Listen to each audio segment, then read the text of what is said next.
Dude, what is wrong with you guys? In Twitch chat. God, I already hate the YouTube frogs and we have just started. Dude, what have I done? I started all of this. I don't even know what I hoped to gain out of the two chats hating each other, but it's just so far gone now. Like, I don't know. Like, I said on stream, I'm going to create beef between Twitch and YouTube.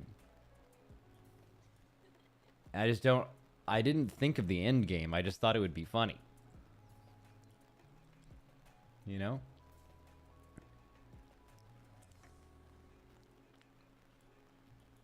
God. I'm the conductor of this train. We hate them.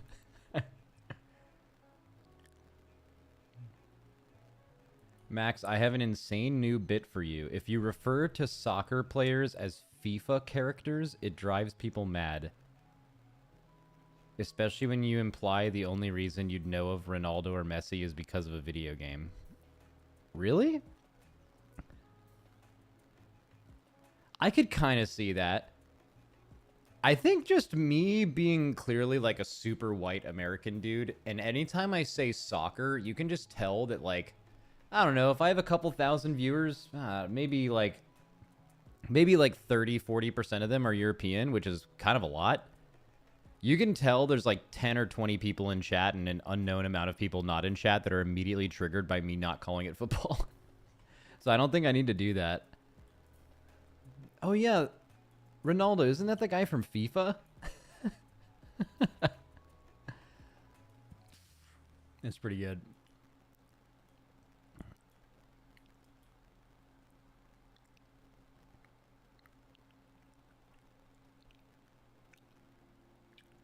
Max, the thing is, people who watch WoW streams don't care about football, so I don't think you'll trigger many people. That is not true at all. Being a football fan in Western Europe is like... It's just like part of life and culture. It doesn't matter if you play games or not. You might not be a diehard, but like, you will have a team you support most of the time. They get... I promise you they get triggered by that.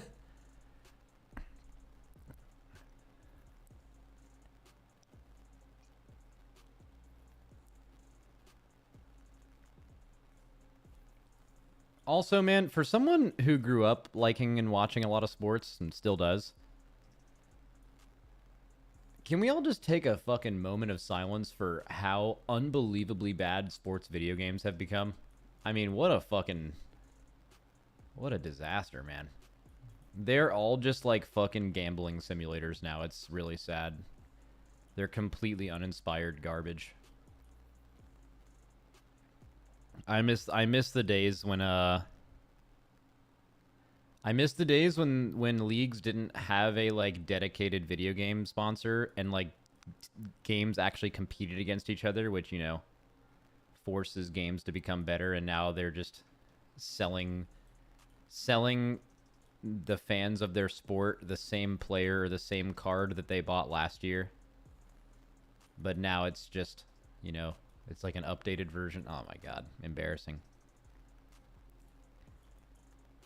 We still have copium with the return of NCAA football this year. Yeah, actually, I kind of feel bad for people that stopped playing sports video games when they were playing NCAA football back in the 2000s, and they haven't played them for the last 15 years, and they don't see what they've become, and they don't realize that EA, Electronic Arts, is making that fucking game. Like, those people are going to either be filled with copium and ignore all of the signs, or I wonder if they're just going to be deeply disappointed with what sports games have become, because I'm pretty sure it's going to be the second one.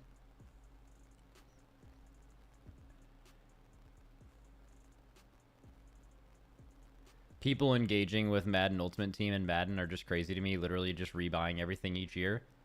It's just gambling addiction. That's what it is. Well, that's part of it, but also it's just like they just... Dude, there needs to be, like, support groups for people who play sports games every year. Because I feel like at this point, they just don't know what good games are. Like, you might love football or basketball or something, but, like, you just don't know what good games are. Like, there just needs to be, like a clinic you go to, and it's just, like, over the course of 3 days, they'll just, like, show you how far games have come since 2005, and they'll be freed of their addiction from these microtransaction sports games because they'll realize that there's actually really good games out there that aren't like Call of Duty and Madden.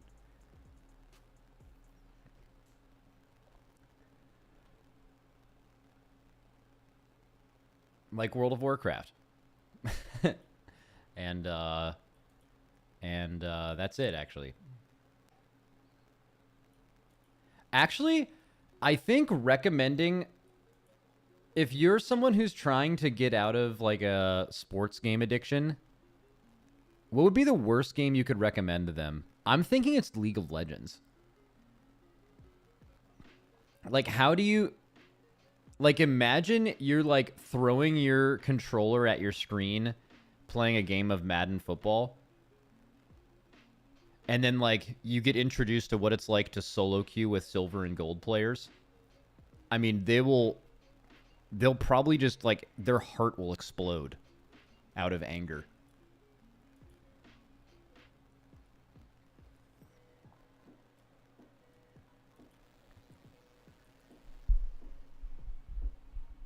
All right, let's go live. Did you guys see where I'm hiding today? Look at me. Hey. Hey. What's up? What's up? Hello. Can you see me?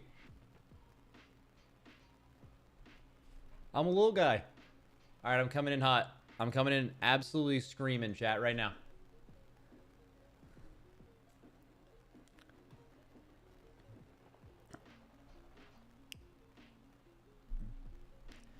So, tomorrow I have a full day of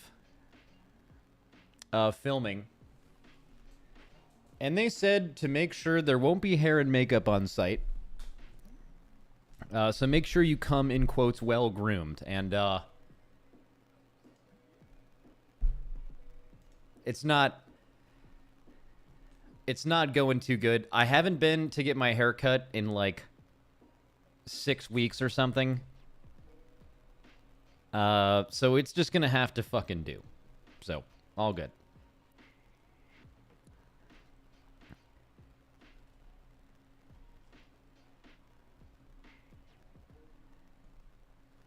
Someone in YouTube chat said, "Bro, you've gotten funnier over the years."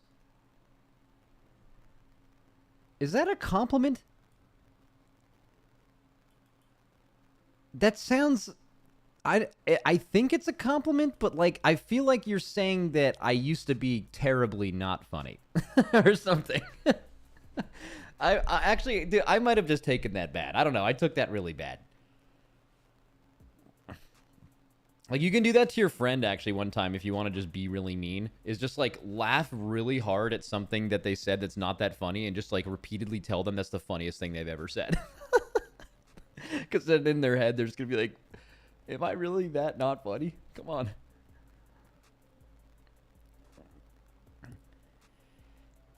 on. Max, Sea-Doo is very grateful for your steak dinner. Yeah, boys, I spent a lot of money over the weekend. I gotta be honest with you about that. Let's get those primes rolling. Let's get those fucking primes rolling. Wait, actually, yo, there's a poll in Twitch right now called "Who are the coolest viewers?" And on a Twitch poll, YouTube has 30% almost of the votes. Dude, that's honestly a YouTube W. That's YouTube W, honestly, because they can't even vote on that. That's insane.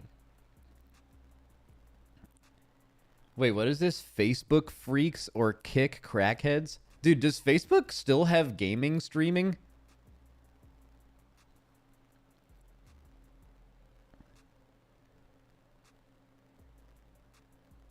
Dude, YouTube's getting so close. Holy shit, get owned, Twitch. Twitch L.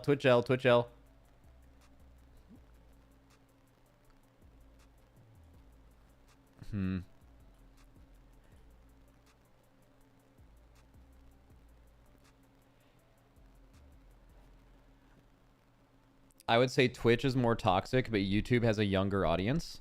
Do you think YouTube has a younger audience for gaming? Like, I think YouTube might have a younger audience because YouTube Kids is fucking huge, but I think Twitch and gaming might have a younger audience. Like the majority of people I think I interact with on YouTube are like you know, or that interact with my videos are like 25 to 35. Like, I don't know. I feel like there's just a lot of people who are adults with jobs and lives that like only have a certain amount of time in the day where they can watch content, and like YouTube wins that amount of time because it's like more condensed content, you know?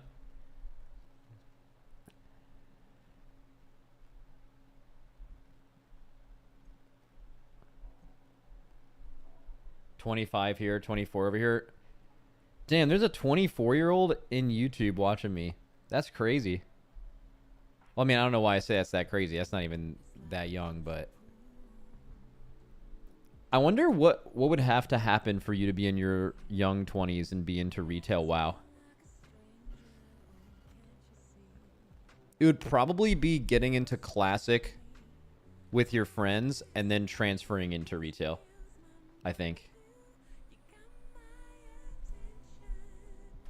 Because, like, retail is not something you really get. Like, Classic was, like, a gaming era thing initially, and I think it would have gotten kids into it, and then I think it would transfer. Like, getting into retail when you're young is, like, you'd have to, like, have like, an older brother, yeah. I'm 24, and I've played since the 3rd grade. Wait, how old's 3rd grade? 8? So you've played for, like, 15 years? Almost? A little more? Holy shit.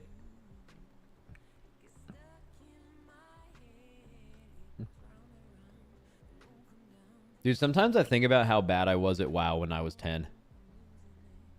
Like, when you're playing, you probably don't think about it like that, but if you were to look back, you would just be disgusted. Like, just an absolute idiot. That's kind of how I felt when I was playing Pokemon Unite. Have you guys ever heard of that game? It's on the Switch. It's like a Pokemon MOBA. When that game first came out, I was, like, playing it all the time. It was actually really fun. I would play sometimes with Scott and, I think Kingfly, someone else. And then, like, I don't know, I was having so much fun, and then someone pointed out to me that I wasn't, like, beating other adults at this game. I was just absolutely smurfing on, like, 9-year-olds sitting on their couch with, like, applesauce in front of them, like, playing on their Switch, and then that, like, totally took me out of it. I'm just like, oh, that's way less cool. I'm just, like, dunking on kids. It's, like, way less... I feel bad now. Speaking of applesauce, when was the last time you guys ate applesauce as an adult? Real talk. Like, if you're an actual adult. Like, real applesauce. That is, like, exclusively a kid's meal. Never. I'm not American. Wait, do Europeans not eat applesauce? That's so uncultured.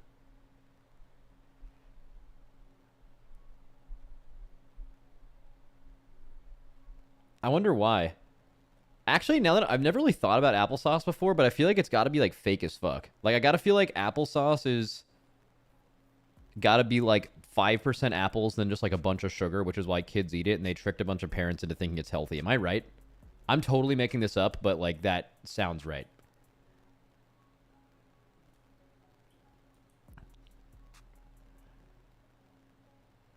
Dude, the moment of realization when I realized what Sunny D was. Europeans probably also don't know what Sunny D is, but it was like this orange juice replacement, I guess, but it like wasn't actual orange. Like, it was like Sunny D like can't even be classified as orange juice. It's like orange drink. It's like orange drank. Because it's like just pure sugar.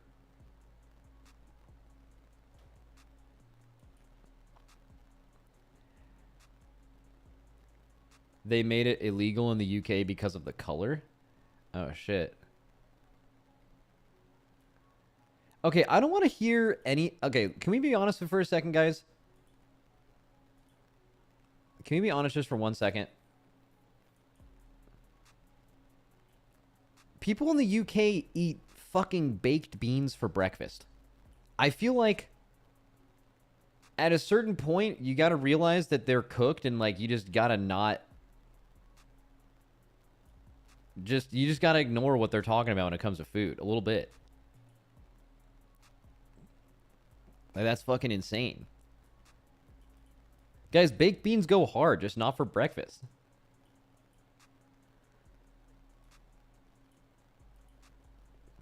Wait, what do Aussies eat for breakfast? Any Australian? Wait, what time is it in Australia right now? What time is it in Australia? Oh, you would have had to just woken up. So the only people who will be awake from OCE right now are unbelievably degenerate gamers or real adults that woke up early. No in between.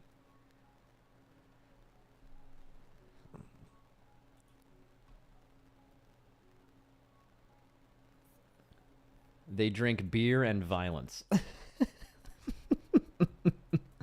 8 a.m. is not early? Yes, it is. Am I that cooked? Am I that gamer brain to think that 8 is... I feel like 8's early. I mean, I woke up for many years of my life at like 7 because I would go to school, right?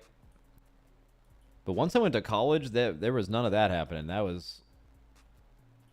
All right, Twitch poll, Twitch poll. Wait, there's already a poll up called Where Are You From, EU or NA? Yeah, I can tell you roughly from my viewer statistics. EU is like, if I start streaming right around now, I'll have like 40% EU viewers usually. And then when part of my stream hack, which is, I never intended this. Like if you were to actually look up, oh, I just closed my chat for some reason. If you were to look up the best times to stream World of Warcraft, it will show you a chart where it basically says the best time to stream WoW is from like midnight my time to 8 a.m., during which I literally never stream. And that's because it's so big in EU to watch WoW streams. But so like you would think that my stream time is bad, but I think my stream time's pretty decent because I start streaming right at a time when EU's going to bed. So I think some people listen to my stream as something to listen to as they sleep. And then they go to bed and I'm farming asleep Europeans for like sponsored streams if I want to do that, for just whatever content, ad revenue. It's fucking easy, dude. Max, let's be real here. You don't play WoW on a stream 90% of the time, you yap. Yeah. Why'd you say let's be real here? When have I ever said something different than that? When was the last time I played WoW on stream? Like I played World of Warcraft. Not Plunderstorm. Like I logged in and played WoW. It would have been Demon Hunter Season 3 Mythic Plus, right? Like a month and a half into Season 3, whenever that was.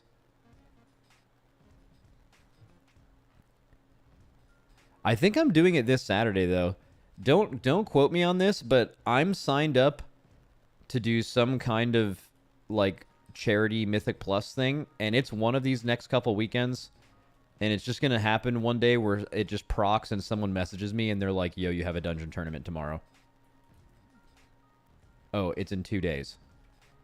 Well, okay, there we go. It just procced. Just right now, it just procced. It'll be in 2 days. So only problem is I don't have a character, but I think it's on Tournament Realm, so I could just make one. I don't know what they want me to play. I haven't played in a while.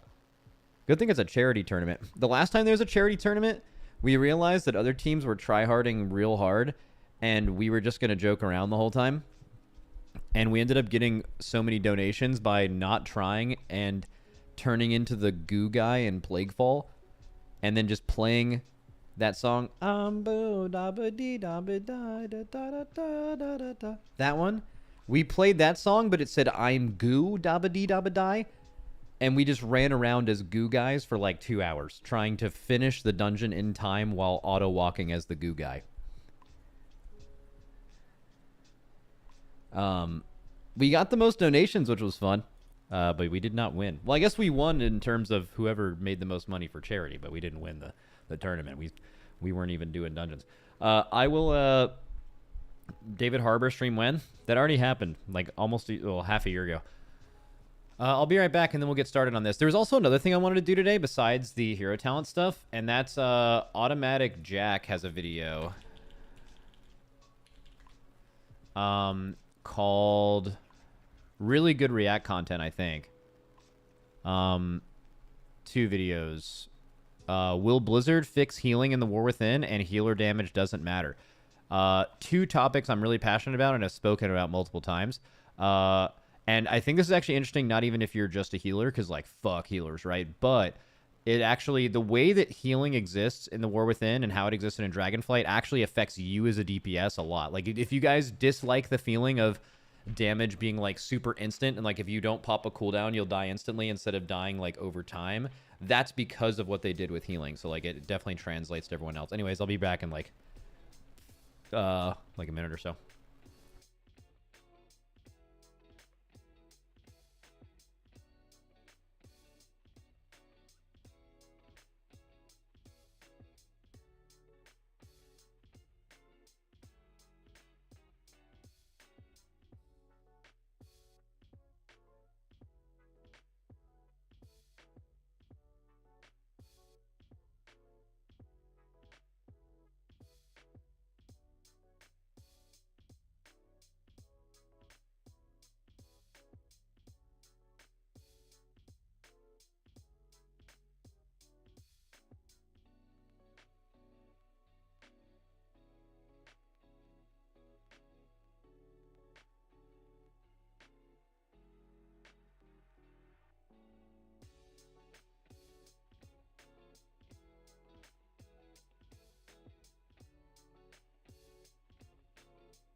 Can I pet that dog? Dude, look at my dogs are being interesting right now. So obviously the other 2 are just sleeping over here, but Lily decided to get on the couch with all of the blankets on it. Like, I had so cleaners cleaned the house yesterday, and they rarely clean this room because I'm always here, so I have them clean the rest of the house. But they cleaned this one yesterday because I had something to do, and yeah, they put a bunch of blankets on the couch, and Lily's just like, "Fuck that, we're going on top of it. Looks comfy."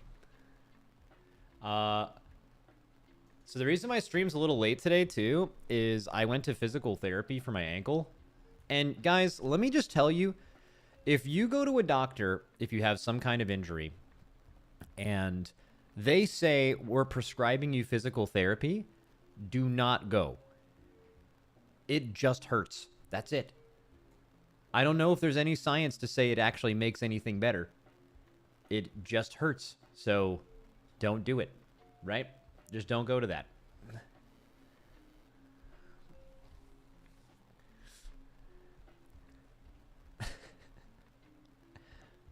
Nah. The hurt is good. I will say, though, it was... So the physical therapy wasn't that bad. It's like a 30-minute appointment. They run through some exercises, stuff for you to do. But then they have like a massage after, and it's a 15-minute Thai massage on specifically the injured part of your body. So for me, it was my right ankle. And it was this 6'5" guy from Thailand that just fucking annihilated my ankle. I mean, I was screaming. Like, I was fucking screaming, man. It hurt so bad. But like, when I screamed, he didn't stop. He just, I think that's just like for if you're a massage person giving, like injury massages, like I guess that's like a good thing. Oh my god, that fucking hurt.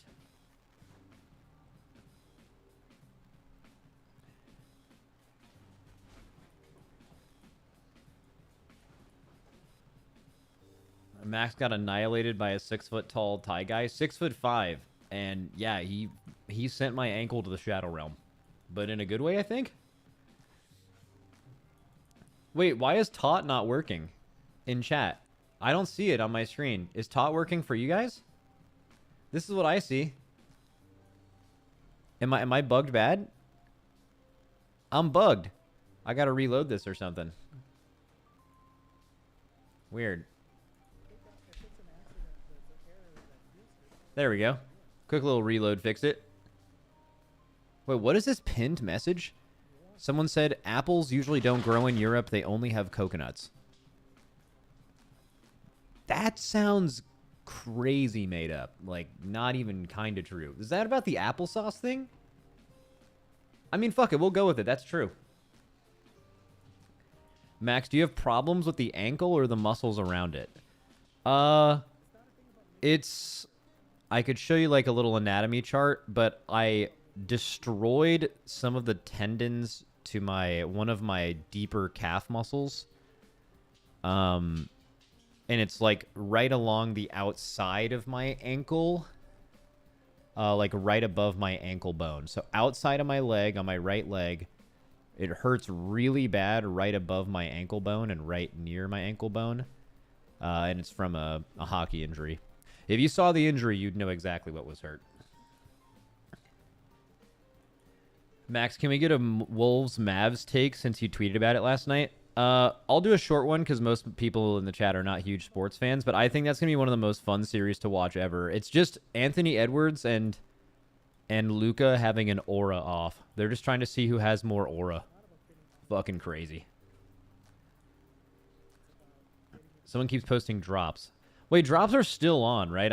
I'm assuming. Are drops off? Is there no drops? If the drops are over, I'll take it out. I just assumed it was still going. You there for another week? All right, chilling. We're good.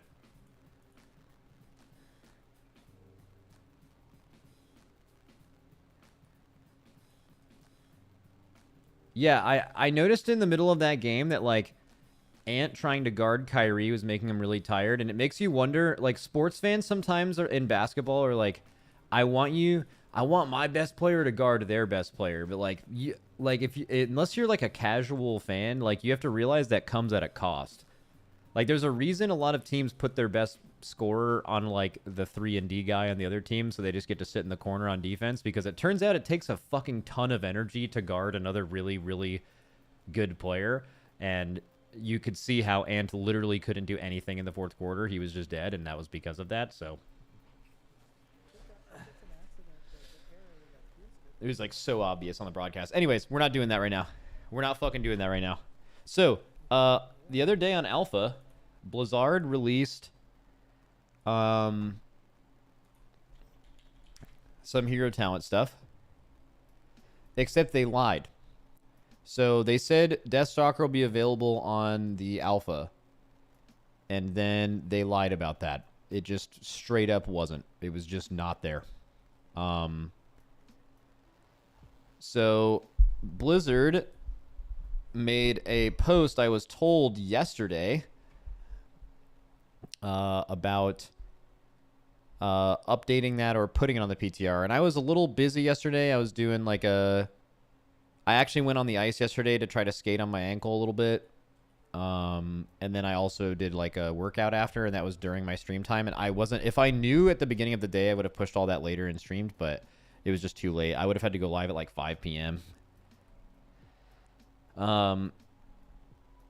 So yeah, we're going to check that out. So this has been out since yesterday, but I have not had a chance to look at it yet.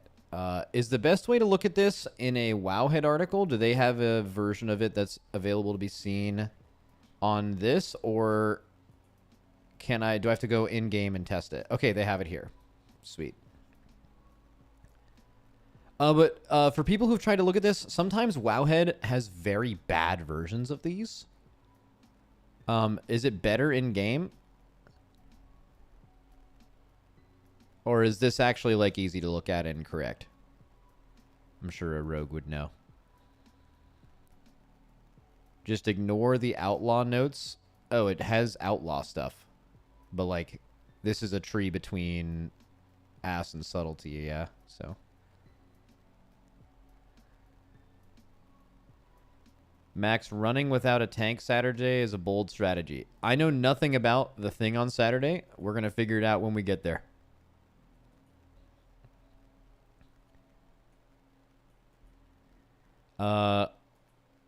It sucks on Wowhead. All right, let's log in then. That way we get to log on Shark Shoes anyway. By the way, I think I finally hit my end of Diablo 4 last night. I was playing Diablo 4 a little bit, and then I was just like, okay, I'm bored, and I turned it off. But that lasted an entire week, and 3 of those days were 16-hour full days. So that is for a season that had literally no seasonal content, it was just an update to the base game. That is a massive fucking W, for sure. All right, War with an Alpha. Let's get it. No pit pushing. That's one of my concerns actually, is I just don't understand why there is not a leaderboard for the pit. It's just, like, there was a leaderboard for greater risks, right? Oh, I got to update apparently. Like, if there was like a necromancer leaderboard, I would have definitely pushed. I had an insane build. It won't let me check for updates. Is it queued already?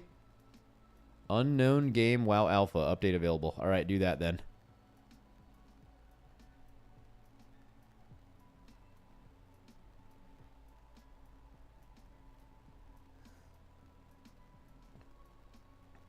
Any monk good news? Windwalker needs some love. Are you talking like from the beginning of the alpha, or do you mean like from last week to this week? Because if you're like a Windwalker enjoyer and you haven't been paying attention since the beginning of alpha, like, boy, do I have some good news for you. That is Monk's feeling good. I feel like Windwalker. I'm so excited to play Windwalker again. Have you checked out the new Frost on Holy Trees already? Yep, and played them on PTR. Dude, I feel like all the monk classes are getting like insanely good changes. Why can I not check for updates? This has happened before. It lets me do it here, but not on WoW Alpha.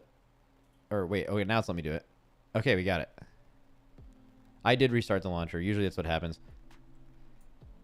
What used to be a BattleNet bug is you would go into your task manager and you would see that there was a bunch of... Why is it asking me for 2 accounts? I'm so confused. It's still incompatible. Is it my other account maybe? Is anyone else unable to... You picked the wrong WoW, pick the other? Yeah, but I've never had to do... I mean, I guess. I've never had to do that before, though. They broke the catalog. It happens to everyone. Okay. Well, we're just going to pick the second one now. WoW 13, I guess. Okay, that one's right. That's super hype. All right, let's log into No Country 4, which is a rogue I made during the coin flipping one. Some people will appreciate that reference. By the way, did you guys watch Sicario when I told you to watch that movie? Sicario is so fucking banger, man. If you have not seen that movie, you got to watch it. And you got to turn in a report on Saturday, whenever I start my Saturday stream. All right, so we are Outlaw right now, so we got to change specs to Ass. Love Ass. Okay, so let's pick Deathstalker, brand new thing they just implemented. The other one that Assassination Rogue has access to is Fatebound. And I'm definitely... a little uneasy about that one, I think.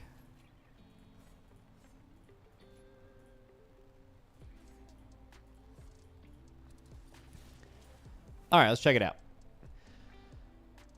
And as you guys know, usually from the very beginning of the tree, you can tell if something's going to be at least great or pretty good. Let's see. Ambush from stealth applies 3 stacks. of Deathstalker's mark to your target. When you spend 5 or more combo points on attacks against the marked target, you consume an application of Deathstalker's mark, dealing damage and increasing the damage of your next ambush or mutilate by 10%. You may only have one target marked at a time. Okay, so it's like single target priority, I guess. But only ambush from stealth? So I guess this is just you deal more damage on finishers to your main target. I mean, it sounds like a funnel build, so it being assassination and sub. Okay, so I haven't read the rest of this tree, but if that's the general idea, that's potentially, again, you guys might not like the design of this right now, but the idea of it is potentially really strong. Funnel has been kind of removed from this game for a long time. Yes, it exists on certain classes, Feral Enhance, a bunch throughout the years, Shadow Priest, but like it really hasn't existed since like BFA, where a class like where funnel is super insane. It's just been like what people consider good funnel now is just mid or bad funnel back then.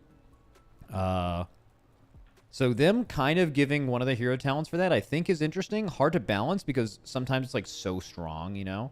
And both sub and assassination are both specs that naturally funnel, right? Like, let's say you have a bunch of mobs around and you're trying to kill the main target.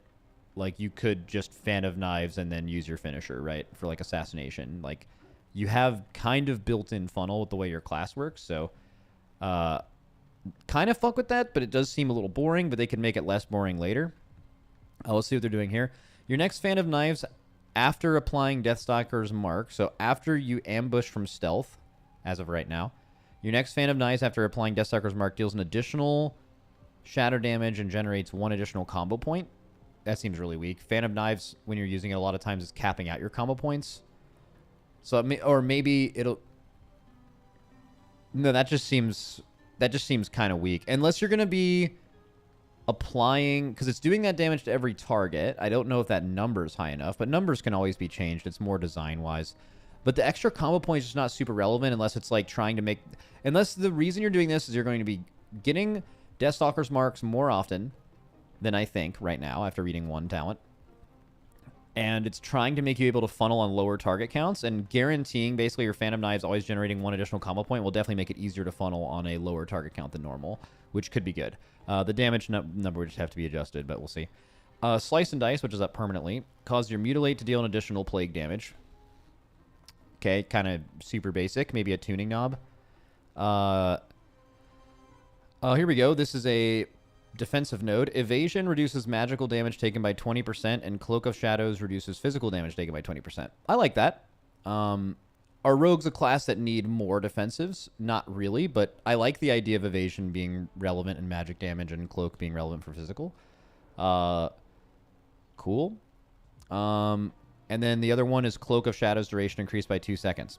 Okay, so if you can move past the idea of defensive nodes on hero talents are bad, which is where I firmly stand, outside of like a very few specific specs that could actually use them, I would just prefer there to be 0 defensive nodes. This is actually a pretty interesting one. I like this a lot. There are scenarios where you want to use Cloak of Shadows in a raid to deal with something, but it's just too short. This would make that significantly better. And there are fights and raids where everything's physical damage and Cloaks feels irrelevant, and now it at least becomes like a bark skin. And having evasion actually matter as a part of your defensive toolkit also sounds pretty nice. So I think this is great. This is a great defensive node, for sure.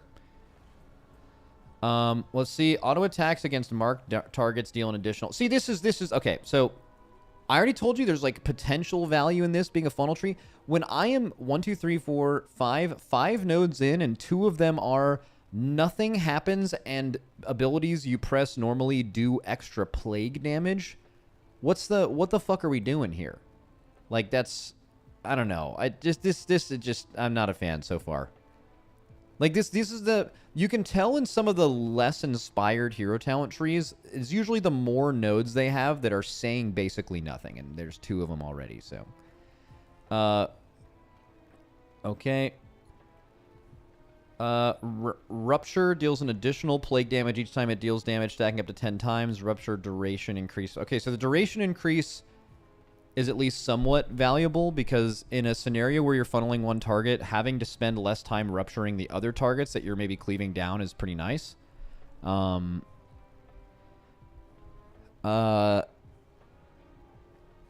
the other part of it is just plague damage. I mean, I don't know. If they're making a lot of this stuff do plague damage, the way I can see it kind of makes sense is like your damage breakdown will include a lot of this just like plague damage dot as a way to make it feel different from like another hero talent or your regular way of doing damage.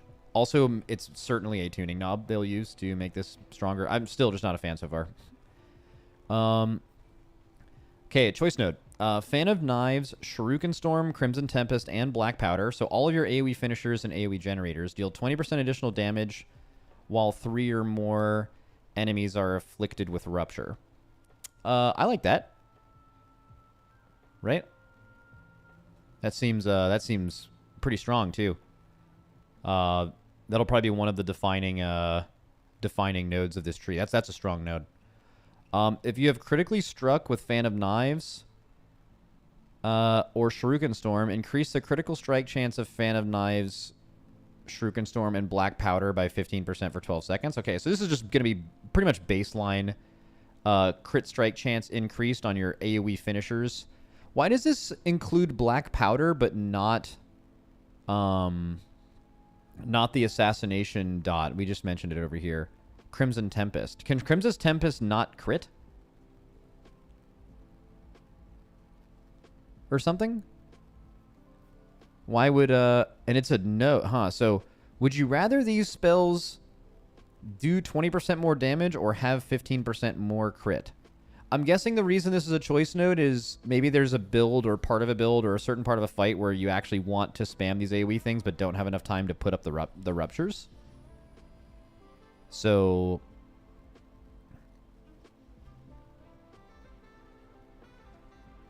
okay, that's fine, I guess.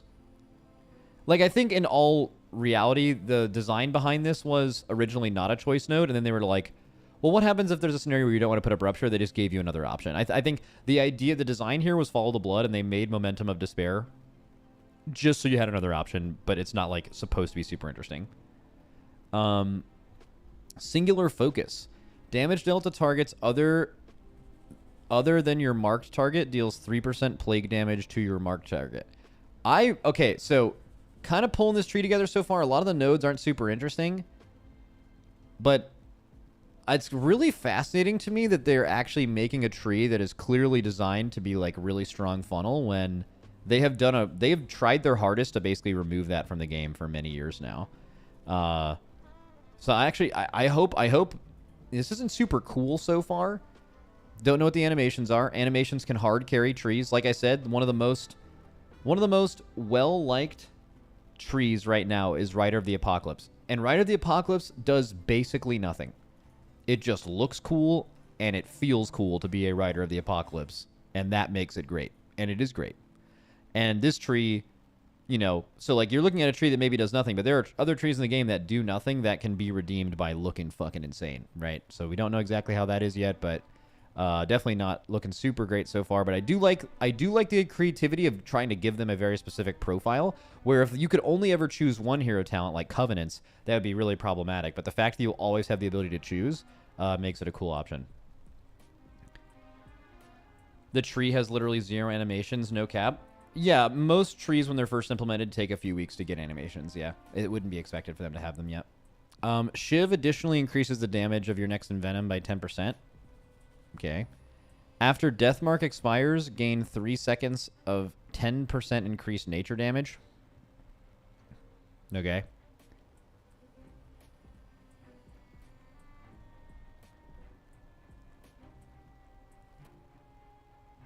I'm still looking for another way to apply Deathmark. Like, this is gonna be really infrequent, right? Unless the capstone... Okay, we maybe need to read the capstone, but... Okay, either way. We'll look at this again. These seem fine. Here we go. Shroud of Concealment duration increased by 5 seconds. That's kind of interesting. Would maybe be able to make that a little bit more consistent in dungeons for longer runs. And each time you consume a stack of Deathstalker's Mark, reduce the cooldown of Shadow Step by 3 seconds. So you're going to take this like fucking all the time. That is, that's real good. We like that. Especially with 2 charges of that. Max, Death Mark isn't the same as Deathstalker's Mark. Oh, after Death Mark expires. Is that, that's that shit that used to be on the class tree, right? Where's, wait, no, that's one of these other... Wait.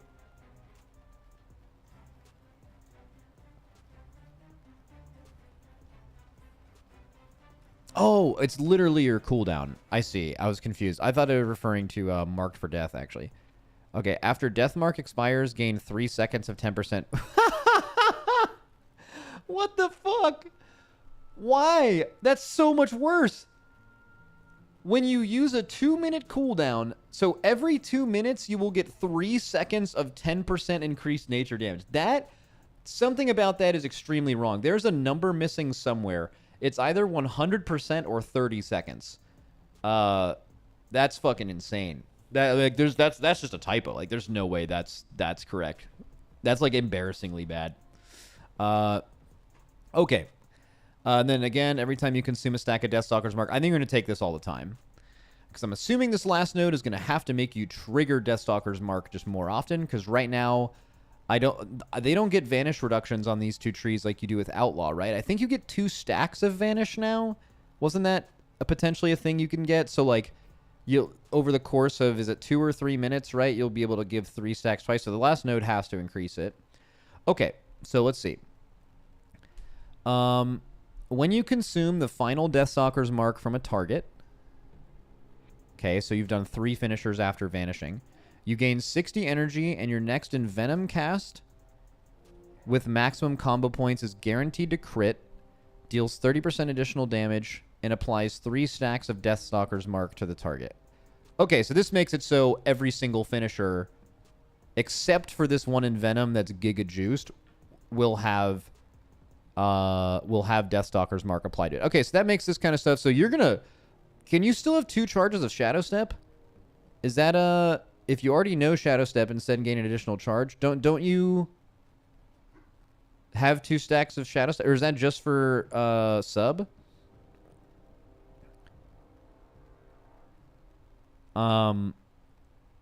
Okay.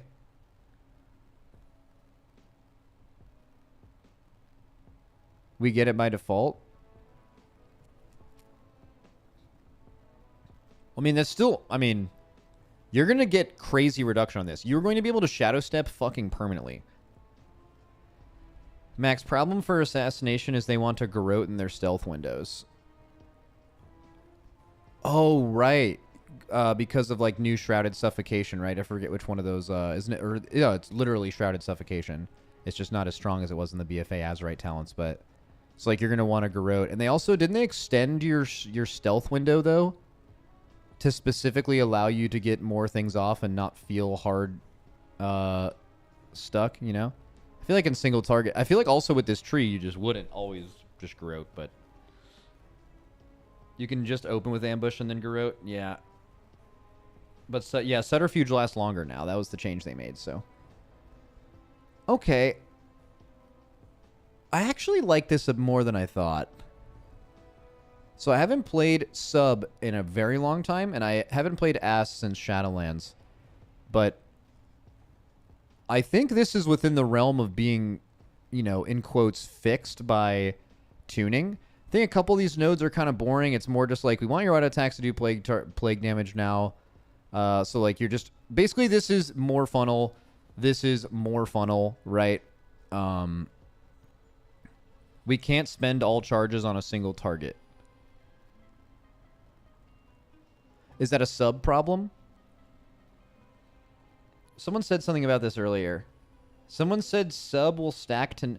If you ambush 3 times during Subterfuge, you literally can't use all 9 stacks before they fall off.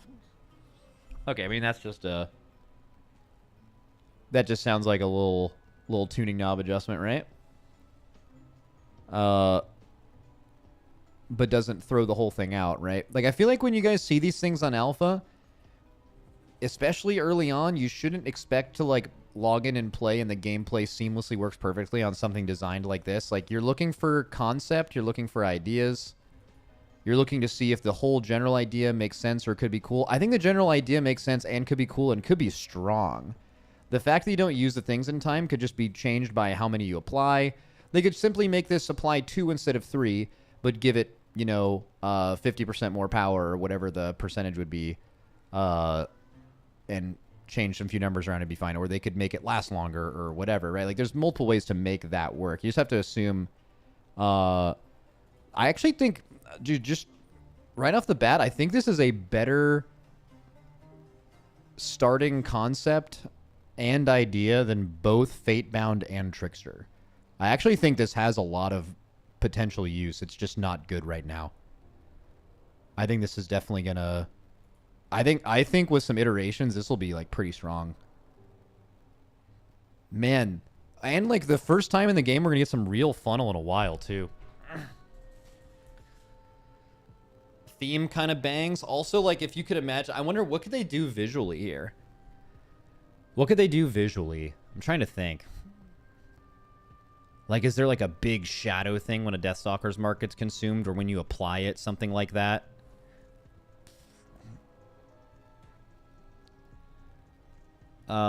Like some mark floating above the head? Yeah, maybe something like that. A shadowy skull above the target? Yeah, just some fucking crazy vibes. What is funnel? Oh, interesting. I haven't had to explain this in a while. It's like, imagine you're fighting a pack in front of you, right? Like, you're just a guy. And here's the enemies you see, right? And there's, like, a bunch of guys, right? And here's the main one. Okay. And then he has a bunch of little guys with him. Here's his little guys. Okay. So, like, a class that funnels is, it's not necessarily AoE and it's not necessarily single target. It's a scenario in the game when this guy needs to die the fastest. And the ads around him aren't dangerous enough to where you want to full AoE. Or maybe you do want to full AoE, but classes that do this well while they're AoEing and doing single target, they also funnel a lot of extra damage. So, for example, let's say a scenario is the only thing that matters is damage to this big guy. All right? Well, you may not be the best single target class in the game, so there would be other classes better at just purely single targeting this down than you, but your class has a hero talent or has a talent, a literal talent, or like your class's design just allows you to use these mobs to do more damage to this target. So like really famous versions of this were sub on Zool. Like you would just go to 5 combo points and just spam finishers on the main target. And you're basically just using the mobs around it for combo points. Assassination kind of works like that too. When you Fan of Knives and go to 5 and then you just keep pressing Fan of Knives finisher, Fan of Knives finisher. That's the idea of that. The gameplay of that is funneling. And you're using that to hit this target. It used to work a lot with multi-dot classes. So like classes where dots can proc single target spells. So like Shadow Priest or Old Ellie Shaman, you would keep Flame Shock up on a bunch of targets, and that would give you free Lava Burst, and you would just shoot all your free Lava Burst into the main target. So yes, you were dotting the other targets, but only for the purpose of generating more single target for this. You were dotting purely for the reason of doing more damage to the main target. The biggest issue with funnel is that there has to be fights where funnel is good. True. Raid fights where funnel is good is pretty common, actually. It's also pretty common in Mythic Plus. Mythic Plus has, like, pretty much in every dungeon, and depending on the affix especially, there's usually a scenario where funnel is, like, super strong. Not like insane funnel, where you literally don't AoE on purpose just so someone can funnel. There's only been a few times in the game where something's been that strong. But there's almost always times where the best way to kill a certain mob pack is to have a funneler kill the really dangerous big mob. It happens all the time. And in MDI specifically, basically every pull is funnel. You're either pulling a bunch of stuff onto the boss, in which the boss is the most important target, right? That's what's limiting your pull length. And like mini bosses and stuff. So like decent amounts of things. And then in raid, I mean, there's funnel in like all kinds of raid fights, right? Like Tindrill's one of the hardest bosses ever. Bro, if you could have brought in a class once you had your AoE figured out that could just pump more single target by AoEing off of the roots on top of Tindrill, it would have been the fucking best class in the game. Same thing with Fyrakk. Being able to funnel onto both of those like elementals in the last phase. Super, super powerful, right? So it depends on the raid a little bit, but most hard bosses in Most raids have fight where funnel very specifically is used, so it's pretty common, yeah. Max, have you seen the Whisper video? Nope, we can watch that though. Because what I'm gonna do after this is I'm gonna try to, so I'm gonna make 3 videos about hero talents in general, okay? One of them is going to be, which is what I maybe am gonna do today, is it's just gonna be me talking about hero talents and trying to rank what I think a good mix of gameplay, theme, visuals, and stuff is. Acknowledging it's just my opinion, completely subjective, and also I haven't played all of them, so I could just be wrong on some of them. Just my opinion. What I'm going to do a few weeks from now is I'm going to do the same thing, but I'm going to call someone for every single class and spec to give their input, and I'm going to have them kind of rank their happiness levels and give some chance for them to talk about concerns they have with them. And then what I'll do is, closer to the expansion, that other video I just talked about will be more of like a first impressions, because have you guys noticed they're making like 6 or 7 hero talents a week are getting like massive number tuning and changes and stuff. And then like closer to the expansion, I'll do like a final list, like going into the expansion, how are we looking kind of thing. So that'll be like 3 total ones of those will happen, and one of them is going to be today. Max, have you considered going on the WoW forums and seeing what keyboard warriors have cooked up for hero talents? No, but maybe that's an insane idea. All right, I'll be back in a second.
All right.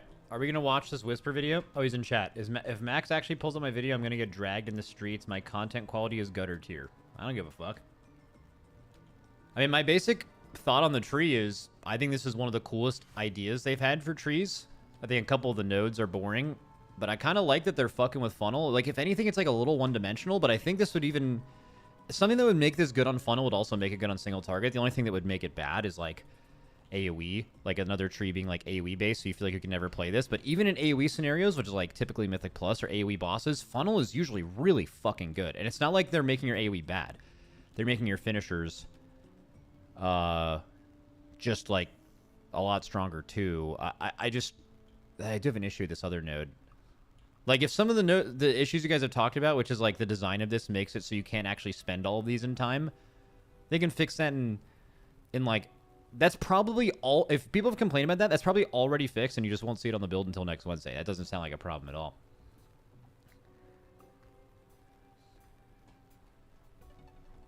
What is it? Alpha going down soon? Is it actually? Max Alpha's going down in 10 minutes. It's just 15 ideas. Huh? That's a 15... What are the 15 ideas? It seems like the idea is you do funnel damage, and that's everything.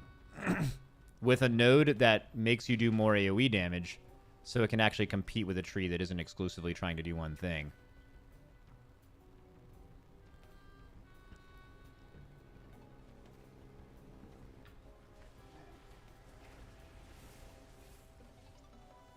Look at how many don't do any single target. Okay, that one does. That one does. That one does.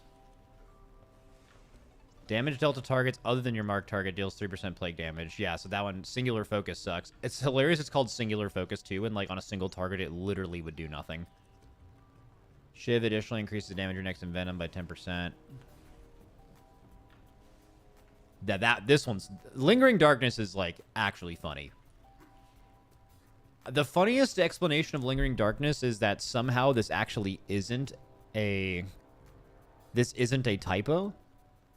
And they actually meant it to do this. Because I think like 95% chance this is a typo. Like no one could ever write this and think that that's good enough. That's fucking wild.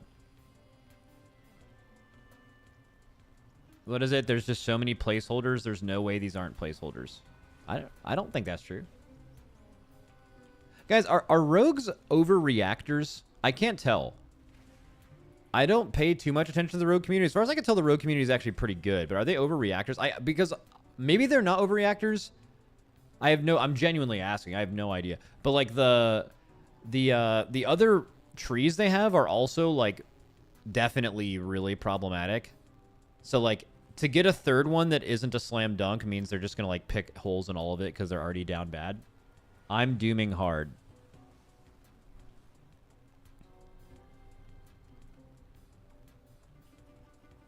Okay. This tree is bad. I just don't think this tree is bad. I just don't. I mean, my opinion for sure, but I just don't think this tree is bad. I like the idea a lot, actually. You haven't even seen any animations yet. No visuals. There could be problems with how you spend the stacks right now, but they could fix that instantly. I don't know.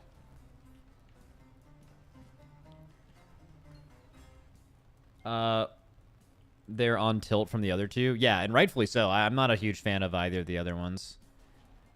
Like Fatebound, I think it's been a few weeks since I looked at Fatebound, but if I remember it, it was definitely...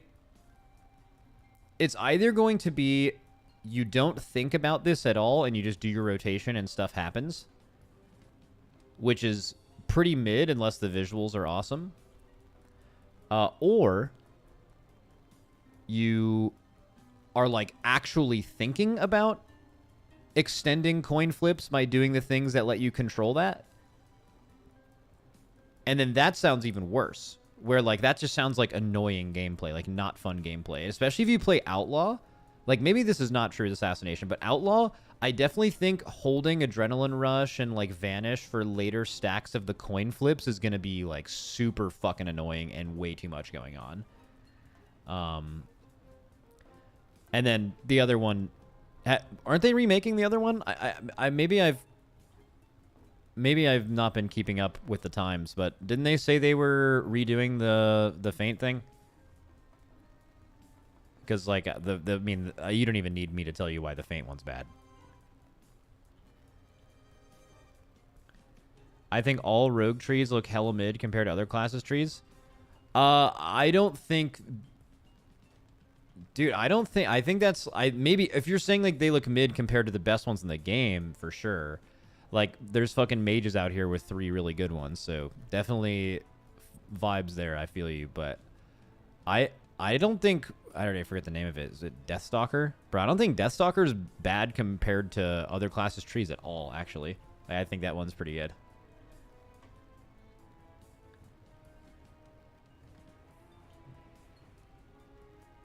Spellslinger Mage is pretty mid.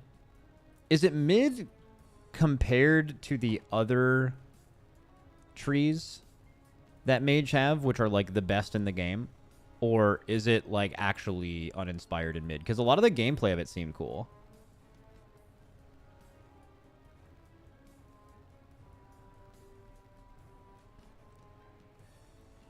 I love Spellslinger. Spellslinger's my fave. I like Spellslinger. Spellslinger Mage mid main for a main character. Wouldn't watch for more than 1 season. I think Spellslinger sounds cool if you compare it to all their hero talents. Yeah, I think that might just be the case of it's like above average, and above average just seems bad if you're a mage because all of your shit owns. All right, anyways, so what I wanted to do I don't know if I want to watch the Whisper video. He already said his content is cooked. Whisper Deathstalker. Deathstalker rogue hero talent trees are here. The final rogue hero spec in the War Within. Oh, that's Dalaran Gaming. Here it is. The War Within court. Wait, where is it? So this is the guy. Anime avatar. That's tough. All right, where are we at? War Within ASMR. Venting boyfriend spends 30 minutes on assassination. Deathwalker dirty talk. I'm not watching this. I'm not watching. I'm definitely not watching that. Is that the video? Yeah, there's absolutely no way. Yeah. Okay. Well, he wasn't wrong. He came in here and said, if Max watches my content, that shit's going to be cooked. Awful hero talent, but I didn't take my meds, and I'm making it your problem. Oh, yeah, we're going to skip that. I think my final... Okay, so this is the idea for what we're doing today, boys. Little bit of tier list action. So I had a tier list going for, I think it was like initial first impressions of these, but this was a long time ago. So I want to pull it up again, reset the list, and rank them in my opinion based on how cool / good I think they are. I just have to find... I think it's this one. All right, I found it. Seriously, I had it before. This was like basically when they were first announced. I think most of them it was before they were ever even played. So we're going to reset all of this. Oh no, it resets the things too. I mean, I guess that's fine, right? I guess there's no... The only one that mattered was like... There was an extra row called like unreleased. Wait, just to double check, they are all released now, right? I think Deathstalker was the last one.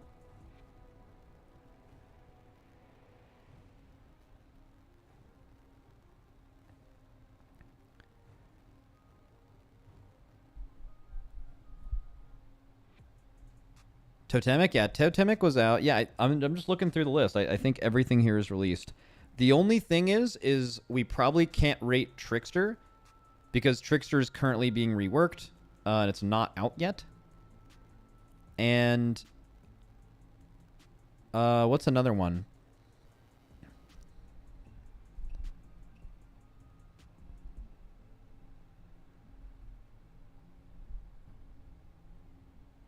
That's it, right? Oh, we were going to think Lightsmith was getting reworked. But I don't think it is. I've also heard from someone, I forget who, but someone told me that Lightsmith was not as bad in practice as it looks. That wasn't like a random Twitch chatter. That was like someone I respect. But I haven't played it myself, so. Let's see. Rude? What is it? Oh, I guess that does kind of sound rude. Sorry, guys. It wasn't from some Twitch chatter. It was someone that I have actual respect. You just took it bad. I didn't mean that bad. I just meant, like, I don't know. You could come into my chat and say the most unhinged shit ever, and you're just someone in Twitch chat, right? Like, I don't know you, but, like, if I know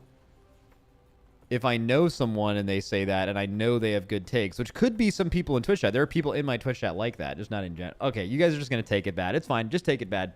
That's Twitch L, YouTube W.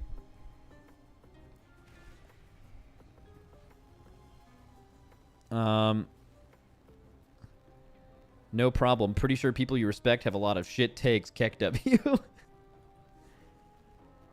All right.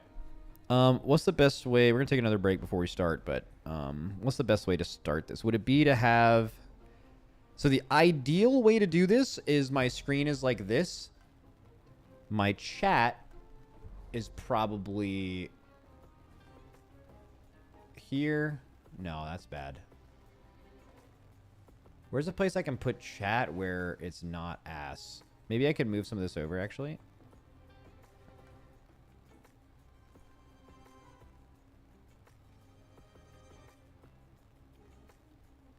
Just in the direct middle of the screen. I mean, it can't be in the top left, so.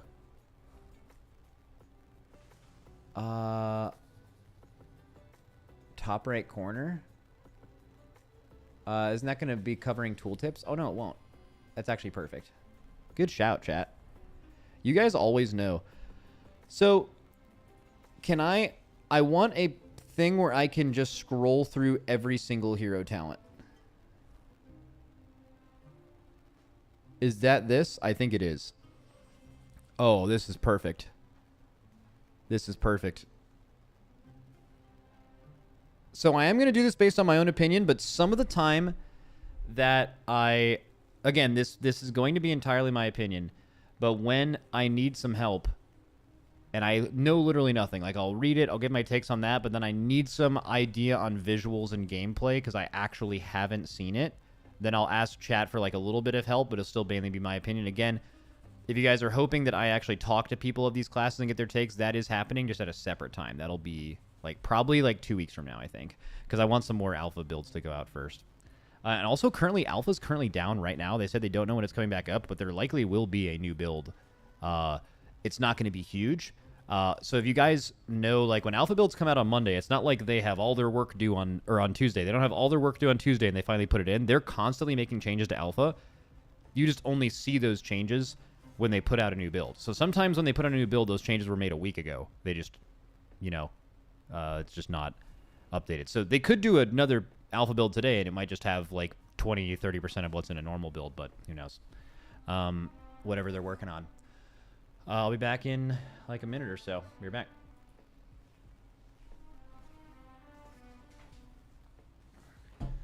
Getting some water. Water check. Water check.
From YouTube chat.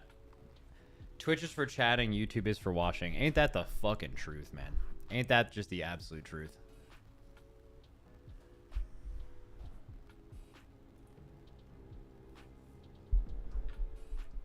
Ain't that the fucking truth? All right, where do we start? I mean, this one does it in what, alphabetical order?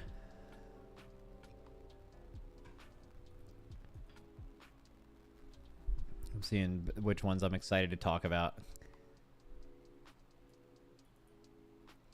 Dude, some of these are so crazy.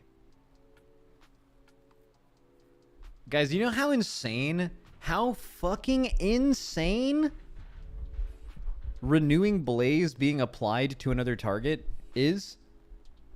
That is fucking nuts.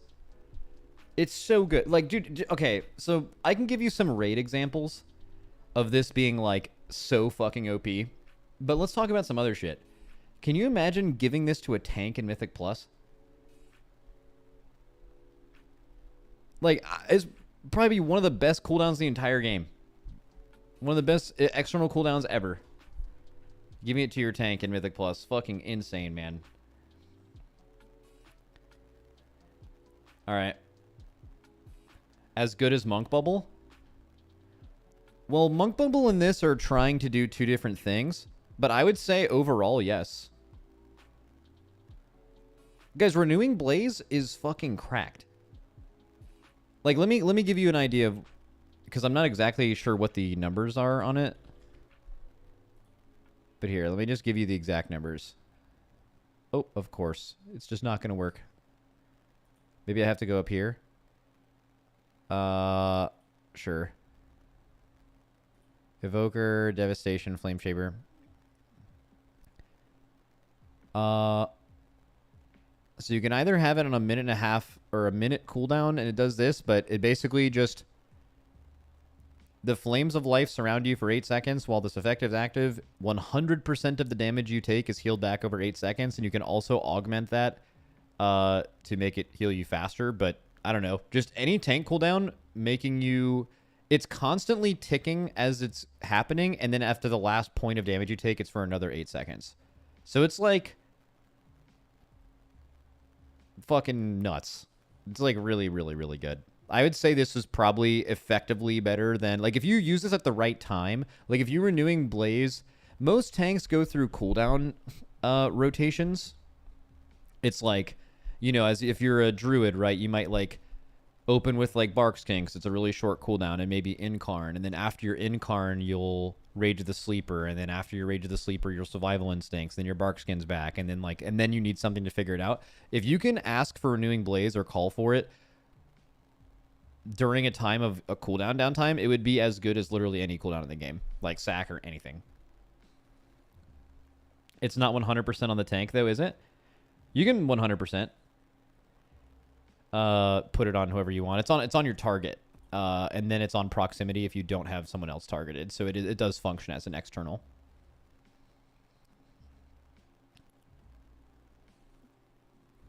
It's on a 1 minute cooldown, yeah, with the talent. All right, here we go. Let's slam it. So let's start with death. Let's I guess we'll just go down in order. So for Blood and Frost DK's Deathbringer, I actually have not personally played with Deathbringer. I almost spec'd it yesterday or 2 days ago when working on Frost, so I'm just going to briefly go over it and look at it. Also, guys, is there any animations for this? So Reaper's Mark, 1 minute CD, does damn, stacks up. After reaching 40 stacks, it explodes. And I think Frost... It's if the enemy, it travels to an unmarked enemy if it dies, and then also explodes below 35% health, and there's no enemies to be traveled to. Okay. The animations are sick. It has really good animation. It's insane scythe animations. Okay. I think there's also, like, resources you get a lot from this, too. Crit, second 2 times the wave is always a crit. Reaper's Mark explodes, deals damage to nearby enemies. Reaper's Mark's reduced by 1 rune. Its cooldown reduced by 30 seconds. Or cost is increased, but cooldown's reduced. 10% more damage. Oh, yeah, this is the Scythe thing. After it explodes, your next 2 Marrow Rend costs no runes and summons 2 Scythe strike your enemies. The first Scythe strikes your target for Shadow Price damage. Applies Reaper's Marks to all enemies on your target. Where's the defensive node? That's the one I was trying to remember. Oh, yeah. Reduces the cooldown of Lichborn by 30 seconds or When an enemy deal... Oh, that's the PvP node. Is there not an actual pure defensive node here? Is the defensive node Lichborn is reduced by 30 seconds? Oh, no, it's this. Each rune spent reduces the magic damage you take by 2%, and each rune generated reduces the physical damage you take by 2% for 5 seconds up to 5 times. Okay, so just passive. It's the passive is probably going to be what, like 6%, spiking up to 10 and going down to 2. High uptime DR, that's really strong. And then, okay, the first one sucks, I think. Reaper's Mark does explode a lot. Yeah, that doesn't seem very good. Maybe in like PvP or something. But even then, I doubt it. Was there something here that gave you some resources? I thought this gave you like haste or something. I think I might have been wrong about that. For blood, this is amazing. And blood can go between this and Sand Lane. There's no resource node. It has some like crit synergy, but okay. Kind of a hard first one to rate. So this one personally, chat, let me get some outside opinions here on Deathbringer. If you guys have played this for Blood or for Frost, give me some of your opinions, because I haven't seen the visuals of this, and this is one I actually have not played myself. So I don't want to be insanely uninformed here. You think we got alpha? Okay. If you've watched your favorite content creator talk about it and play it, and you've been able to talk about S or A? Wow, isn't that way higher than what it was originally thought of when we first read it? Was this another one that got carried by visuals? Cooldown feels great. Visuals are amazing. That's actually really surprising, man. It fucking shoots out Argus scythes. It's cool as fuck, and you get a blue blood boil.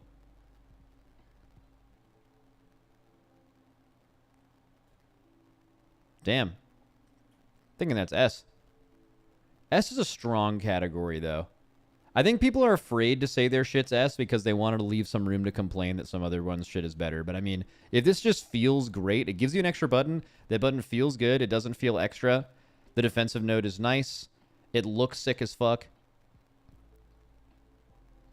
Low S, but it's S. Okay, we'll make sure that it goes to the lower then. That's fine. All right, Rider of the Apocalypse. This one's a little challenging because if you go... This is one of the issues I've had with trees that have a lot going on in the main node.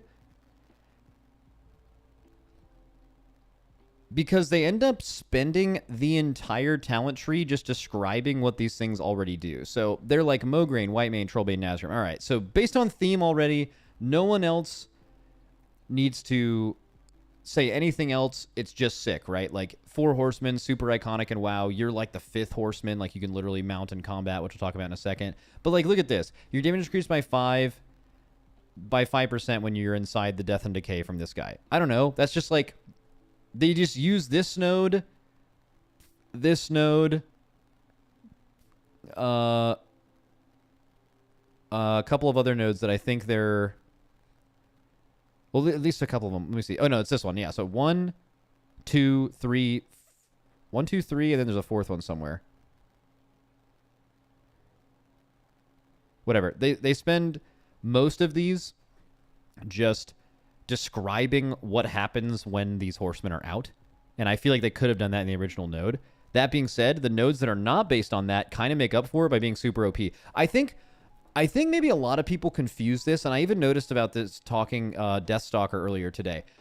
The individual nodes are of significantly less importance than how it all comes together because you don't have to choose anything. Like, for example, if you had to choose between Mograine's Might and Trollbane's Ice Fury, it would be like, man, why are these this basic, right? But you don't.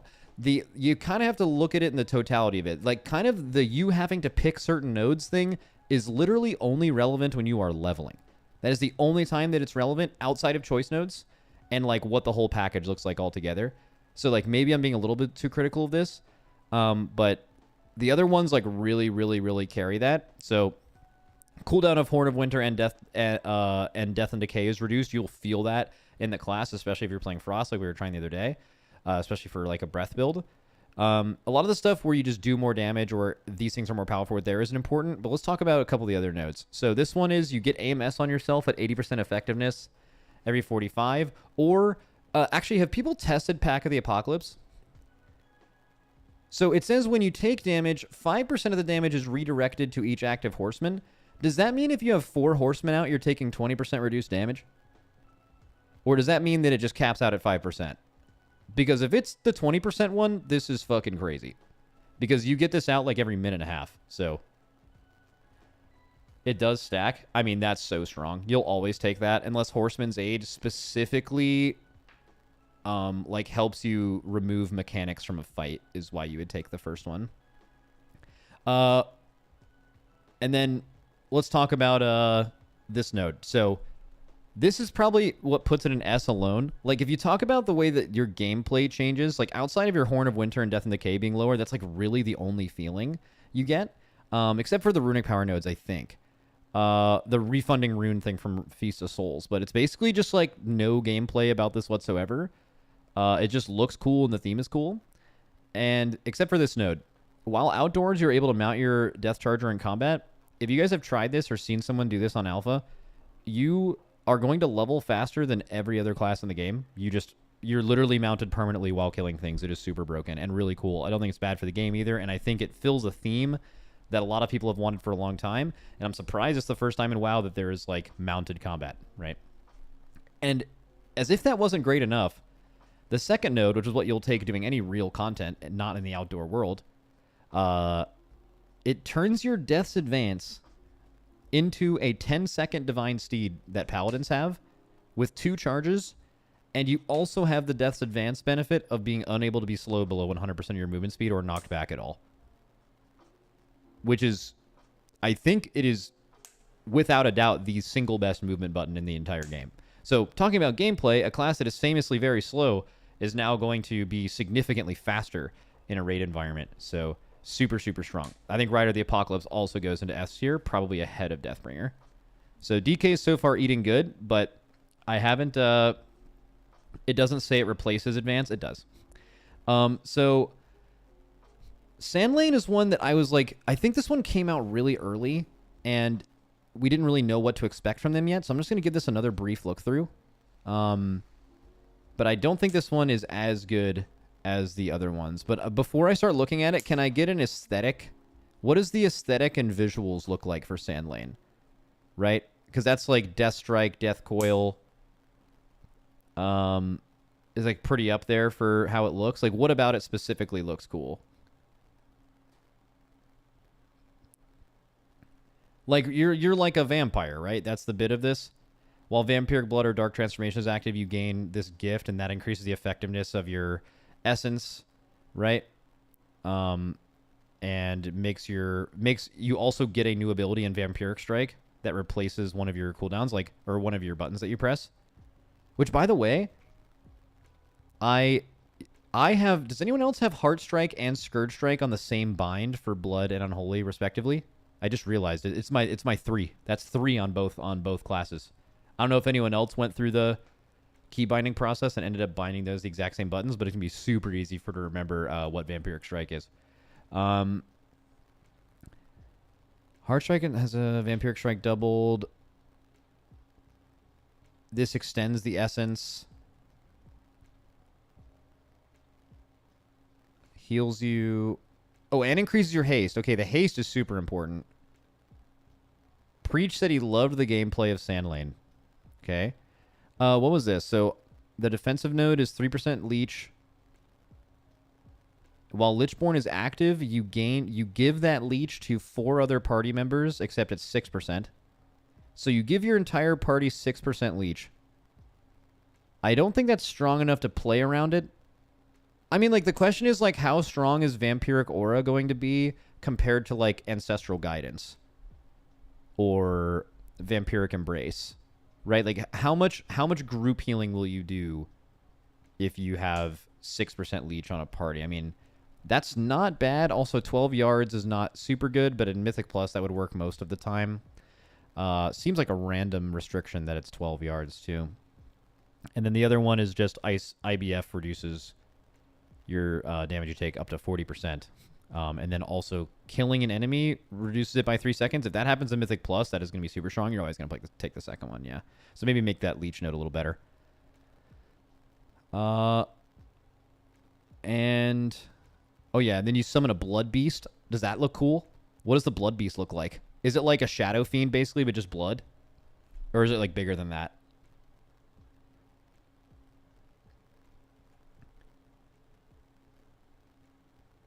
It's the last boss of Underrot. Wait, I'm assuming it's a lot smaller than the last boss of Underrot. But yeah, okay, just like the model. Okay. So this one I'm kind of taking your all's takes here on this one. This is another one I haven't spent a lot of time. I've spent a lot of time with a decent amount of these, but just not these first two. It is the last boss of Underrot. The last boss spawns little bloody clots. Oh, I see, like the little guys, yeah.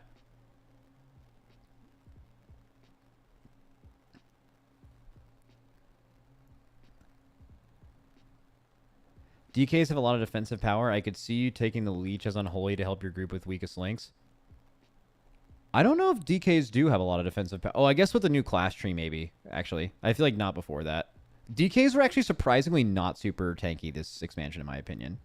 Sounds like this is an A. I think it's clearly below Rider and Deathbringer. Because it sounds like Blood, even gameplay-wise, from what you guys are saying, prefers Deathbringer over Sandlane. And Unholy, I think, is going to prefer Rider. So maybe even lower. I don't know.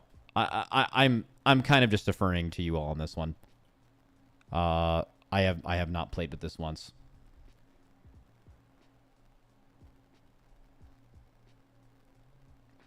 Still having to maintain a buff is a big no. Diverts too much from the rest of gameplay. Do you have to actually keep up with it, though?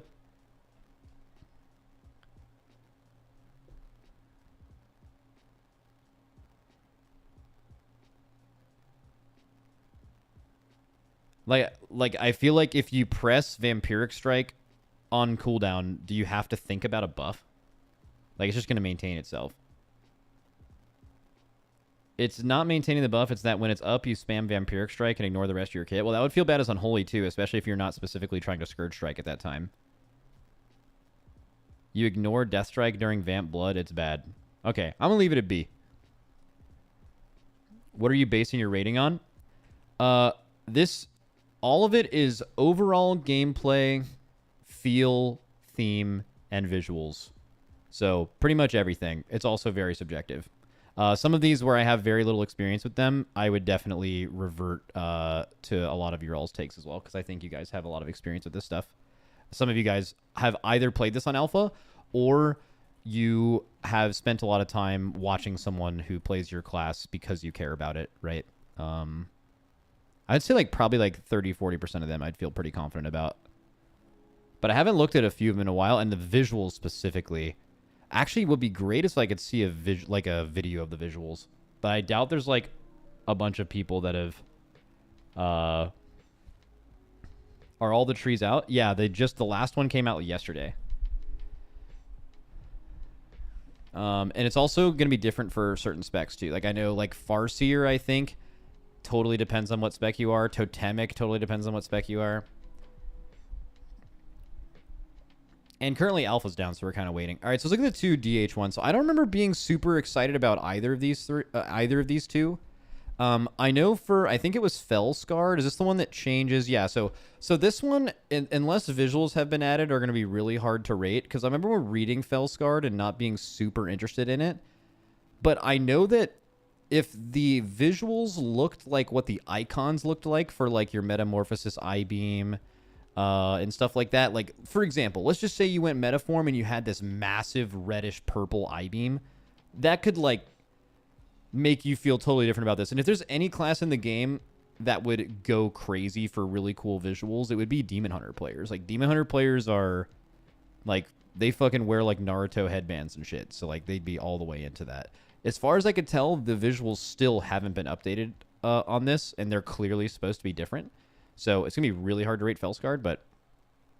Oh, yeah. I think Eldrachi Reaver... Was this the one that felt like it was designed for... If I remember, another criticism of this is that Eldrachi Reaver felt like it was designed for Vengeance and not designed very well for Havoc.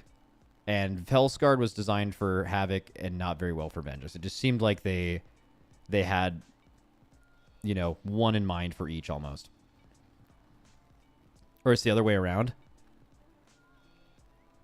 Well, this one gives you the Hunt CDR, right? And that's something that I think they built in because of this last 2 set, which was really fun.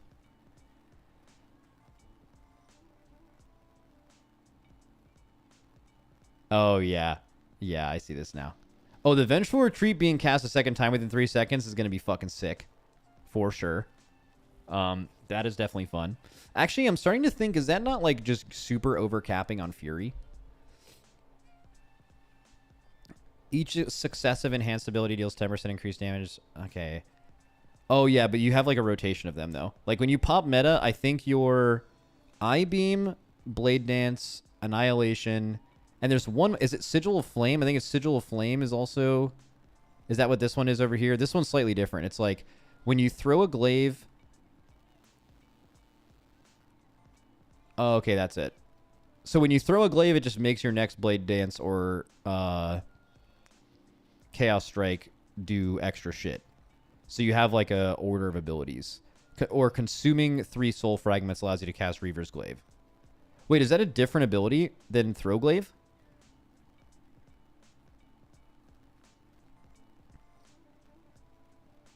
Or is it... Does it replace Throw Glaive? It's upgraded Throw Glaive. But someone said it doesn't do any talents. So you're telling me if you play a Demon Hunter and you play Eldrachi Reaver, it's not actually working with like the Throw Glaive talents and shit at the bottom?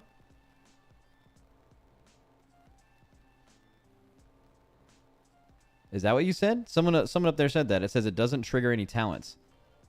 That would be insanely bad. That also sounds like an oversight. Like, I mean, if something's supposed to replace Throw Glaive, the fact that it doesn't work with Throw Glaive talents is like something about that is just wrong, right? So I don't know if you take too many points against them for that because that's clearly not intended. Yeah, that's boring. You just do more damage if Reaver's marks on things, consuming a soul fragment. Each excessive ability deals 10% increased damage. Boring. Hunt reduction is definitely good. The Vengeful Retreat thing's definitely good. The defensive node seems pretty weak. And then the Throw Glaive stuff down here is just not super good. Who cares about Throw Glaive? It's actually interesting. So, like, back in Legion, when they had, like, the Bloodlet momentum build, people loved Throw Glaive. It was, like, really sick because they took Throw Glaive out of your kit for, like, the entire BFA expansion. And maybe even Shadowlands, too. I didn't play in Shadowlands, Demon Hunter. But I know that when they added back like the Throw Glaive Bloodlet synergy and stuff, people really, really wanted that for gameplay reasons, right? So I think there's some world where that makes sense. Reaver is making more 4 or 5 second windows on top of your current ones. I mean, if it worked seamlessly into like an inertia window, maybe, but they all already feel kind of tight. Okay, and you guys said there is literally no animations for this. What does a Reaver's Glaive look like? Not gonna lie, the empowered Throw Glaive looks pretty clean. Let me see. Let me see if there's a YouTube video with this so I can see it. YouTube, Eldrachi Reaver animations. Did anyone do this? Talent playtest 1 month ago. But were they added recently? It looks like a glaive but spikier. It's a big purple. What's up, guys? Jedith. Very loud. Okay. Cast it.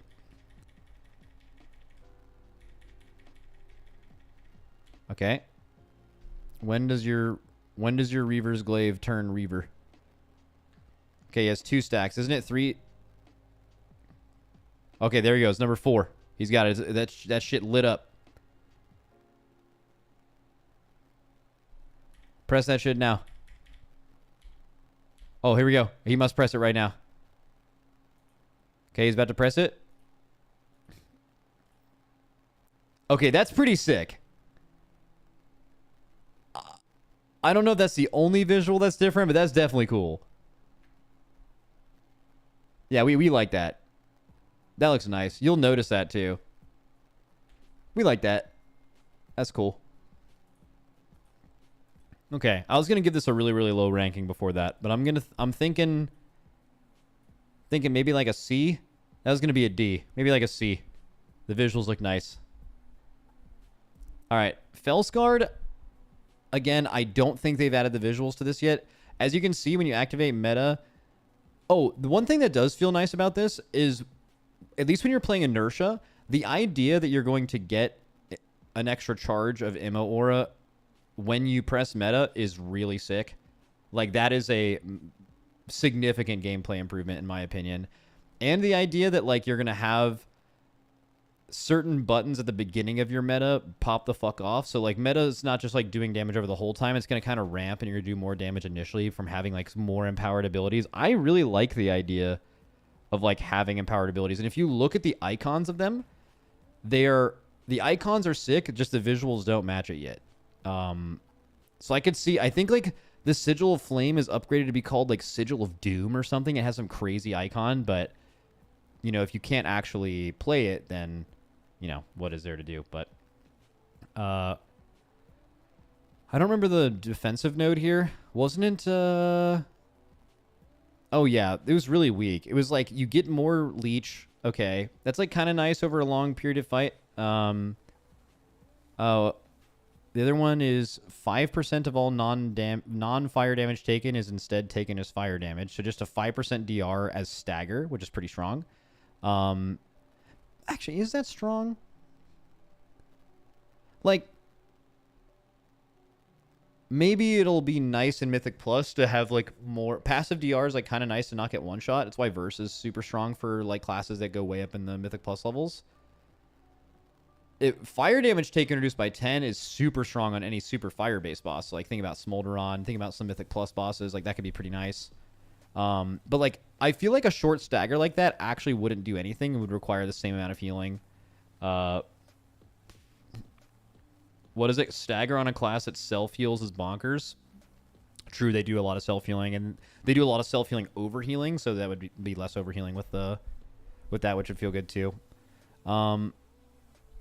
I think this one's a bit better. I'm not going to spend too much time on Felsguard. I think it's better than Eldrazi Reaver. But I think this could go to, like, A or S tier. I haven't played it enough to say S tier. I think with, like, good visuals, this could be cool as fuck. I think this could have Demon Hunters getting their Naruto headbands out. So, for Druid ones, I think the Druid ones did well for the restrictions they had. Like, with 4 different specs, with 4 distinctly different themes, how they chose to combine these together, I think, was, like, as close as they could have gotten to cool gameplay. But it does lead to one of the 2 for each decision for Druid to be, like, deeply less thematic. Right? Like, Druid, Moonkins really wanted the Arcane Tree, and maybe they would want a Solar Tree too, but they couldn't because they had to share it with Resto, and Resto definitely needed to be a tree theme, and, like, you could just tell that Moonkins, when they first saw this tree theme, even though the gameplay of it seemed pretty nice, they were just like, the fact that it was based around treants was ass. Like, it was just the theme totally missed for them. They also recently reworked this, or I think buffed it a lot. And same thing for, like, Resto Druids getting Wildstalker. Unless you're JB, I'm not sure how into that you are. Druid of the Claw was probably just a massive hit, which is not a play on the fact that it used to be called Massive Attack.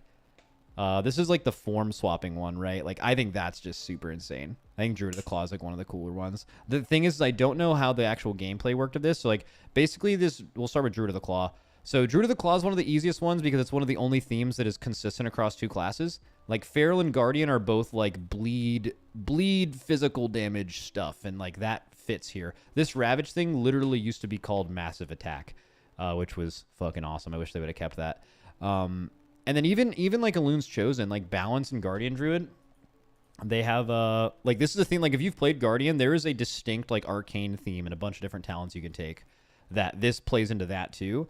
It's definitely, like, the build when you're playing Druid of the Claw and the build where you're playing Elun's Chosen for Guardian, at least, is, like, an entirely separate spec tree. Like, you just pick totally different buttons. But That's maybe weird, but I don't know. If they're both tuned to be good, I think that's maybe nice. And it also makes Lunar Beam a focus. And I personally, I've played a lot of Guardian Druid, I think Lunar Beam is one of the cooler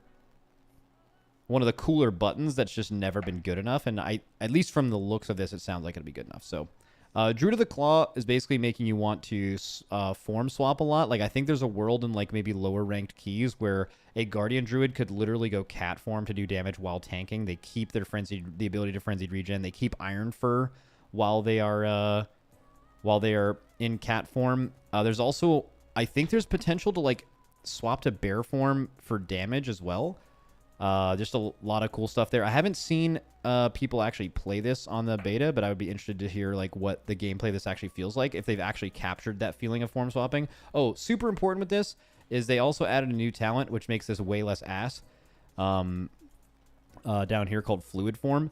So Shred and Rake will instantly shift you into cat form and can be used in any form. Same thing with Mangle, shifting you into bear form. Same thing for Moonkin if you want that, but it's mainly the first two. So, like, to shift, it's just infinitely better to shift now because you don't have to actually press the form anymore. You just instantly change forms, which is something that used to feel really nice. Like, if at least when I used to play, you would press dash and you would use that to go in the cat form because it would remove the GCD and it was off the GCD. I think they removed that at some point.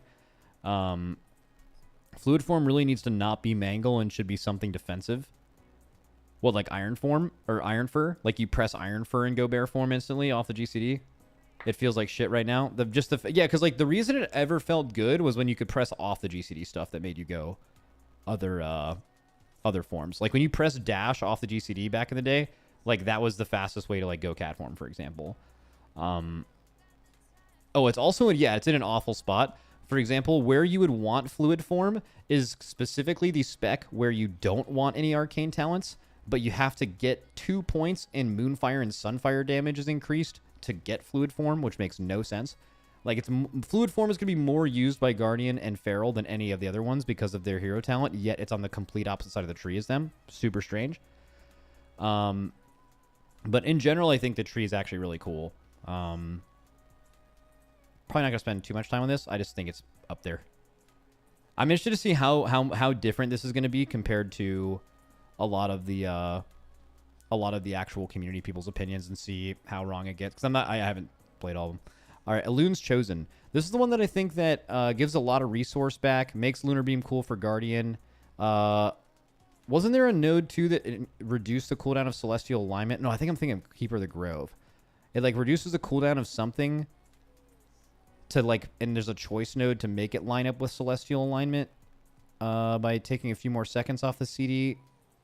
There it is. Force of Nature Treants generates 6 actual power every 2 seconds, or it's reduced by 15 seconds. I think the idea of this is with more haste, your CA can come up faster throughout an expansion, so this node makes it so your Force of Nature could line up with your actual CDs instead of being delayed. What is the... Defensive nodes are really important to me for Druid, because Druid's one of the few classes I think actually needs them. Ooh, so this one's nice just for movement. Your Wild Charge, your disengage as a Moonkin is just 3 seconds shorter. This one's really boring. Where's the defensive node? Is it actually not a choice? Oh, there we go. Bear form and Moonkin form reduce arcane damage taken by 6% and all their magic damage taken by 3%. So this is kind of interesting, right? Like, I know this is one that shares the tank, so you probably can't go too crazy on the defensive node, but like Moonkins, there are classes that are getting anywhere from 5 to like 20% passive reductions, which is insane, and Moonkins need that more than anyone else, and they get a 3. And like the arcane one is just like turbo niche, right? So kind of interesting there. Moonkins, what do you think? How good is Elun's Chosen? I would say it's probably pretty good. Also, I don't know if the visuals are any different because you're already kind of arcane-y. What do you think, Moonkin players? It goes hard A. Elun's is pretty good because of the crazy AP gen. Oh, wasn't there one that wasn't really liked? Like, there was this... Yeah, it's this choice node where Starfire deals 40% increased damage to its primary target but no longer triggers Solar Eclipse. But you don't have to actually play that. But I know that was one that got some dislike because not changing eclipses sounds bad. But I mean, it is a choice node, so like casting long ass Starfires for a long time sounds bad. Visuals are real good. Okay, I trust.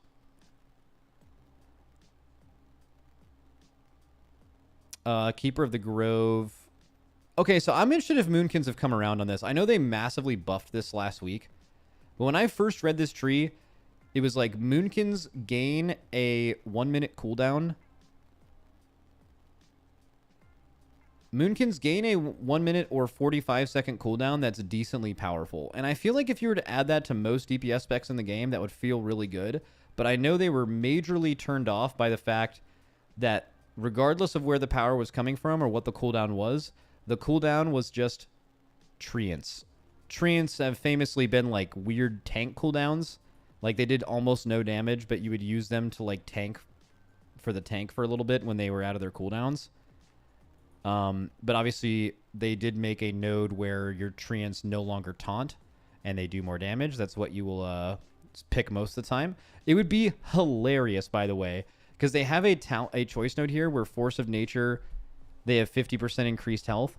It'd be so funny if you took the taunting variant of this in a tree where these things are supposed to be giving you power and being powerful. Like, imagine if your hero talent is based on trees and you use them to fucking tank. That's just fucking wild. So, yeah, casting Moonfire, doing more melee damage, and they also give you Astral Power. I thought this would be cool for Moonkins gameplay-wise. I just want to know if Moonkins have actually seen someone play this and think the gameplay is cool. Like, does this feel good? Does it feel worse than Elun's Chosen? Like, purely not talking about theme. We're going to dock it points for theme. I'm talking pure gameplay.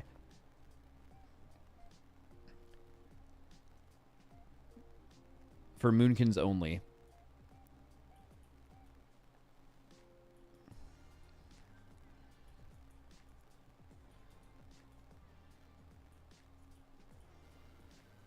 I saw Tettles do it. It looks like the AP gen makes you machine gun Star Surges. That sounds great.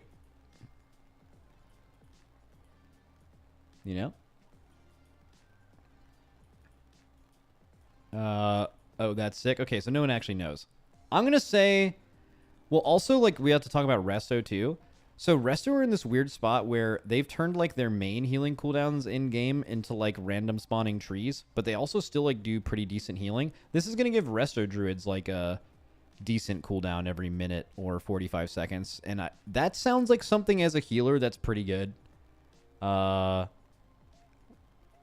But interested to see what that feels like. I know there's not, especially not a lot of healers on Alpha. Every time you're looking for a group, there's just 0 healers.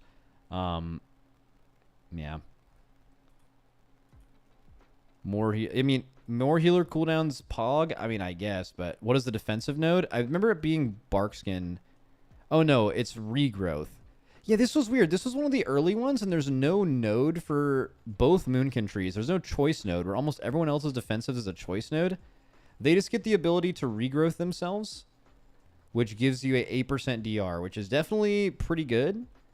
And there's also another thing that makes regrowth instant cast. So it is a GCD as far as I could tell, but it is not a cast. And when you press it, you'll also get an 8% DR. Which, for most classes, I think they would complain about that.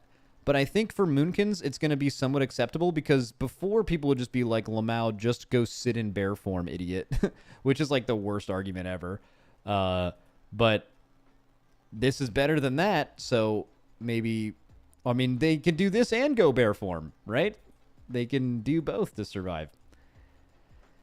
I'm going to put it in B. Just because it loses some points on theme. If this theme was as cool as the Arcane one, I think I'd keep it here, but I just don't know. I see people dislike it. Wildstalker. So this is one I didn't really, or I kind of liked the idea of it initially. So Feral Druids already have this massive attack tree, right? Where like you're just gonna be pressing this fucking big old button, and your cooldowns are gonna be significantly stronger. This is like when you have dots out, you put thorns on them that make your dots do more damage, or those thorns do damage. So it's like emphasizing the feral bleed playstyle, which is something that I've actually missed in this game. I actually really, really miss when ferals and assassination rogues and just dot classes in general were stronger at doing that. Like, they've kind of just watered down the power of dots over the years. So this was like an idea to, like, okay, let's make feral a sick multi-dot class. But I remember when I read this the first time, I felt like they didn't actually accomplish that. There was one cool thing in here, though. It's not this. It's not that.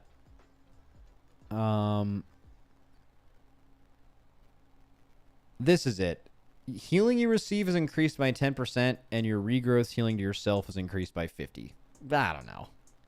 Just all of the defensive nodes for druids seem really weak compared to other classes, and I think druids are not necessarily really tanky. So either way, I still think this could gain some points. I'm also going to put this in B, maybe even C. I haven't read it in too long. Oh, other than the Entangling Vortex is actually cool for CCing stuff. But yeah, I don't know. It felt like this was uninspired, and they haven't really made a lot of changes to it.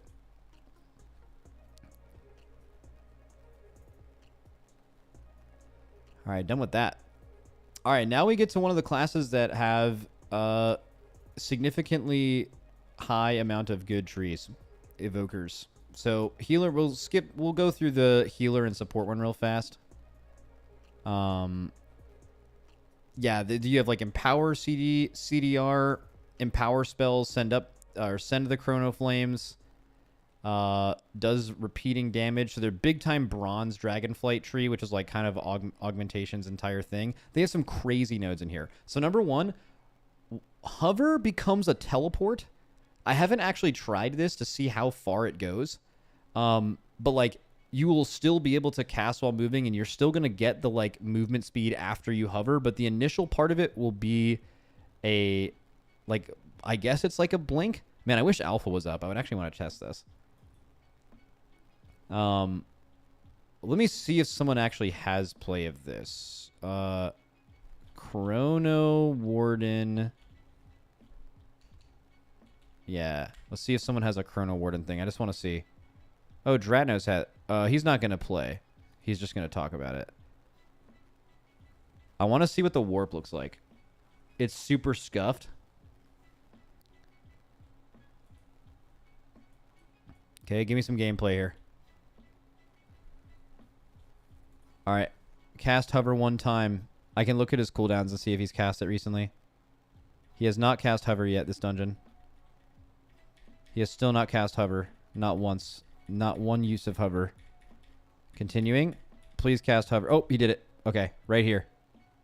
Okay, he picks up the beer. Is he playing... He does it by the training dummies? Interesting. That was definitely not it. He must be playing Flame Shaper. Right here? Is this where he does it? Nope. That didn't do anything.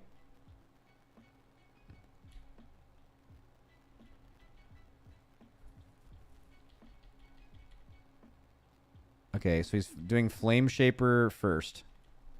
All right. When do you show... okay. Maybe right here? Oh, you just used it. Perfect. Right here. Use it again. Blink for me. So it is a blink. I wonder if it's going to work like most blinks in WoW. Where... Have you guys noticed raid fights that have... Is that like a half-second cast? It's not a... What? Half-second cast. Let's see. So do it again. It does transport you further. It's probably going to have other blink mechanics like Shadow Step and blink. I'm not even going to go into explaining this. It's super random. But like basically, when you blink with mechanics on you that kill other people, you will explode if you blink over them. Blasphemy, Halandrus bombs, random shit like that. I bet the same things apply to this, but like very rarely do fights actually have stuff like that. It'll probably functionally work like a blink. Like something you can do is, let's say there's a beam right in front of you, right? There's a beam right here, and you have to blink over the beam without dying. That will work. Like if you press this, you will not die to the beam and you will go through it. It's usually just some weird, like when you have circles on your character and you blink, the circle technically travels where you blinked through. So I think that's cool. Abilities with a 45-second longer cooldown grant int, and defensive abilities grant stam. Was that their defensive node? I don't think so, right? Oh, yeah. Dude, this has some other crazy shit. Oh, yeah. No, here's a defensive node. When you use hover, you also take 20% reduced damage, and then it will, like, decay over 3 seconds, but you can just use it right when the damage is happening. So it turns your movement ability into a, like, pretty strong initial defensive. This is very weak for raid, generally speaking. Actually, I mean, like, okay, depending on what level content you're doing, but extremely good in, like, Omega high Mythic Plus. Super strong. Because it's all about living massive hits, not having, like, passive DR. Well, passive DR is also really good, but... and then you can also make your friends faster with the movement speed things. You just saw those motes. Those are the things on the ground they just left by warping. That's not too important, though. Oh, yeah, it turns Tip the Scales into an actual cooldown. I really fuck with that. Like, the fact that Tip the Scales isn't just, like, an instant empower ability, but is also going to give you, like, ramping cooldowns, I thought that was really awesome. Oh, yeah, this is the one that I think made it a little bit more controversial. So, when you cast an empowered spell, you will cause a nearby ally to give them a buff for 15 seconds, granting them a chance to echo their damage or healing spells, dealing 50% of the amount gained. Again, I don't care about that as long as it's attributed to the player. Like it's attributed back to the Evoker. Like I still think Evoker existing in its current form is still fine. I think the biggest issue is that no one actually knows how much damage anyone is doing. That sucks. It sucks so bad that details and logs are completely wrong. Ever since halfway through this expansion, that the main Evoker developer, Graham, he left, and things have just been cooked ever since. The fact that the log hooks are still broken is ridiculous. So don't care about this at all as long as it attributes back to the right person. Extends all of that, cool. And then the fact that it's Prez too for that I think is fine. I think Chrono Warden's great. Chrono Warden's good. I think it's the weaker of the other two. All right, so Flame Shaper, last time I checked, was really sick. So Fire Breath Spreading. Oh, isn't this the one where you can like skirt? You can like control your deep breath? Or is that Scale Commander?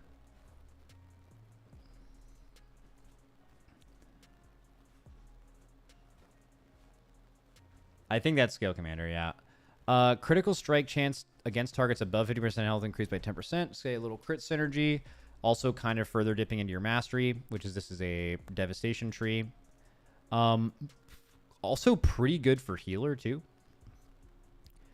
Okay, you're getting more procs. Engulf. Actually, how does Engulf work again? 30-second recharge. Okay, so it's like a dot.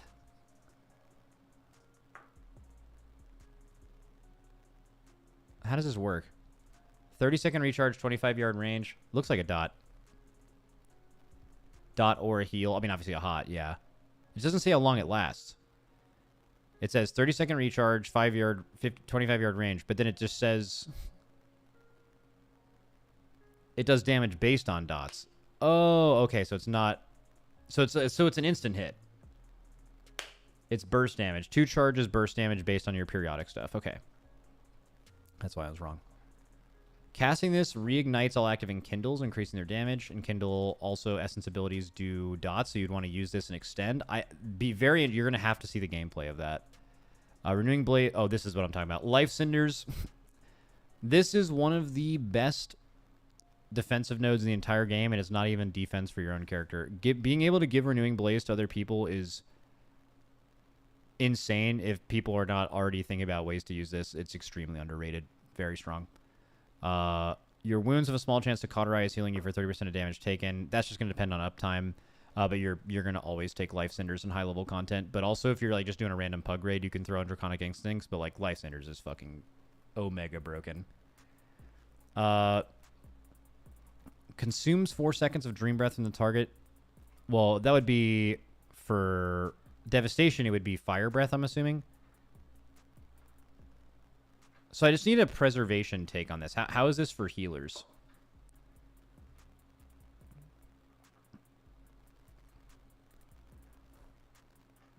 Big burst healing. Oh, so it's like adding, so like you have reversions on a charge, but you're also going to have like big burst healing on a charge. That has to feel like really, really good for Mythic Plus healing too.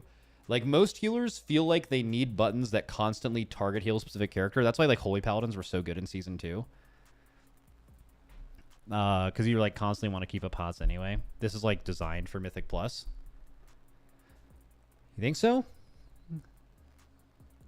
I guess, yeah, I guess you could say that the damage profile, at least of Scale Commander, would make more sense in raids, but yeah. Flame Shaper's going way up there. Oh, I still have it as Ruby Adept on here.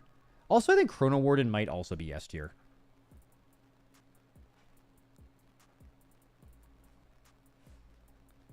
The thing is, I don't think Og or Prez cares about this part of it. That's what would keep me from putting it there, but I think it probably is. It just has, like, just absolutely cracked stuff going on. You also feel like a Bronze Dragonflight gamer because you just start constantly shooting out those orbs and everything.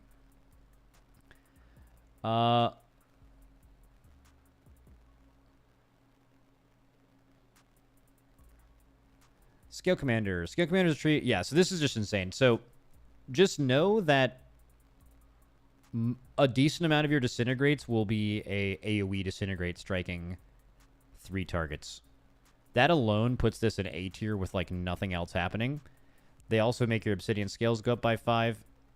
Knocking enemies up or backwards reduce your damage. That's bad. You're just going to take the Obsidian Scales node. That's probably the weakest defensive node on the Evoker tree. Oh, there's even more. While hovering, the damage from AoE attacks reduced by 10%. So that's great. So you get 2 defensive nodes. Fuck it. Why not? Unless you want the hover talent. Deep breath resetting hover. Oh yeah, I liked this too. So like 50 seconds into the fight, you will do more damage with your generators. Well, I guess you could call them generators, but yeah, they which kind of like counteracts your mastery, which is nice. The whole bit of the class or the hero talent is that you're bombarding your enemies. You're like marking targets, and then things that your allies hit them with will like proc things for you, or they will proc bombardments to hit them, which also gives you CDR on spells, mainly Deep Breath. And then they made Deep Breath much better. They made it do significantly more damage, and now you can fucking steer that shit, which is really cool. I still am interested to see how that feels, because even with a steerable Deep Breath, and even with Deep Breath being more powerful, I've always felt that every second I'm in Deep Breath as an Evoker feels bad. I feel like in danger, not in control of my character, and that I'm not doing something very powerful. So I'm just interested to see how that feels just in general, to be deep breathing more with CDR, and even having your power come from that being weird. And every time you enter combat, you get a free Living Flame, sick for Mythic Plus. See, this is one of those things where like some people will be like, for raid, like how is this a good node? It just means you get a instant Living Flame on the pull. But I think a bad way to look at all hero talents is trying to make sure that every node has power. Because, like, in reality, let's say your hero talent tree has power. It's great, and it feels awesome, and it looks awesome, but, like, 70 to 80% of the power comes from, like, 3 points. Unless you're leveling, that doesn't fucking matter. Right? I know that was, like, a rogue concern earlier. Like how much each point does specifically doesn't really matter. Like some of the better trees actually have like some of the nodes do fucking nothing, which doesn't matter. It's all about what it all does together. I would want some takes from people who've played this at max level, but I'm not super confident in ranking it. Other than it just seems awesome. I've seen people play it. It looks really awesome. It looks better than the other two.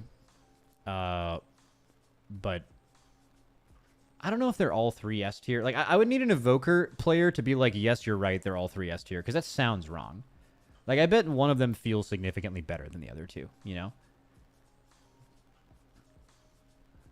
Max, have you seen the bombardment animation? No. Where can I look at that? Let's see. Scale Commander. Oh, that's going to say Scale Commanders. Oh, no. Preheat actually has one. Scale Commander pumps. What's the bombardment animation?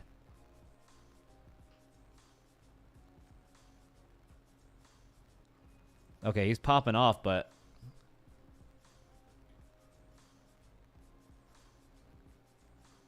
I can't see the Bombardos. Where are the Bombardos? There it was. You missed it. It's the dragon swoops. Wait, the dragons fly across? Oh, right there. That, right?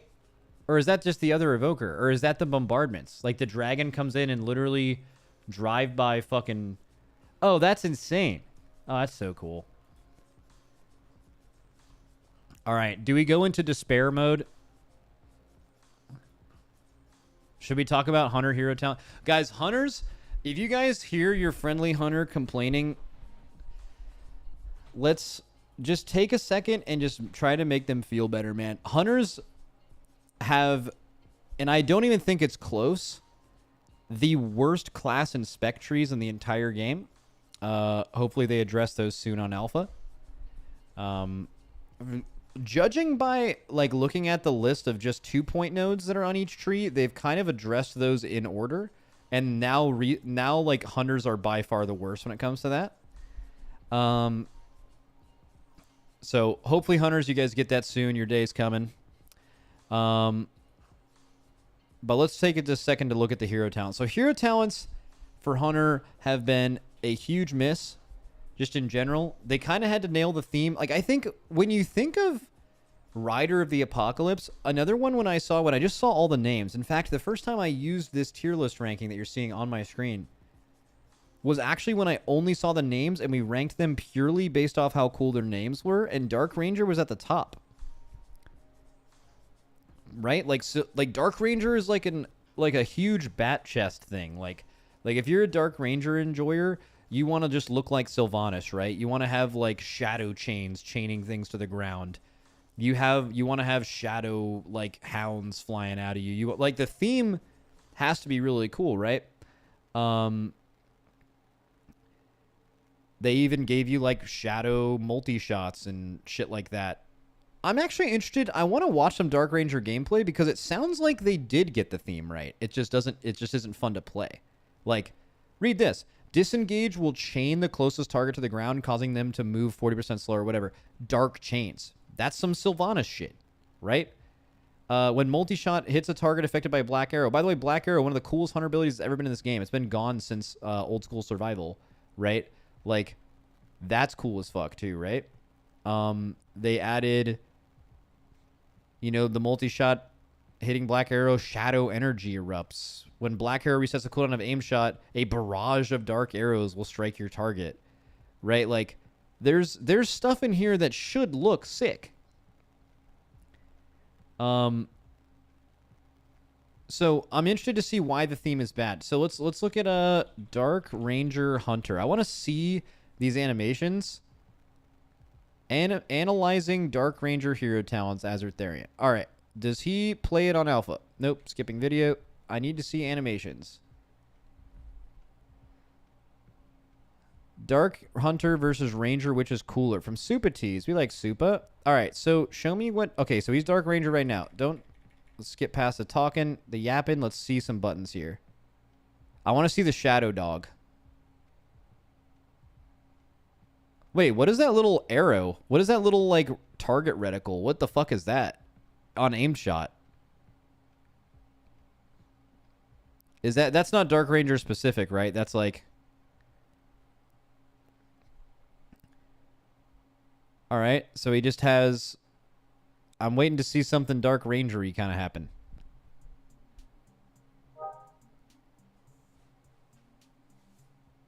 Aim shots always had that, you just never see it? Okay. Wait, so press Black Arrow. Do something Dark Ranger. Press disengage.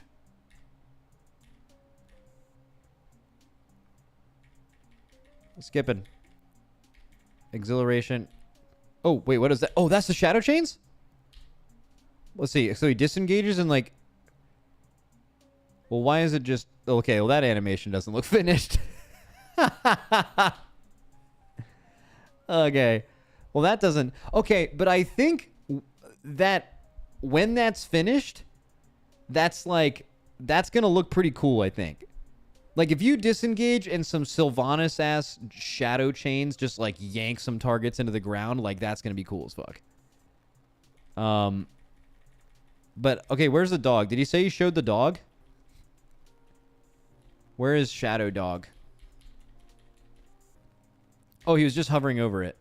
Which means he probably is going to show dog. Show dog. Oh, I just saw it right there. Oh, that's ass. See, like, what is that? That's so lame. Like, that's so fucking... How do you fuck that up? Dude, you could just make that thing purple as fuck. And it would be way better. It's just like a little dog. It's like Reptar. It's like they spawned Reptar into the game. Not that Reptar isn't cool. But like, you know, I don't know. Make it bigger. Make it look ferocious. Make it look like some crazy ass shit.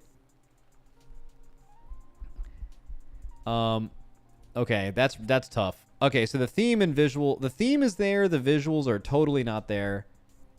Actually, wait. What does this look like? The Shadow Surge and Withering Fire. Let's look at that.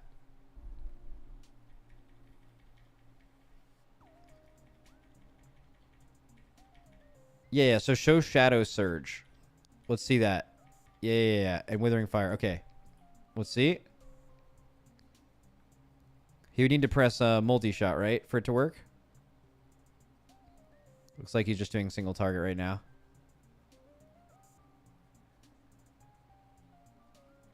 What is it? Withering Fire is not implemented and Shadow Surge is pathetic. Okay, so for right now, the issue with Dark Ranger is the main bit is that it's going to do damage and you have a chance to generate a charge of aim shot. The issue is that doesn't actually feel good.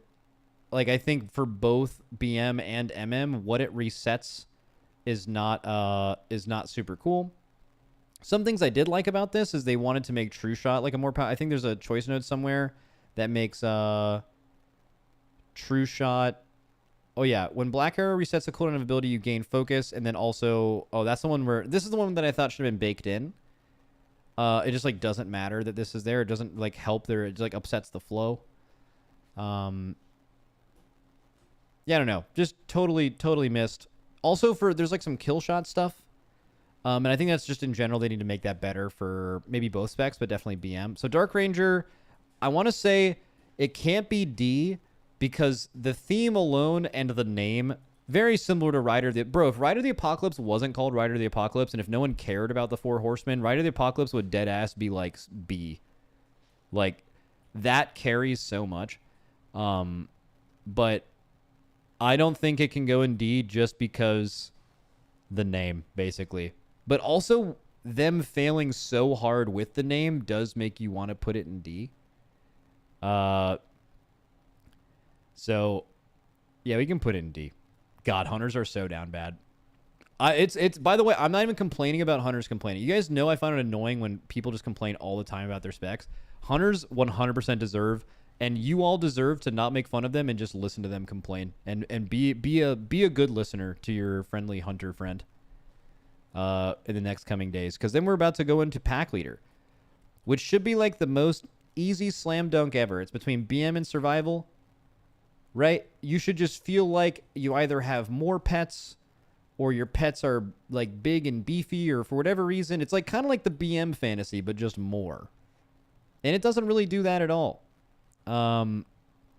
Like people want a goddamn zoo, you know? They just like totally missed on this. It's like basically just like kill command, pets do more damage. I can't tell you about theme or visuals because as far as I could tell, there are no extra visuals of this at all. It's just oh, there was one thing that was interesting actually. No, this was bad.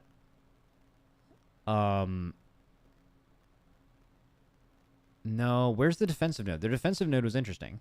I remember this. Am I thinking about another tree? Where is their defensive node?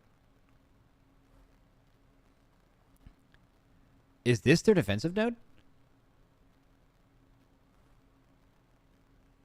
Is this the defensive node?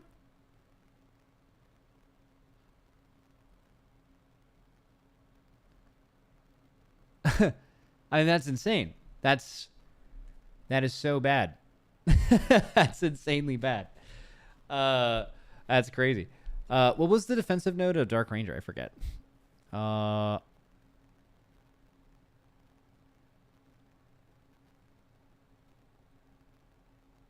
Oh yeah, exhilaration. Oh, I actually liked this. I like this a lot. The first one's bad. The like you heal for shadow damage dealt. It's like super whatever. The exhilaration grants you 3 seconds of survival, and survival grants you. Yeah, that's nice. I like that. Other one bad. Yeah, pack leader's even worse, in my opinion. I don't remember Sentinel much because I don't play MM. But I know that the whole Sentinel Owl thing was not something that was really liked. I know that's not directly translating to this, but so you get a 10% absorb. Okay. I remember this being not bad. I remember this being like it's the most functional tree, but it's still largely passive damage. Yeah, so largely passive damage I think is still fine if the theme makes up for it. Like I said, Rider of the Apocalypse, massively passive tree. Outside of it making your movement ability a lot better. It just rocks with theme and visuals. What does this look like? The visuals got a huge downgrade recently. The defensive node is like giving a CPR. Wait, what is the defensive node here? Oh, is it the absorb? Is that it?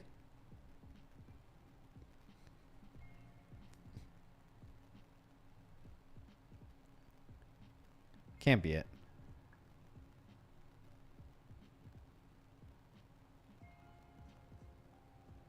The thing is, this might actually be good. Like, this might actually end up being a lot of healing. And the ability to have an absorber for 10% of your health is okay. I just don't know how often it's going to be doing damage. So it's good, entirely passive. What about gameplay? Oh, you said gameplay, you don't realize it, right? It's entirely passive. It just does damage.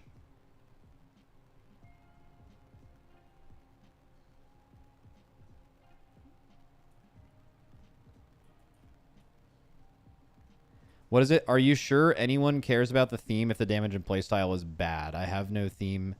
I would rather have no theme in good game. Well, so what do you mean gameplay, the damage and playstyle is bad? Like, I think these are going to be really easy to tune. These are like 10 times easier to tune than Covenants. I don't think... So yeah, first of all, yes. I think if the theme and the visuals are cool and the gameplay is pretty passive... When you say gameplay, when you say playstyle is bad, I'm assuming you mean the hero talent actively makes it worse. Like, your gameplay is literally worse because of the hero talent, right? Like, that, as far as I know, I don't think I know of any hero talents where that's actually true. Like, the worst case scenario is the gameplay is, like, just the same. I don't know if there's any where it's, like, way worse. But I'm sure there are. I'm just not aware of that. Trickster's being remade. Sand Lane is worse gameplay. Oh yeah, because you ignore your buttons to just spam Vampiric Strike. Yeah, I kind of feel that. But yeah, in that case, yeah, it would be bad. But no, dude, they are actually care. You're saying you only care about gameplay, so do I. But most players of WoW do not. Most WoW players are like theme visuals are super important. I could not possibly care about those things, but a lot of people do. And even I think the theme and visuals for these are pretty sick. So,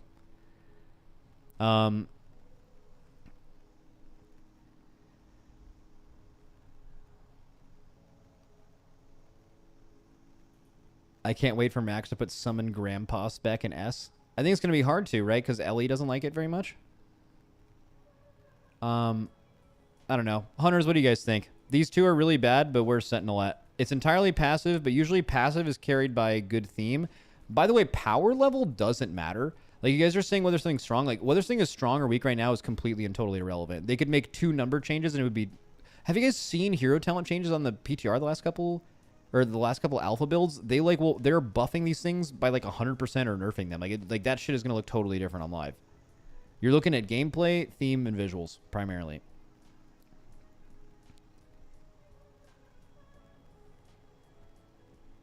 Sentinel's too racial specific, too passive, and too visually plain. Racial specific? Sorry, what the fuck does that mean? Like, you have to be a specific... I mean, they're all very elf-themed. Oh, interesting. But do you have to be a night elf to... Oh, it's themed off of night elves. I see. I thought you meant, like, you had to be a race in-game. Like, think of an orc sentinel. It makes no sense. Okay. Sentinel B for mid. That would be B for bid. Alright, mages. I'm not going to spend a lot of time on this. I think Frostfire or Fire-Frost synergy is one of the coolest things in the entire game. Or in the entire, like, theme of doing damage ever. Like, I will actively seek out, like, Frost and Fire synergy in any new game I play. I just think it's super, super fun. I want to just double check the defensive nodes. Oh, yeah, so one is you can move during Ice Block, which is, like, they're not gaining a lot of defensive power from that. But you don't need defensive power as a mage. You're gaining the ability to actually immune soak things in Ice Block, in which you previously could not be able to do that, which is really strong. It also has some defensive benefit from just casting a barrier when it ends. And then also Ice Barrier will cast Blazing Barrier at 25% effectiveness. Obviously, that's flipped for being a Fire Mage. There's another cool node here, too. I know it's like, it affects your gameplay.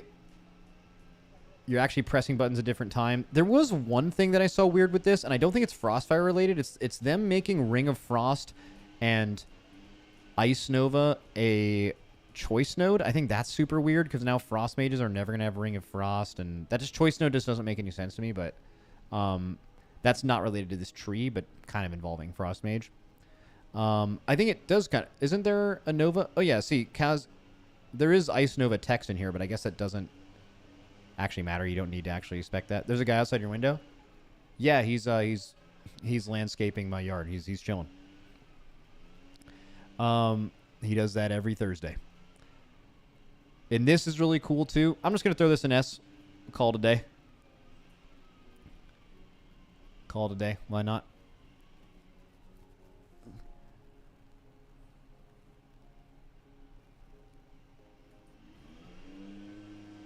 Got a little leaf blower right now. Just blowing some leaves.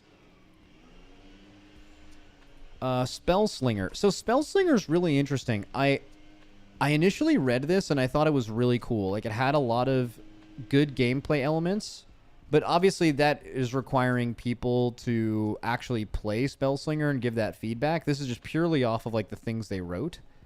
I don't think the theme of Spellslinger is any cooler / is definitely less cool than Frostfire and Sunfury. But I've heard people say that this is really fun. It's like the only people I've heard say this is not as good are just mages where, like, Frostfire and Sunfury are, like, super goated. But maybe that means it's down a tier. But, like, you have to think about what else is in A. Like, I don't know. Let me read through some of this again. What's, like, defensive node here? Oh, yeah. So, Mirror Image is a 5% stronger cooldown, and it summons an extra one. And Prismatic Barrier can absorb up to 50% more damage, max effectiveness when under 50% health. So if you use this under 50% health, your personal absorb is just 50% stronger. Arcane Blast. Is it making your cooldown stronger? I think. Because, like, it's when you Arcane Surge, right? It conjures 8 instantly. So, like... Bro, there's, like, way too much going on here. Does Reactive Barrier work for Mass Barrier? You talking about with, Where's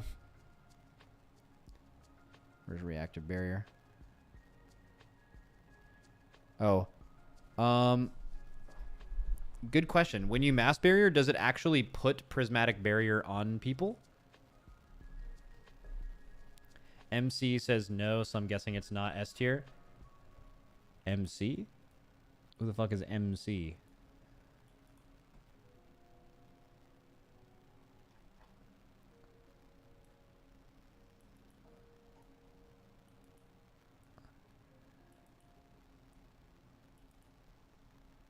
Okay, no one knows. Spellslinger is literally the needler gun. Let's look at some animations. Spellslinger Mage.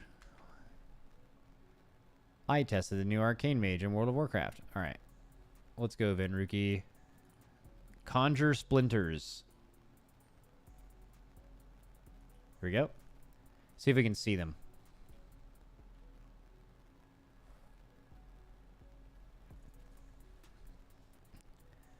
So, do we see what kind of a buff we're getting here, or I want to see the little needles. Is that? Oh, I just saw one. Is that the or is that the arcane? That's arcane familiar, right? They have been updated since this video. Okay, give me a new video then.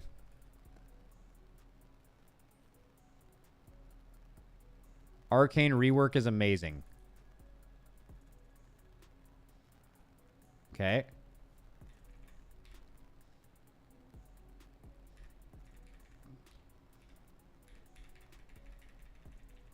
He's going over the tree mainly.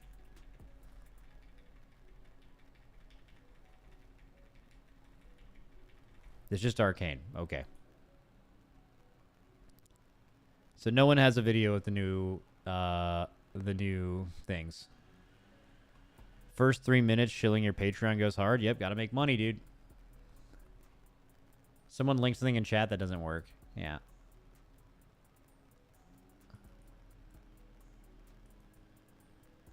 Just tell me what to look up. Links in chat don't work. Yep. I've seen a bunch of people posting the animations. Here, I'll let you guys find a link for that, and I'll be right back.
Wait, what is this?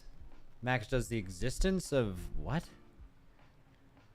Max, is the existence of night elves imply the existence of day elves? Yeah, I've always been saying this. That's why Sylvanas did that thing to the tree.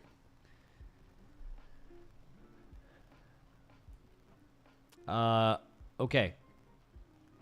Around 9:30 in that Marcellian video you were on, there's the updated Splinter animations. Okay, good shout.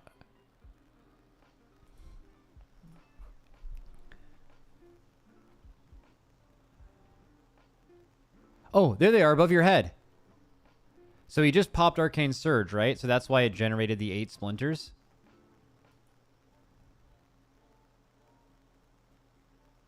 Look above his head. And then, like, they're just fire. Okay, that is sick. That looks sick as fuck. It's literally like the Halo gun. And shifting power is also sending them. Yeah, you can see them shooting. Yeah, the goddamn Needler.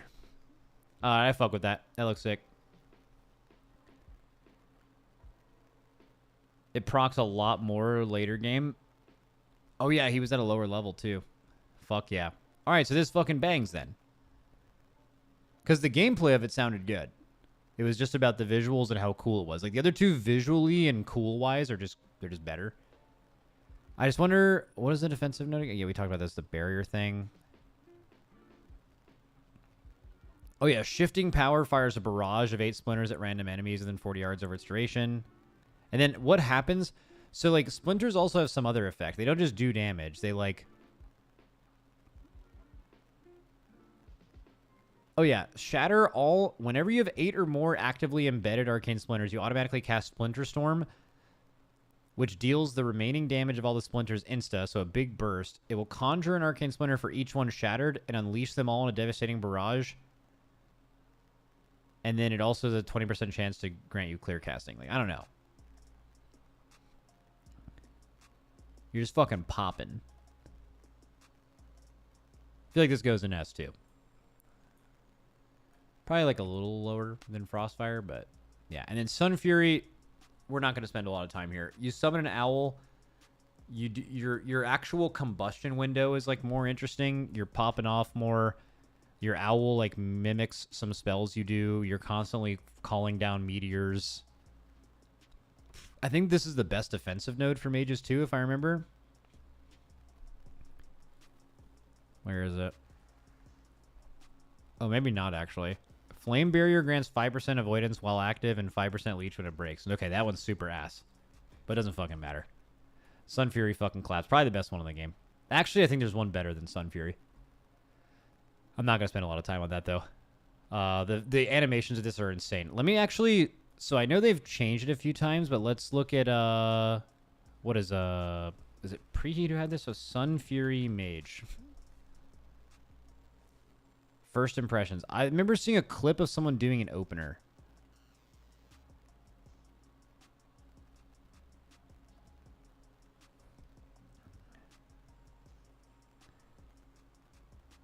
Was it Preheat's opener? Here it is.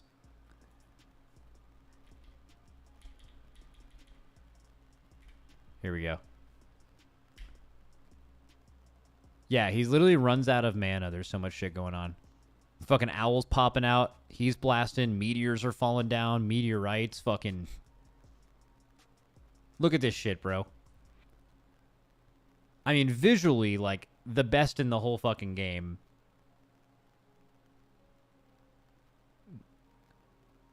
What is it? The meteors got nerfed. Instead of 8 meteors, it's 4. Oh, that sucks. That fucking sucks, man. That really sucks that happened to you. All right. Okay, monks. So I can speak about Conduit and Shadowpan a lot. I've fucked around with that a decent amount as Windwalker. So yeah, I initially was not a huge fan of Conduit of the Celestials, but I've become more of a fan. So I think the theme of Conduit of the Celestials is really cool.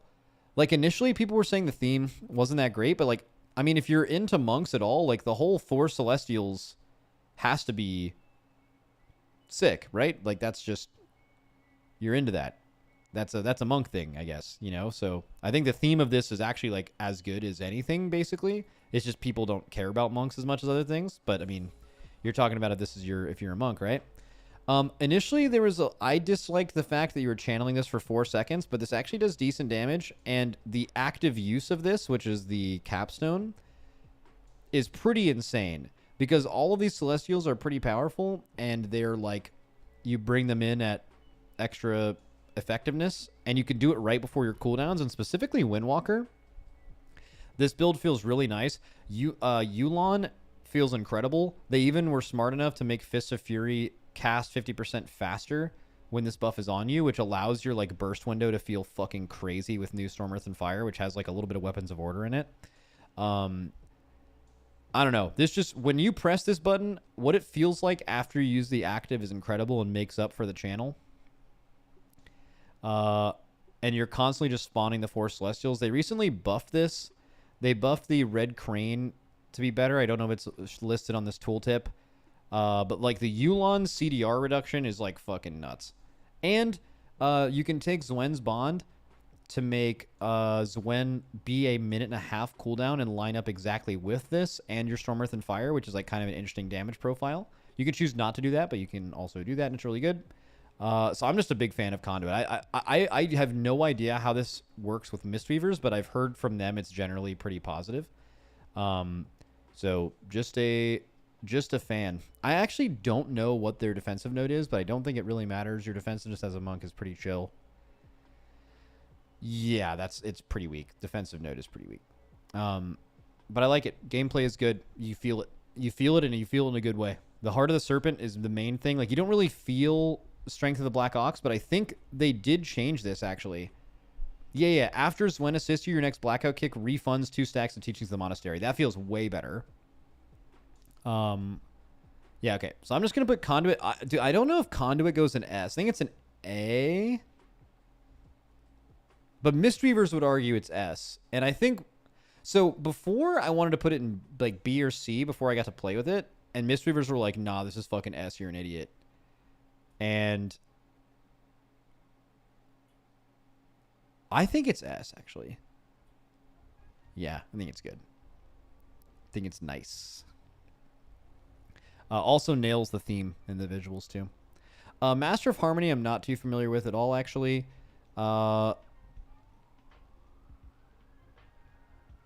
This is a Mistweaver Brewmaster thing. I think I've like almost totally ignored this. I looked at this a while ago. It's also one of the rare ones shared with a healer and a tank.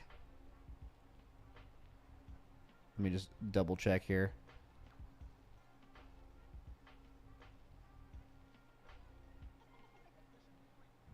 Defensive node. Fortifying Brew grants 20% more, grants 20% stagger. Okay. And keep in mind, Fortifying Brew is a way shorter cooldown now. For Mistweaver, at least. Chi Burst and Chi Wave deal 100% increased damage. Nah, it's so weak. Tiger's Lust reduces the cooldown of roll. Tiger's Lust grants 20% speed up to 2 allies near its target. Okay, this doesn't look great. Oh, yeah, I think... Sorry, I remember reading this.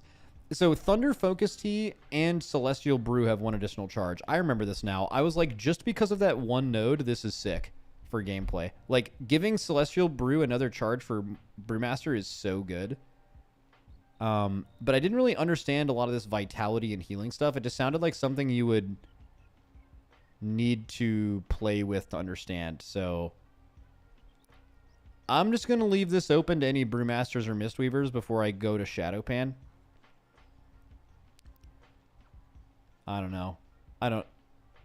Too much harmony, vitality stuff going on here. Master of Harmony is hard S tier. The main and the last node are good S. I love it as Brew. All right, say less. I trust you. Okay. Shadowpan. So here's where monks almost have 3 insane ones, and then they don't. I think Shadowpan is turbo stinky. First of all, I guess the theme of Shadowpan could be cool, right? It's like some like panda monk from the shadows coming out being all stealthy and shit. You don't feel Shadow Pan in any way when you're playing it. And I know some other classes have been like it's entirely passive. This is entirely passive, plus there's no theme, plus there's no visuals. Literally nothing. And especially right now on Alpha, you don't even know when Wisdom of the Wall is up. It's not on your personal resource display or anything, so it's like in your buffs in the top right of your screen, and there's no visual on your character when this... look how strong this buff is. You gain this for 20 seconds. 30% increased crit damage, 25% crit of your verse. You do flurry strikes to all uncontrolled enemies within 6 yards, and you get 25% increased mastery. This is a massive buff that you don't get very often, and you have no idea it's on you. You would just have to check by your buffs. Huge failure. Like, you just have no idea this is happening. That being said, the gameplay of this isn't awful.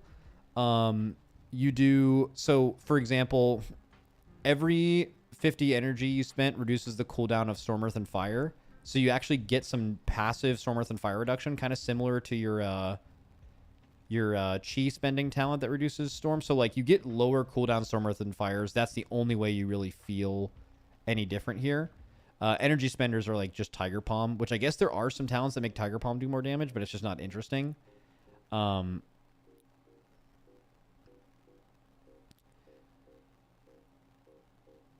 Yeah, your Vivify healing you for more, and your Chi Burst and Expel Harm healing you for more, and an expansion where those things matter as little as they ever have. Just not great. Yeah, it's totally... Yeah, total miss here.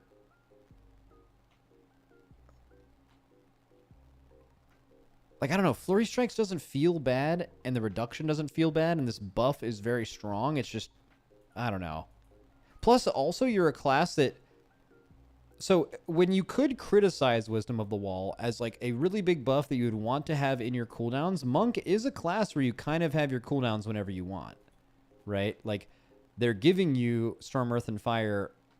faster, right? They're giving you more CDR and Storm, Earth, and Fire, so you should be able to make use of Wisdom of the Wall procs, but they're just kind of random, right? So like, I don't know, that could play into Monk being good. That could be something you could do with Monk and you couldn't do with anyone else, but I don't know. You still have pretty strong 2 minutes.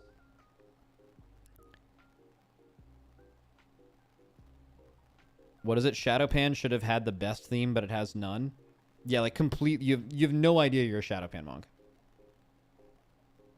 What is it? This spec sounds like it would be 100% better if the spec simply had Pandaren monks appear out of the shadows when you hit certain buttons and do shit. You're exactly right, but that doesn't happen.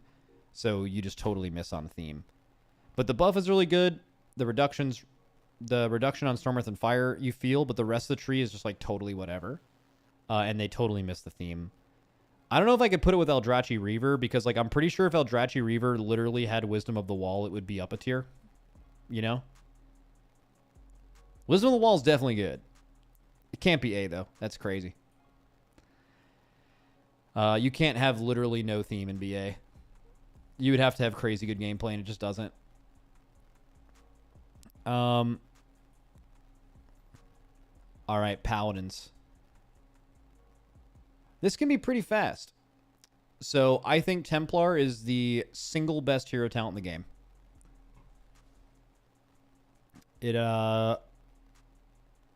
It's just fucking crazy, man. Like, when you play this, it's not only gameplay changing, it literally gives you a new spender. You're constantly throwing hammers down from the fucking ceiling. Isn't there like a really good utility or speed node here? Something to do with your Divine Steed? Oh yeah, your Divine Steed lasts longer. You don't really have to interact with this to make it work, other than like it literally changes your spender. You get a 5 holy power spender that hits insanely hard. And it's just really, really fun. Like, red in general is really fun, but I think this theme absolutely nailed it. And gameplay of this is also really, really sick. So I'm gonna put that up there. All right, Herald of the Sun. I thought this one would be a lot cooler. So for Holy, I think it's great because you're replacing Wog with Eternal Flame, so you're giving them more of a hot play style. But like, you don't really feel Dawnlight at all until you use your wings. But now there's a build where like you proc wings all the time, so like This, I haven't played Herald of the Sun with the Ret talents. These ones, this thing.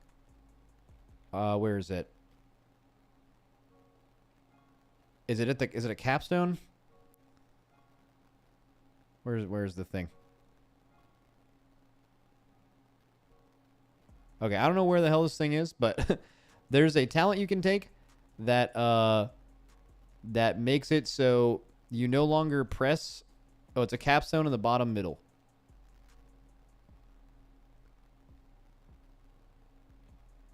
Ah, here we go. Wake of Ashes activates Crusade or Avenging Wrath, and each holy power spent has a chance to activate this for 5 seconds. So this makes it so you're like popping wings every 30 seconds basically, but you're also randomly getting it at other points, which is going to significantly increase the amount of time and the amount of dawn lights you put out and are like chaining amongst each other. So like I haven't played this build. That build is super fun, but I haven't played Herald with it. So I don't have a take on how this plays, but that build is super fun, and this is going to work with that. So I imagine it's still really good. I don't remember the what they were trying to do with like the utility nodes here.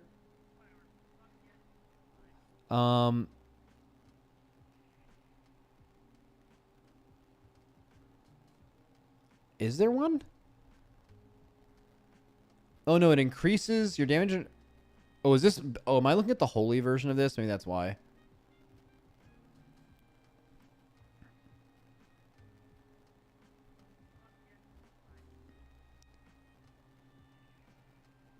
I think it's the speed and slow thing.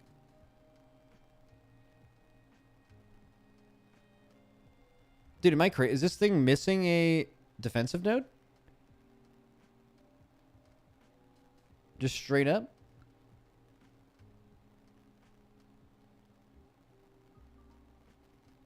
I think it is. How have I never realized this?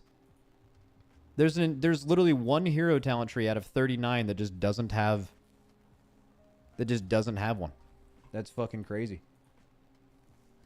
I guess Eternal Flame, but that's ridiculous. Yeah, I don't know. Anyways, I think this fucking owns. I think Herald is probably, I don't know, maybe it's A, but I'm gonna guess for Holy it's S, and I'm going to guess for Ret with that talent build it's gonna be S. I just haven't played it yet, so gonna be S, just a little bit lower. So Lightsmith's entire theme is like you're buffing people by dropping a holy bulwark or a sacred weapon. Other people pick these things up and it gives them the buff of what these things are supposed to be. I heard someone say the playstyle of this is not nearly as bad as it sounded, but I still just absolutely hate that. Increasing armor in primary stat lasts for 1 hour. You know, like this is, I guess, like a personal thing. When your armament fades, the cooldown of lay on hands is less. I don't know, man. Look up a video for playstyle. I don't even want to. I fucking hate this shit. I think this shit stinks. What is it, Max? The shield is apparently gigantic, like several million health big. Well, 7 million health isn't a lot, right? You no longer place it on the ground, you cast it on them.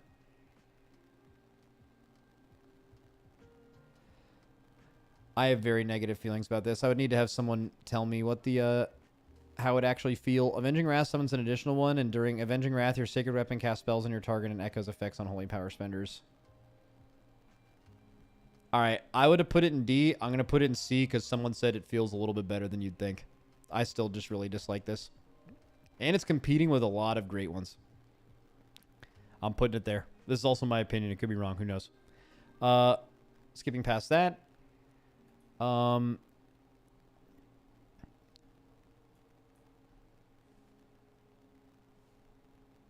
Priests, huh? So, don't heal. So, I'm going to maybe...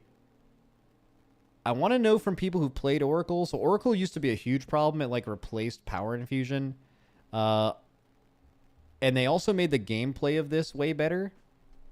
I I don't even know if I can rate this. Like, it like initially really sucked to play, and now it's clearly like the main issues I had was the PI base and the way that you were like cycling through spells. But that doesn't sound weird to me at all, the way that they changed it. The way that you cycle through spells is much better, and it not being PI based is fine. It's even worse. You get literally 0 power from it. Well, that's not true. On the left side, you're getting like Prayer of Mending, applying Power Word Shield. You're getting Power Word Shield, applying a stack of Prayer of Mending. I think that's redeemable. They had a note under it that was even more related to that. I think there's like stuff on here that isn't bad. But yeah, compared to like the player power you get from some of these other things, like compare it to like if you're a holy priest, right? Compare it to this. Like every time you halo, every minute you get like a 15% or 10% increase healing for 15 seconds. Your salvation becomes an even bigger cooldown. It's 10% stronger, and now you do 10% more healing for 20 seconds. Your apotheosis is buffed by for 20 seconds. Read this shit, right? Creating a halo grants Surge of Light. It increases the Surge of Light flash heals by 30%, and consuming Surge of Light reduces the cooldown of Holy Word Sanctify by 4 seconds. If you're a Holy Priest, these 3 nodes alone are better than the entire Oracle tree. Right? So, there's even though like it feels bad that you get more haste of power infusion when you already don't care about that and are giving it to other people, but I don't know. I feel like you just rather play Archon as Holy. For Shadow, talking about Archon as well, Shadow it's a pretty different idea. So Void Weaver is making you have like a small cooldown window on one of your other non-cooldown spells, while Archon is buffing your cooldowns by a lot. Like if you're a Shadow Priest, during Halo, you're going to be strong, which is every minute, and then either your 1 or 2 minute cooldowns, whatever you spect, are like even more strong. I want to say the actual... What is the actual text? This is actually looking at the Holy version. I'll actually go to the Shadow one here because I want to make sure it's right. So enemies damaged by your Halo, which will be pulsing out 3 times over 15 seconds, will increase their damage from you by 5 seconds. Right? So it's actually maybe close to a 20-second buff because the Halo is going to come back and hit them again. Oh, yeah. And the damage dealt is increased by 10%. Your damage dealt is increased by 10% while Dark Ascension is active and 15% while Void Form. So your 2 minute is 15% stronger plus another 10%. And your 1 minute is 10% stronger plus another 10%. So like the thing has gameplay value in that now you are just like a more of a cooldown based class, where Void Weaver is like the exact opposite of that, where it kind of just gives you damage outside your cooldowns and makes you have another cooldown window kind of. I will say Void Weaver's theme is significantly cooler than Archon. Like the theme for Archon isn't really there, but the power and the gameplay ideas are great. So like I would, there's also some defensive stuff I wanted to look at.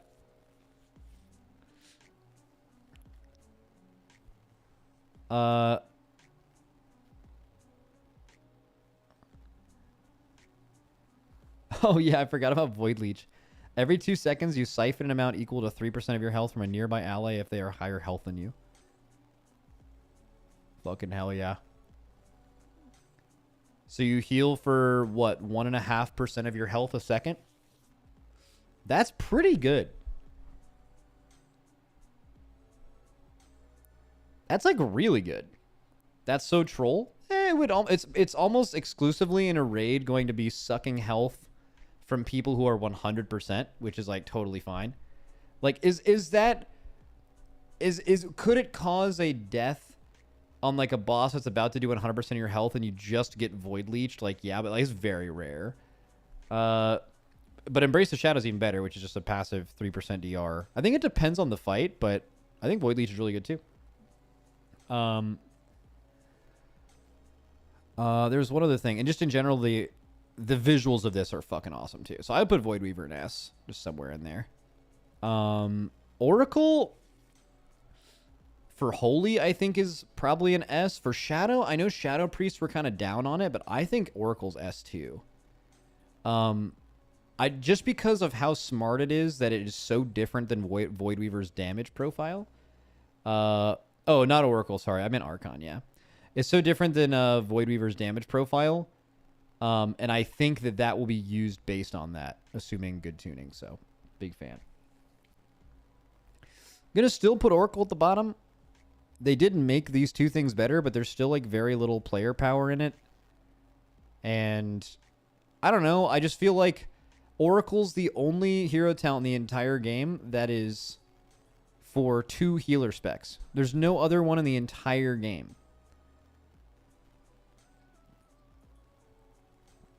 So why is this not like you do Giga healing because of this, you know? Like, at least if you're a Disc Priest, like, Void Weaver is something you could play and it, like, totally makes sense. There's an entire set of talents that would lead into this. But I don't know, why is it this, like, meme support thing, you know? So, Oracle's pretty disappointing. I'm going to put Oracle down in D. Still. Which makes you think about how bad it was before. All right, let's look at rogues. So, we just talked about Deathstalker today. I think rogues are so down bad, rightfully so, about Fatebound and Trickster that I think you guys were too hard on Deathstalker. I think the idea that they're giving a funnel hero talent is fucking dope. I think it already has a lot of those things in motion. One of the biggest issues with Deathstalker is that currently with the way this works, you don't actually spend all of your marks, which is just a very simple, can change that instantly kind of problem. I think with that being fixed, just having a tree where you funnel Insane would be good. It's not like they completely ignored single target on here. They also gave you an AoE node. I understand that rogues disagree with this, but this thing is my opinion. I think it will age well with time, and I'm interested to see what animations look like. Like, for example, if there's like a shadowy skull over your main target or some kind of cool animations like that, I think this could go really hard. I think the other two are significantly worse than this, and I actually think that Deathstalker, the idea of Deathstalker is actually cooler. Not like the theme or anything like that, but like what they're trying to do with this tree is really cool, and I'm really glad they're, for the first time in a long time, embracing funnel in general. I think it's a really cool damage type, and I wish they wouldn't have removed it from the game as much as they have. I'll probably give it like, I mean, I'm not going to give it any higher than a B right now, because apparently it like literally doesn't work, and it's hard to say like I bet they'll make it work. But concept wise, with no visuals, like visuals could bring it up or down. We don't know where that's at. I don't think we literally have played at all with it. Like, most of it's not implemented. The shadow step reduction is nice. Yeah, I like this. I like Deathstalker. It could potentially go up based on good visuals and also with the fixing of the way it works. The funnel is, it's 3% damage. That's the funnel. It's terrible. Nah, you just got to go with concept. Like, all that stuff can be fixed. You do more auto attack. You do auto attack damage to only the main target that gives increased damage. It does damage to your other targets onto the main one, which is 3%. But you're also the death mark expiring is doing damage to the main target. You're getting increased envenoms. Like the envenom is going to be in sub, obviously finisher as well. Like that, when you use that last one, it will give you a fucking fat ass envenom. You have to see it in game. I just disagree. That's all. Dude, fucking rogues get so mad. All right. I really dislike Fatebound. Like, I initially thought it was cool, but I talked about this earlier. I rated it down because of one thing. I think in a scenario where getting this to flip correctly 7 times, which I think, is that the number here where it, yeah, when your Fatebound coin flips the same face for 7 times in a row, you gain 1% increase to all primary, secondary, and tertiaries. I actually think that's cool, regardless of the idea of how you get to the 7th time in a row thing. The fact that like you're just going to be ramping in power level on like a really long fight, this could just make you one of the best execute classes, which Assassination is already, you know, has an execute kit. I just think that's really cool. But how you get there is a huge problem gameplay-wise. And I feel like it could be one of two things. You either are going to just sometimes get to 7 and not think about it, because yes, while you're flipping a coin, there's many ways to manipulate that. When you use your 2-minute, it will give you both, so it will guarantee go up 1. I think when you Vanish, that's on here somewhere, Vanish makes it so... Vanish makes it so your next 1 or 2 are the same flip. When you envenom specifically, it's like more likely to stack like that. But the reality is you're either going to be paying attention to what the rolls are, and I can just imagine for both rogue specs, having like another weak aura or just in general paying attention to coin flips as you're doing your normal rotation just doesn't sound fun. And manipulating your spec specifically Outlaw Rogue pressing their Adrenaline Rush later, pressing your Vanish later to specifically guarantee you get to 7 fucking sucks, right? Unless it like, I think it's like until you leave combat for 10 seconds. So if you get in combat within 10 seconds, as a Mythic Plus Rogue, you just lost every single time you've got this in the whole key. I think both things are true. Not completely ignoring it sounds boring as fuck.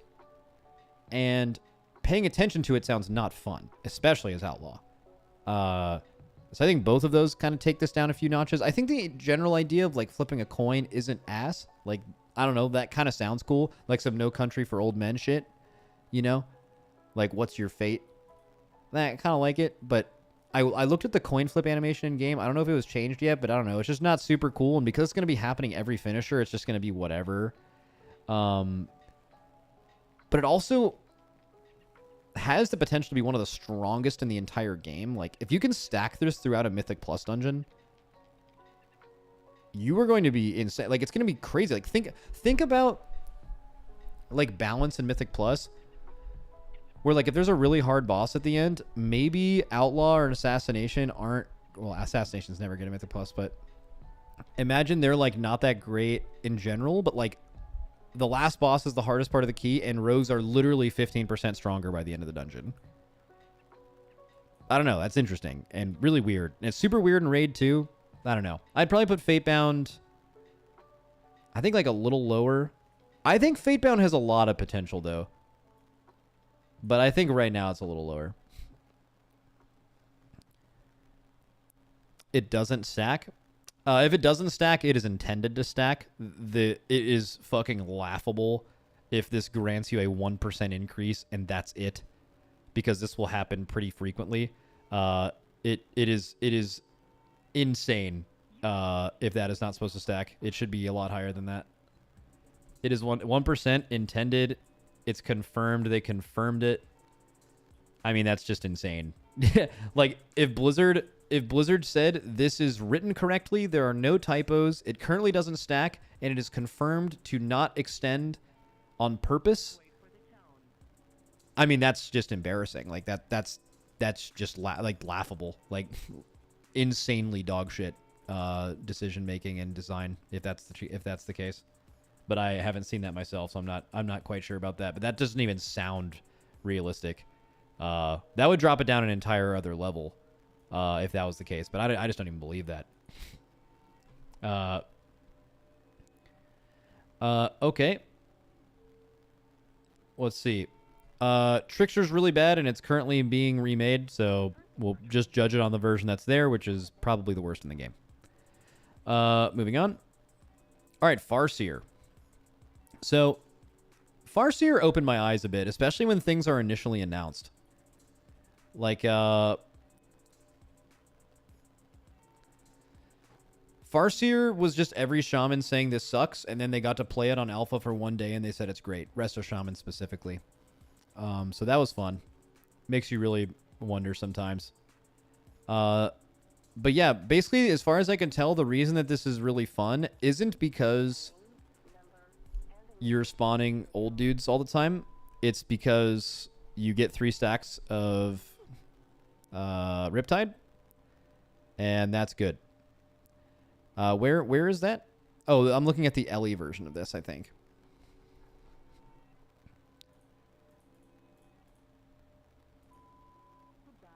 I mean, spawning old dudes is kind of sick. That's what I said, but they were all like, it doesn't matter. Where's the... Oh, when Ancestor is called, they reduce the cooldown. Okay, so you have cooldown reducing of Riptide. And you also just gain an additional charge. Ooh, yeah. That feels good.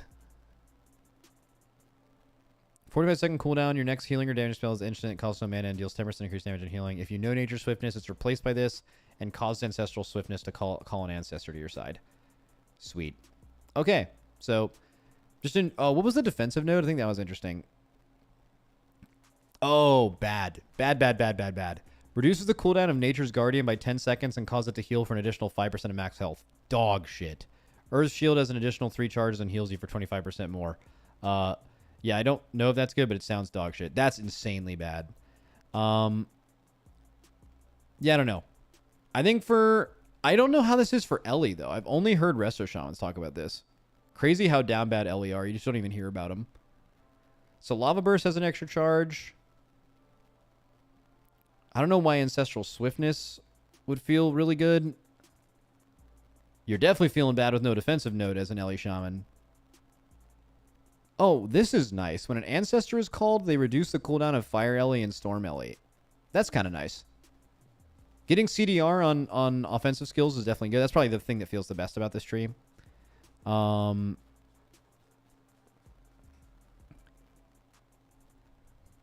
Let's see. Stormbringer's going to be hype. Yeah, we'll talk about that in a second.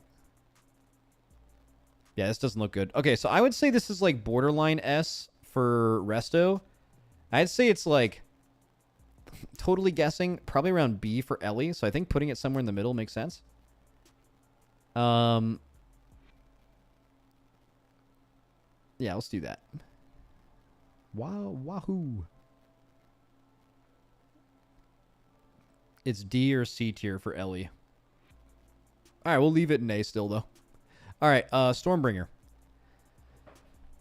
So this one I liked, but I was a little... it's a little polarizing because it's putting all of your elements in...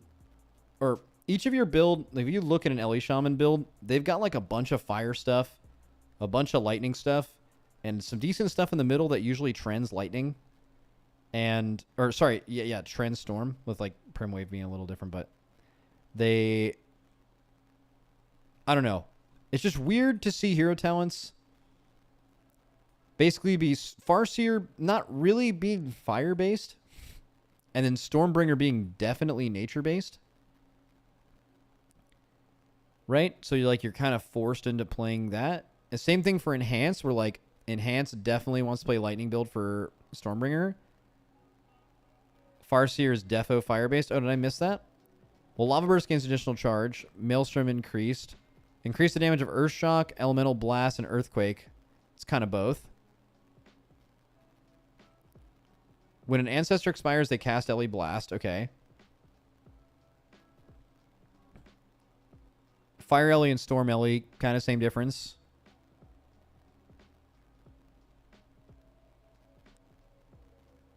It procs from Lava Burst and gives a third charge. Yeah, but it's not like you don't press that as yet. Saying Farseer is Ellie-based is kind of a stretch. Like, it is, but, like, you're almost making it sound like, oh, where Stormbringer is for Storm, Farseer is for Fire. Where, like... I don't know. I don't think it's that clear-cut, but... It's just because of their spec tree. It's not Fire-based, but they have to go one or the other in talents. You just don't play enough of Ellie to see it. Yeah, you're definitely right. All right, well, fuck it then. Farseer, my issue with Stormbringer being Storm-only based is not a concern. It is fine because Farseer is Ellie based. I'm wrong. Is that true for Totemic with their Ellie build too?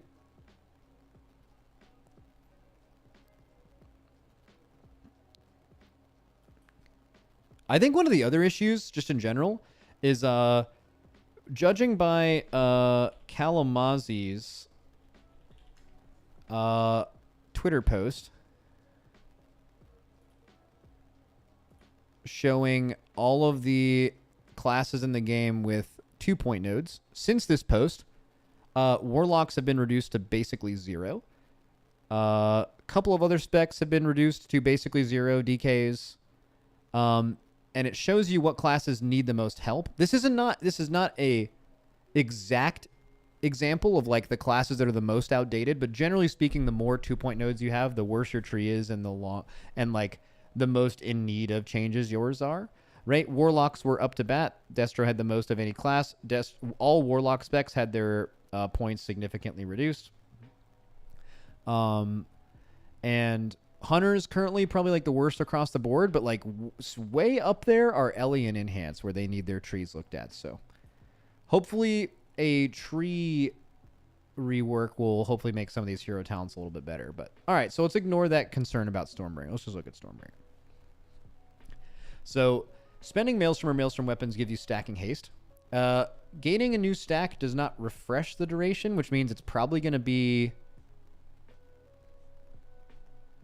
Wait, is this Iron Fur or Festermite?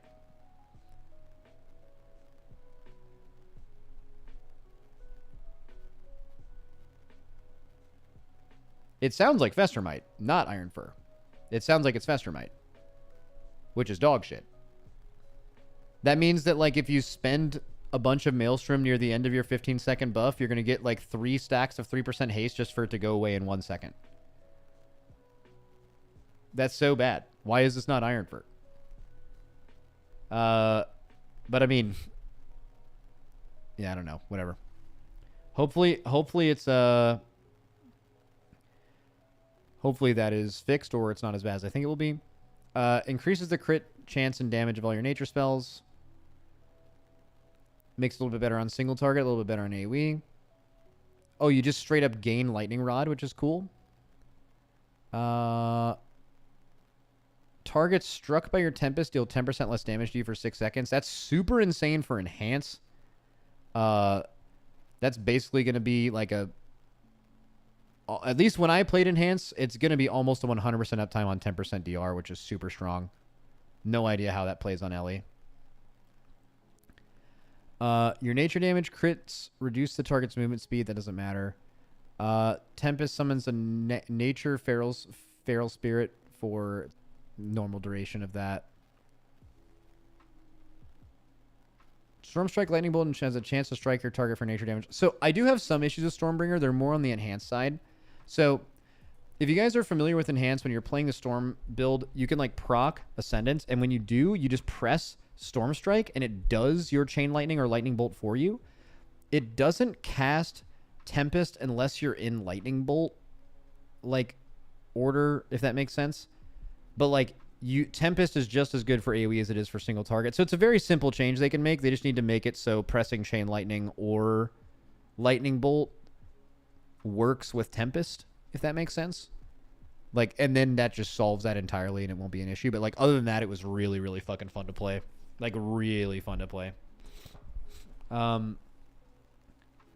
What is it? I don't like the bottom left, which is just a % damage increase. Pretty boring. Yeah, so we talked about this a few times, but I'll just bring it up again. Individual nodes literally don't fucking matter. Usually the reason that a lot of these exist is purely to be a tuning knob. And how something like this feels to you at max level, which is what all of you guys are going to care about this, is just simply when you have all of this. You don't have to choose between anything.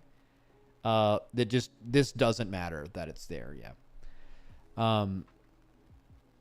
Yeah, literally every tree has this.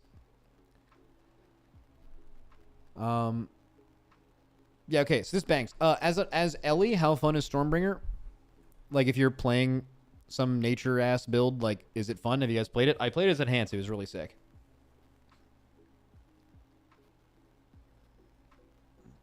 Seven out of 10. It feels janky. Terrible. It actively disrupts your rotation. It's not fun, feels jank as shit. Okay. Enhanced is way better than that. It's very fun. Does not feel jank. Well, except for the Ascendance thing. Which can be fixed instantly. I would say it's like fucking insane.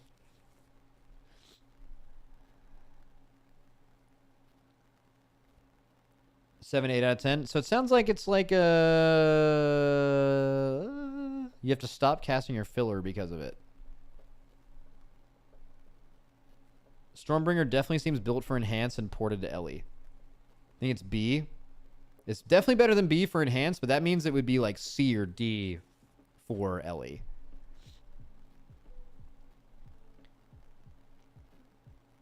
Dude, Ellie's so down bad, man.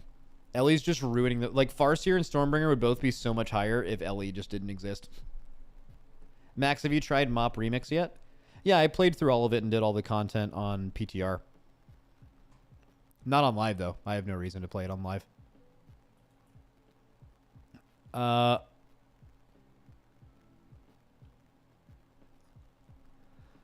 Totemic. So as far as I can tell, Totemic is fucking sick for Resto, and I think there are cool ideas for Enhance, but I don't think it necessarily hits. So for Resto, you no longer have to cast Healing Rain. Your totem will do it for you. You're getting free chain heals when you press your cooldowns, which you'll definitely feel. Every time you press your Surging Totem, which is every 30 seconds, which you would think would be super fucking annoying, is actually great because you are empowering the next couple things you do based on the elements, which is super thematic and just makes you pressing something every 30 seconds not feel like shit. The Totemic Totem is a smart heal. It goes to the lowest HP person first. The Healing Rain? That's bad, right? Because what if the person with the lowest HP isn't stacked? You should read WordUp's post about Totemic. Nah, I probably won't. Not right now. Totemic for Enhance is legit 1 to 2 out of 10. It doesn't scale us with our stats, and it takes 2 talent points away from us. Takes 2 talent points away from you. What do you mean?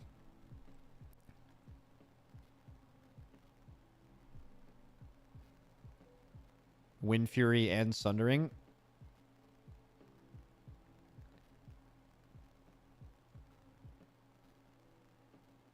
It requires... Wait, it requires you to take Wind Fury and Sundering.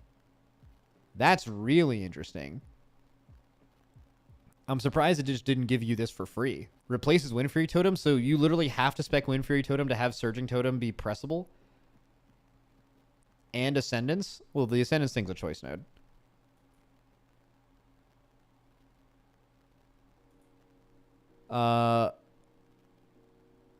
Okay, so for Resto, I like this a lot. And it sounds like Resto likes it a lot too.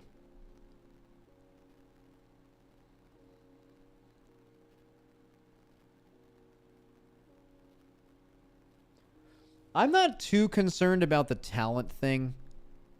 Because something that at least is obvious to me is that, like, before the expansion comes out, Hunters and Shamans are getting new class and spec trees, very similar to how, like, DK has gotten them recently. Monk got them at the beginning. Paladin have been getting them constantly. I think you guys are going to get those. So I'm not concerned about talent tree issues because that could just be solved, right?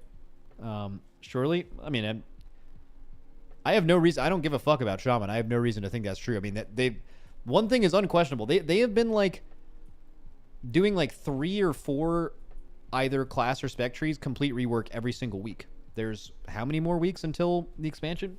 Like, you're chilling. Let's see. Actually, I can respect that as Shamans. Like, that's a logical take. But, like, if Shamans feel like they're constantly mistreated, no matter what, you'll never believe it. You'll never believe anything's coming your way because you're just so used to being shit on. That's sad, actually. But it's probably true.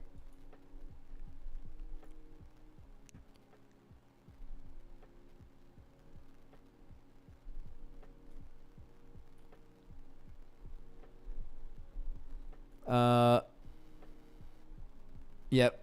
Ellie Shaman, only class in the game without a raid buff. Jesus. Okay. Well, I don't know where to rank Totemic then. Resto Shamans, as far as I can tell, really like this.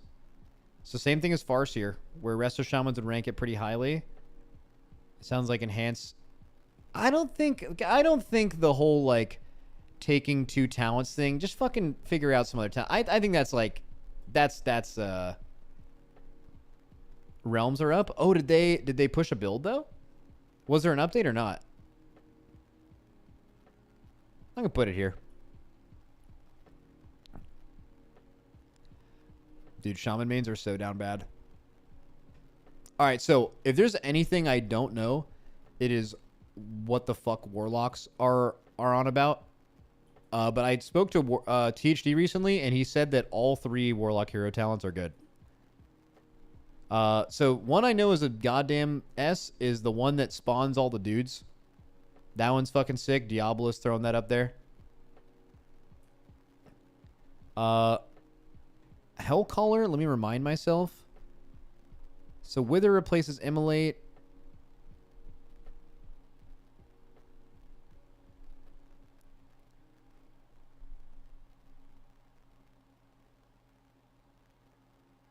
I'm not going to think about this too long. I don't know what any of these words mean. I don't know what any of these words mean. I'm just putting it in A. I know THT said it was good, and I just think it's probably not as good as Diabolist. That's my logic. The defensive nodes below, though, that's good. Classes that are naturally strong defensively should have shitty defensive nodes. That's how they can hopefully try to balance this game from the defensive hellhole it's in right now. Soul Harvester, again, I don't know if I know what any of these words mean.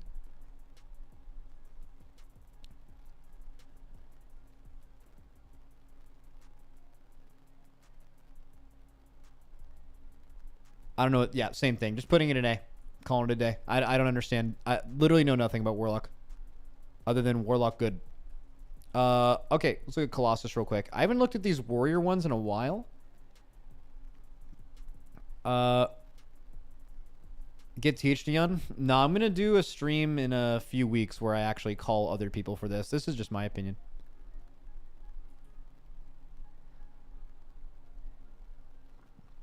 So, theme of Colossus is that you're big as shit.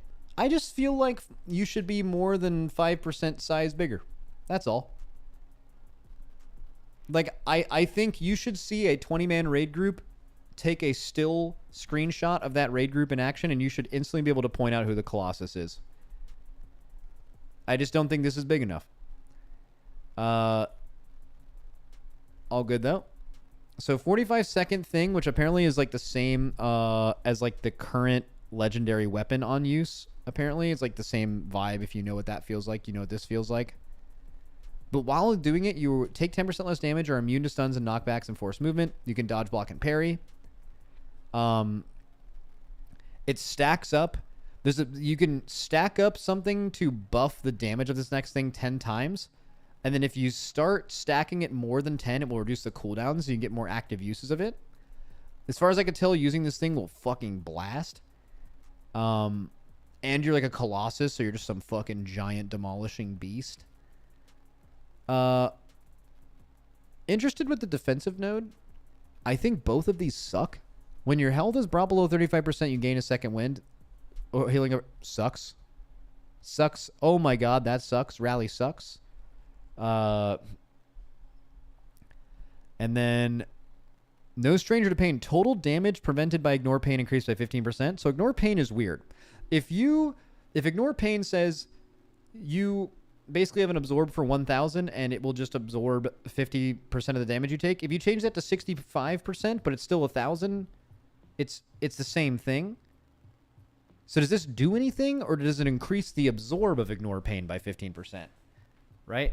Has to be for it to be of any value.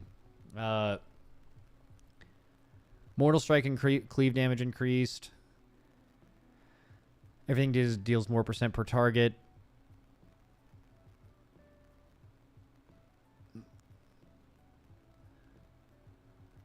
Oh, Shockwave stun duration is increased by 2 seconds. That's actually crazy. For Mythic Plus, at least.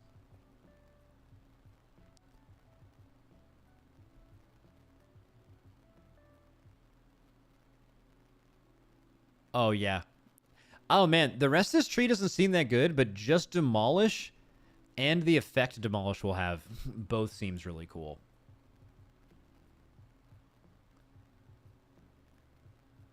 Feels like a missed opportunity to not have one of enhanced specs to be a second augmenter type class. That sounds like a terrible idea. I don't know. It's also for prot warriors. What? I guess for I'm interested how it feels for prot. I imagine prot would rather be a mountain thane.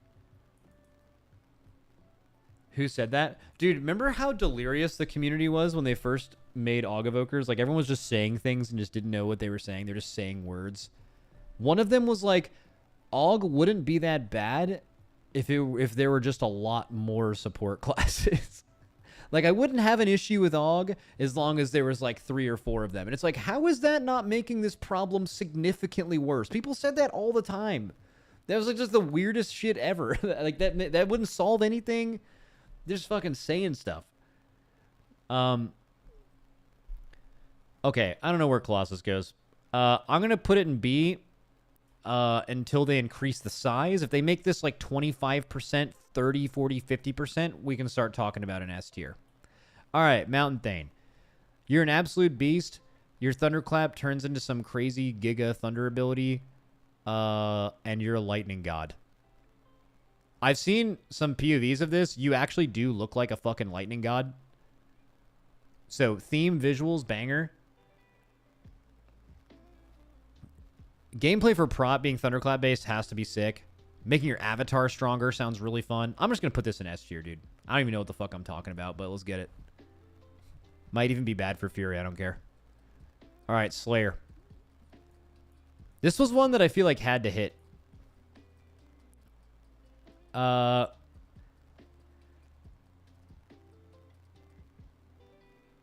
It just says...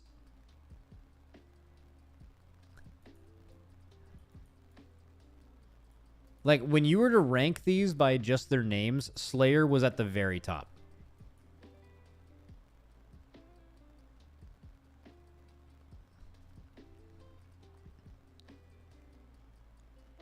And it... I mean, I guess it's execute based, but... Give me some ideas, Warriors. What's it like to play this? What's the defensive node?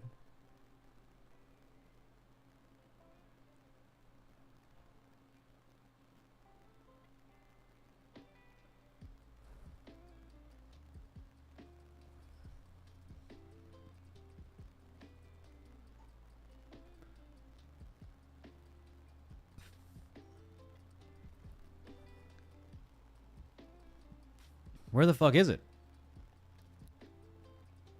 Is it this? You heal for 15% of the damage dealt by sudden death?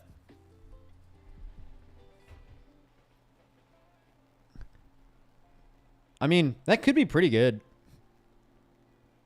Right? I mean, if you're... This should hit hard. And... Used to be more. It's fine.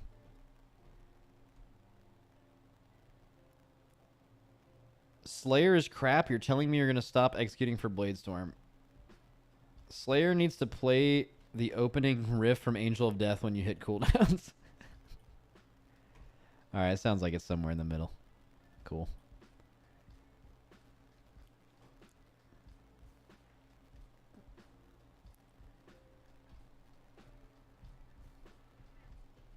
Speaking of that, Alpha just came up, but I guess there wasn't an update.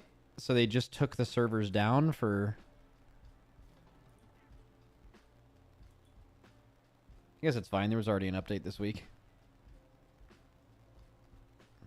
Dude, this sucked all the juice out of me. I don't know if I have enough to look at the Jack video now. Give DDDDD. It's what the people want.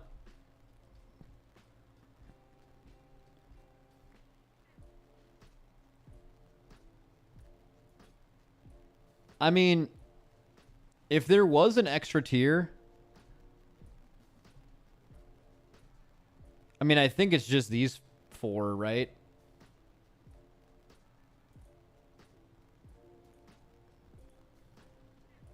It's like Templar, Sunfury, Diabolist, Rider.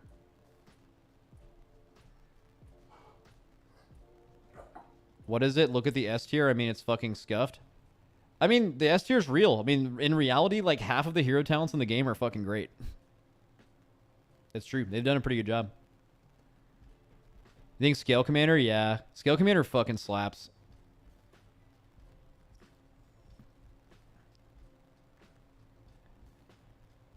Still stand by Deathstalker belongs to Fatebound. Nah, I don't agree. I think by the expansion release, I think Deathstalker will be one of the better hero talents. I think it has a ton of potential. But if you're arguing like right now, you think it's worse than that and you disagree, I think it makes sense. I can see your perspective.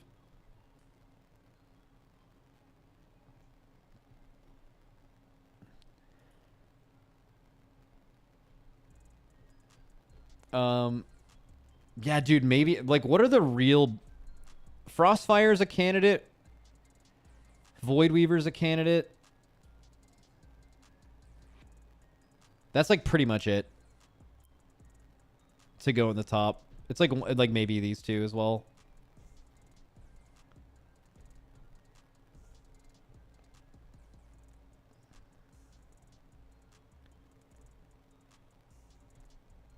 Yeah, I mean, so S should have been clear. There should have been another category because it's like so obvious that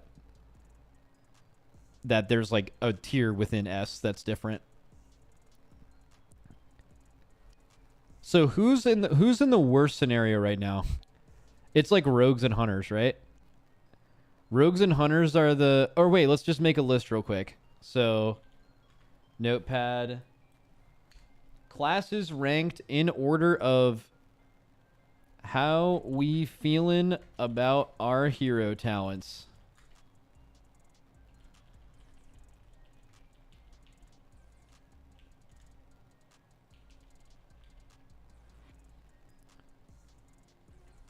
Number one, I think is Mage, but I think it's actually close.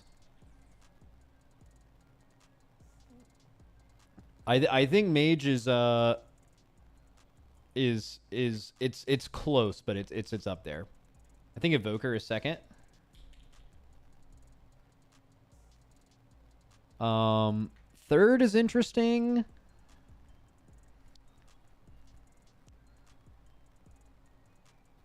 Paladin has like 2 great ones and a stinker. Priest has 2 really good ones and a stinker. But I know some priests would argue Archon's worse depending on what spec they play.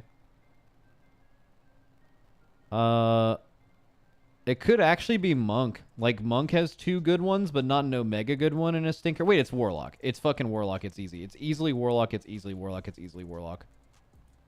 It's easily Warlock. Okay. Fourth, though, it's like DK.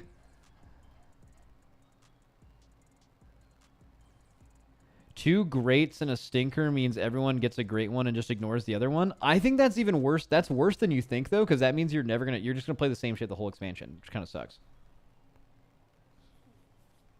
DK, I think. Then it's Monk. Some of the ones in the middle are gonna be kind of hard to figure out. So maybe we start now with the worst and then fill in the middle as we get there.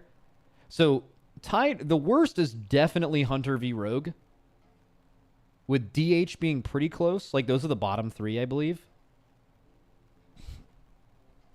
It's probably Hunter. Hunter's the worst. Plus, Hunter gets an even worse look because they have way worse class and spec trees than Rogues do. Hunter, Rogue, DH for sure after that. All right, then we have, what, 5 classes to fill in?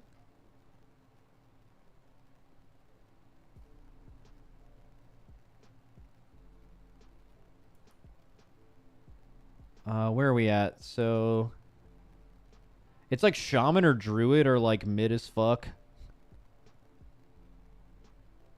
I mean, you could just like flip a coin between Shaman and Druid, honestly.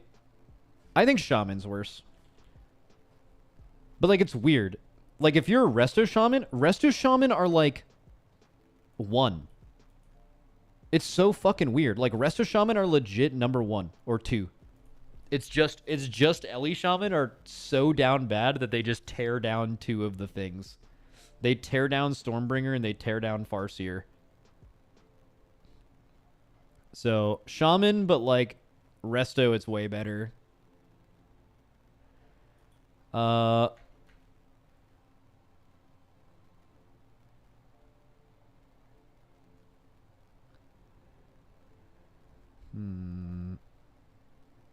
Paladin is 6, I think. Only have 1 stinker. Plus, I've heard that one isn't as much of a stinker as I think it is. Which means Druid's 9. And then what? It's Warrior and who have to battle it out? Priest? Oh, so Priest would go ahead of Warrior. And then Warrior. Damn. What really sucks, dude, I think Hunters are so by far in the worst situation.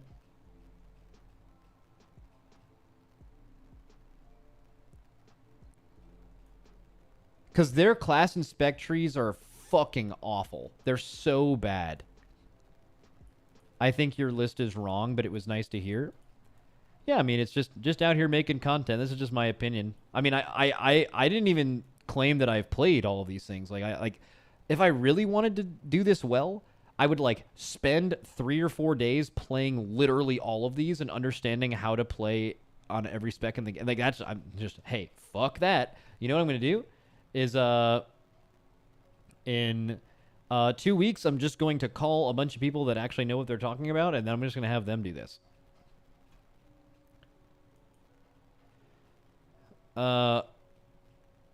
You're convinced that Paladin's better than Priest? That's how it is on here.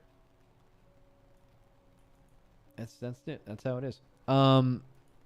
Yeah, Hunters are just in such a bad spot. I would say Hunters and Shamans are actually in a worse spot than DH and Rogue overall outlook, because DH and Rogues have way better actual talent trees. And Shamans and Hunters have like really problematic talent trees. What is it? Rogue 12? Damn, I was thinking about playing Rogue. I would definitely wait till closer to the expansion.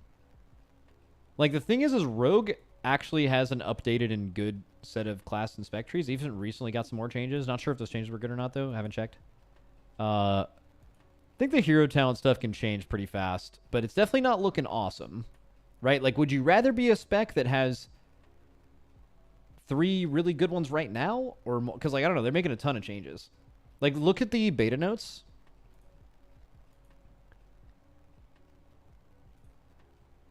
So if you look at like the let's see, where's the wouldn't have been 6 days ago, would have been 2 days ago. We're within alpha development notes. So go to like the more recent ones. This is what we're seeing every week. This was just last Tuesday, and this was even a smaller build. Frost DK totally changed. Class tree that was fucked totally changed. Wait, am I thinking about the wrong tree for Frost?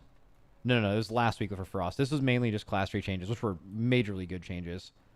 Look at these hero talents, right? Flame Shaper, bunch of changes. Devastation in general, some stuff changed. Mage, Arcane, massive rework. They made that one guy made a video about that. Marcellian, Fire changes. Monk, Con of the Celestials, bunch of changes. Brewmaster, Mistweaver, Paladin, Shadow, Fatebound, Assassination. You're getting changes to this stuff every week. Full Destro rework. Destro had 14 2-point nodes removed from their tree on Tuesday.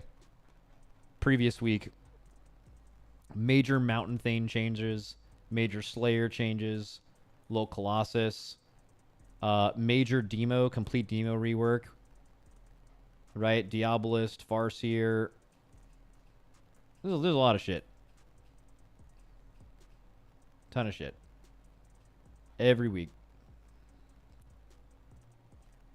Demo rework. What a surprise. Yeah, Mages and Warlocks, man. What can you say? Max, do you think beta will be happening soon? I have a strong feeling that the expansion is going to be like a late August pre-patch, like September something release. I mean, that would line up with MoP Remix ending. And if you look at that timeline, that's also just like a widely speculated timeline. How far away from the expansion does beta usually release? I guess would be the question that is asked, because I don't really have a good gauge on that. And whenever that is would be, we'd probably see beta in June. So yeah, maybe in the next month or so. Next week or the one after lines up.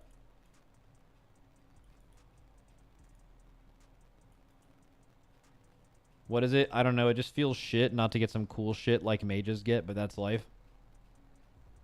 Yeah. Yeah. Also, like, there's probably a world where, like, some classes are probably easier to make cool shit for than others.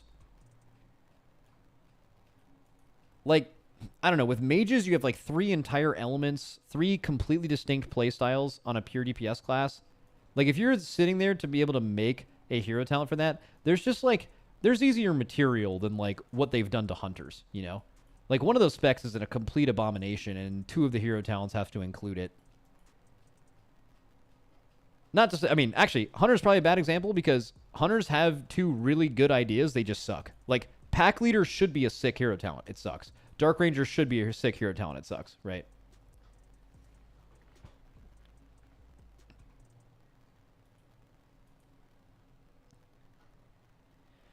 Max, does Resto having 2 strong hero talents get it a spot in raid, or do other classes still just have core kits that are so much better hero talents won't even matter?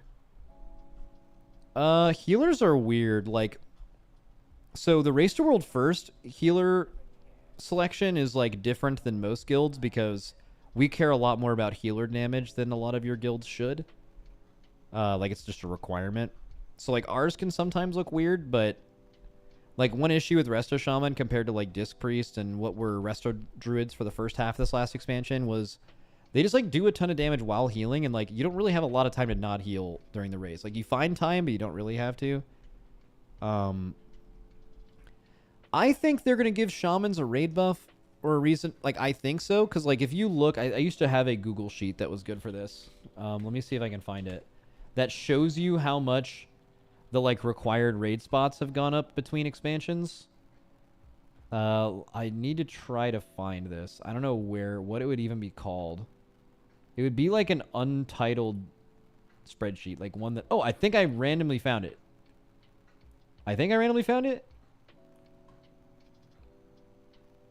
Yeah. Okay. I think this is it. I'm going to have to go dark mode, but I think this is right. Yeah, it's going to look stupid as fuck because it's dark mode, but I don't want to blind all of you. So these are like the classes in the game, right? The colors are weird because I have it in dark mode, but like let's go back to BFA. So let's do a BFA list. All right, so here this is Dragonflight. And here's BFA.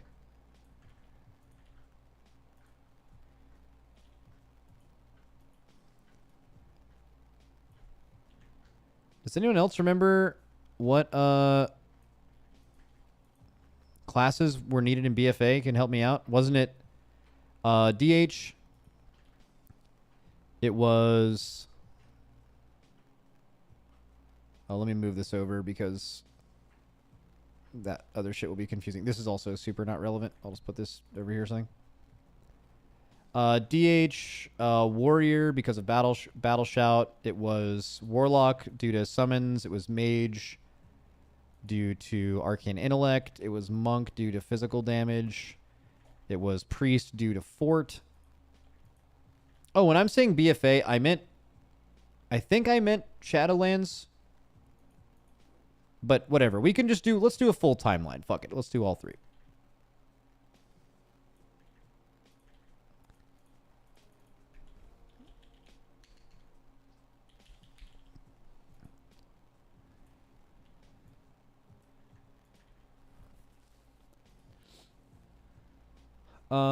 Okay, what did you need in BFA? Were there more raid buffs than this in BFA? Paladin. I think single Paladin Devotion Aura was required in BFA. Top of my head. Let me look at some of our raid comps. Limit Eternal Palace. Is it going to give us a specific boss? Okay, Mythics are cool, whatever. All right, what's our raid comp? So we have a Hunter, but that was just because they were needed. We had Druids, but they didn't have Mark of the Wild yet. We had Warriors who had Rally and Battle Shout. We had Priests and Paladins, and Rogues didn't have a buff. It was literally just this. I'm pretty sure, didn't BFA have scrolls? They did, but you wouldn't bring a scroll to a raid. You'd bring them to like Mythic Plus. Like you would scroll if you had to, but like it was never worth bringing a scroll to not bring one of those classes, if that makes sense. These are required. No, these were required, yeah. Like in 99% of all Mythic content. Shadowlands, how did that change? So, Shadowlands, I also think was really similar.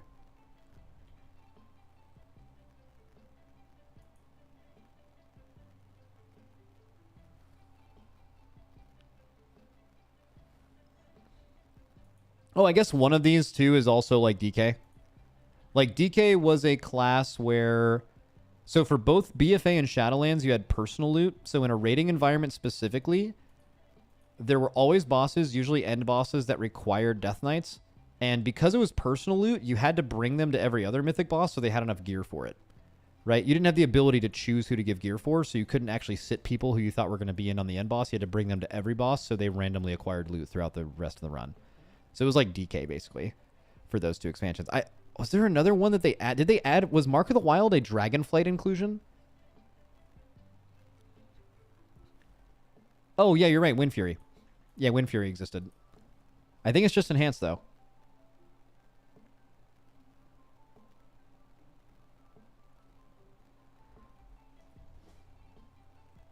Notable mentions here is like how this would actually affect your raid comp in Shadowlands. You would just bring a ton of warriors for Rallying Cry, and you would bring more warlocks because they were really strong. You would bring extra priests and paladins because they were really strong.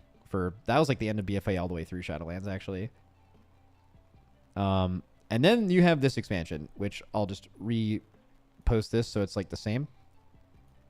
Like this is what it was, right? And then we added a second paladin. We added a rogue. We added 2 evokers. You could argue that you only need 1, but you're not really bringing them for the 60-minute buff. You're bringing them for everything else they do. And with AUG specifically, the way it scales is a AUG evoker up until you have 2 of them in the raids. This is not true for your 3rd and 4th AUG evoker. The way that AUGs are designed right now is they will out DPS like the best DPS in the game by like 30 to 40%. Like it's just a massive number. Like an AUG evoker is required in your raid for the same reason an enhance is required, because the tuning of Wind Fury makes it basically like they will always be worth it damage wise. AUG evokers are like that on crack, so you'll always have 2 evokers in a raid currently.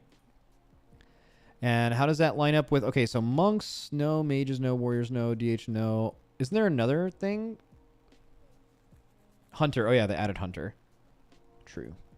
And Hunter, you could also make the argument that, like, you don't need them, but, like, you basically need them. It's the same thing with... Oh, yeah, Druid, too. That's all right. You could find a world where you don't play a Hunter, but, like, you basically always will. Like, even in a world where, like, the damage you do at 100% doesn't transfer to the end of the fight. Like, for example, like, P1 Razageth, you would still absolutely... Bro, being able to do more damage in P1 Razageth would have helped your progression so much. You would have automatically brought one.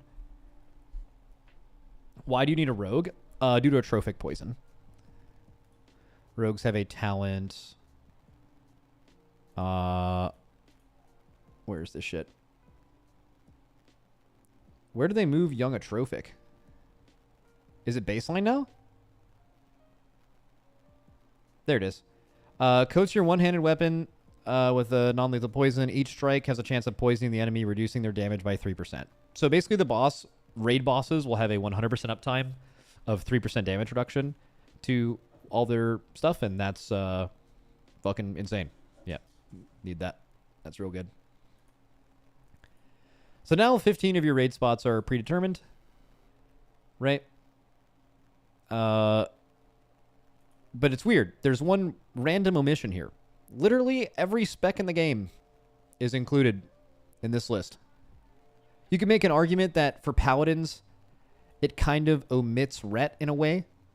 Because, like, yes, while you want 2 paladins, and recently you have brought a ret, Holy and Prot kind of bring more. Like, you get Blessing of Summer, you get an actual raid cooldown and Aura Mastery. Prot Paladins can bring Spell Warding. So, like, Prot and Holy kind of just bring more to your raid for the spots you need to bring them. But generally speaking, this includes every spec in the game. Except for this. The only class that is omitted here is Ellie/Resto. So, in the previous expansions, you didn't feel like you had to address every class having a raid buff. But since they've spent this whole expansion definitely doing that, it's really weird that 2 specs are omitted from that. Like, really weird. So, and then while you're at it, you could give DKs something that, like, made them actually needed besides grip.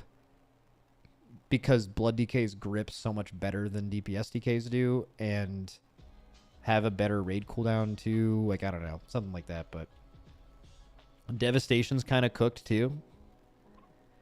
Um, yeah, I mean, correct. Yeah, you're kind of right. Because like these two, what I'm saying is 2 required Aug Evokers is they are Aug. They're not Evokers. Like they have to be Aug because this is just the 2. So there's like 4 buffs here that are purely damage based. Hunter is a statistical. Just you just have to do the math. Like add what Hunter's Mark does in a raid and just add that to the Hunter's damage and see if that makes them good enough to bring. 99% of the time it will. Enhance, you just have to add Wind Fury's damage on top of their damage. Does that make them good enough to bring? 99% of the time it will. Right? Same thing with Aug, except like they're not like barely making raids. They are like by far the best DPS class that you could possibly bring to a raid. And until they change the class, that will always be that way because of the way you can optimize it. DH is also pure damage. Yeah, true. Same with Monk. Monk actually used to have a lot more in this expansion. They gave you 4% avoidance and 8% increased healing taken, and now they are just 5% fizz damage. And you do a strikingly small amount of fizz damage, but almost always involves you bringing one of these things. But yeah, if you were to look at like what the importance of these buffs are, literally Aug is better than all of them. Like Aug is, if you were to look at an Aug's contribution in an ideal raid scenario, and you were to see a bar, like let's just say these 4 bars I'm highlighting right here are your top DPS's bar, right? An Aug Evoker would be like this. It's just like, actually that's not true. It'd be like 2 squares better. It's just goated. It's just insane. You can. Classes in this game have all different kinds of cooldown lengths. They do damage at different times during the fight. And it turns out Aug can just pick the exact classes every 30 seconds that are doing the most damage during those 30 seconds and make them super strong and soak up all their damage. It's fucking OP as fuck. It'll never not be good enough unless they change. I hope they change the way it works. How I hope they fix Aug is I hope they make Aug function in a raid like it does in a dungeon. Because Aug is more fun to play in a dungeon. Because you don't have to do all this shit. And the Aug was designed for not top players. But for Aug to not be super broken for top players and to be good for everyone else, like the gameplay is not fun of like playing super optimal. Like having like a weak aura light up and tell you exactly who to buff at whatever time in the fight is super annoying. Aug is just more fun to play when you just select 4 people and you can only give it to them. Like, for example, people probably have a lot more fun playing Aug where they just do something like, hey, we're just going to buff our top 4 DPS on this pull. And you just know who to buff the whole time. It's fucking easy, right? It's like playing a Mythic Plus dungeon. But that's significantly worse than playing Aug correctly. But playing Aug correctly is also significantly less fun. So, I hope they just, I mean, this is like a basic way to do it, but I hope like when you zone into a raid, you literally just like, there's a little buff you do to select 4 players and you just select the 4 people you're going to buff until you zone out. And then it just only buffs them. And that's the only way Aug works. It'll make Aug more fun to play in raids. It will lower the delta between the average Aug and the really well optimized Aug, which will make it easier to balance as a whole and be less like you need to have these things all the time. That's what I hope they do. Somehow. But yeah, Devastation is kind of just like has to find one of these 5 spots.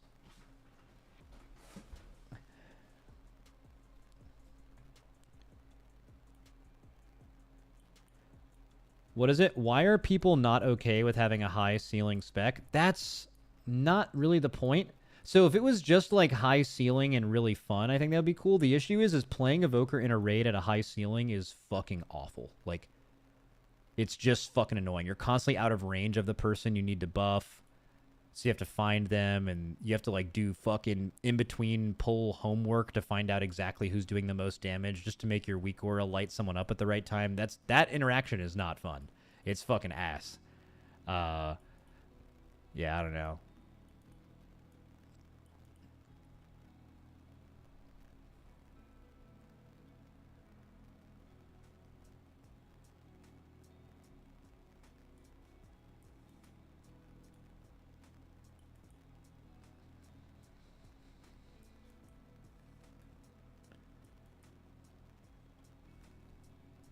Yeah, but it is crazy how we almost doubled the amount of raid buffs in an expansion.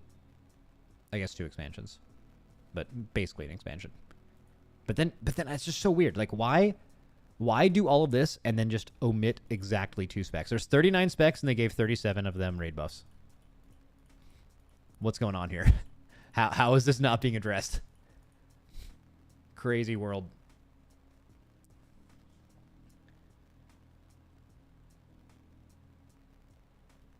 Didn't we just say that Dev and Prez don't have it? All right, so 4 more. Or 4 of them. But even then, like, it's hard to consider because, like, if Dev's one of the best classes in the game, let's say you have 5 raid spots to fill for progression, right? Like, Ellie, let's assume everyone is judged by purely, like, the damage they do or the healing they do for those spots, for how strong they are in that patch. I still think Dev and Preservation have a advantage over Ellie and Resto. I think both Devastation and Preservation bring significantly more to a raid than Ellie and Resto do. It's not in the form of a raid buff, but it's just in the form of just crazy good utility. So I still think Ellie and Resto are in a more compromised position. 39 specs, 37 have an interrupt. The other 2 are Holy Priest and Disc. Yep, it's purely because of PvP. They just didn't want to give RMP a silence.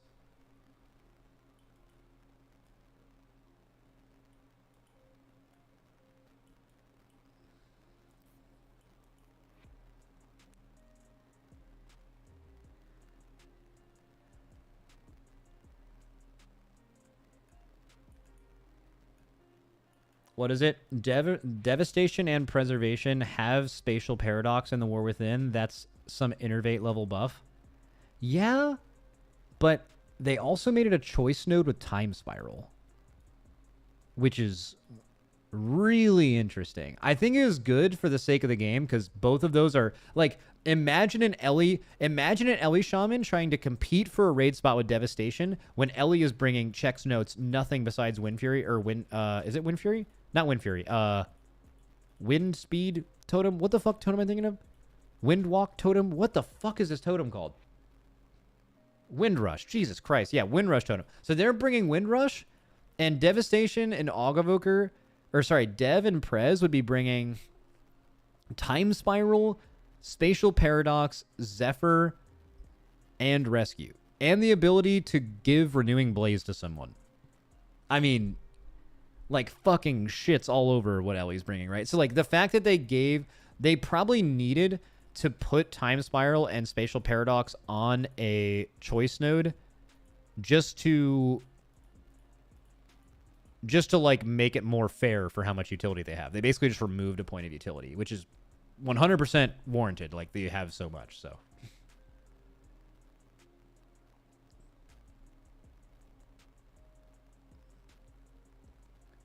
Resto gives max HP, Ancestral Vigor.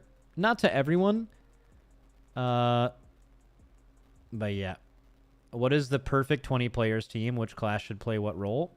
That's what I did down here. I basically did like a version of how you would bring a class based on like end of expansion tuning. This was made like 6 months ago probably, but it's like this is what your raid would look like in almost all scenarios. It left 1 healer spot open for a really broken healer spec, and then what your like your comp generally looks like as a, and then how many spots you actually have, which is like 3 basically, a healer spot and 2 DPS.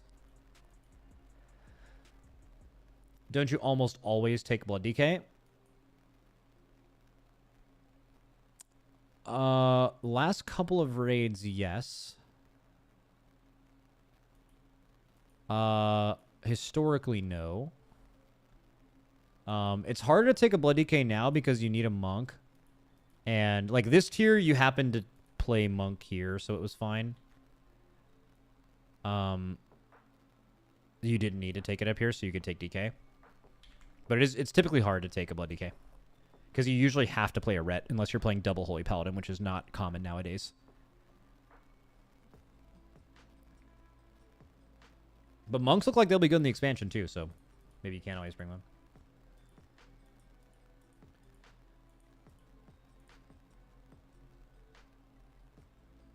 Why don't you want to take Ret? Well, sometimes they're not good. So Ret has no place in the raid? No, you'd take a Ret if you wanted to run, like, for example, if like you weren't playing Mistweaver for a tier, you'd play Brewmaster. Or if Windwalker was really good, you wouldn't have to take that either. Windwalker might also be good in the expansion. They just buffed it a lot. Then you would just take a Ret. But then you're running a lot of melee, but that's fine. It just depends on tuning of everything. You find the best combination.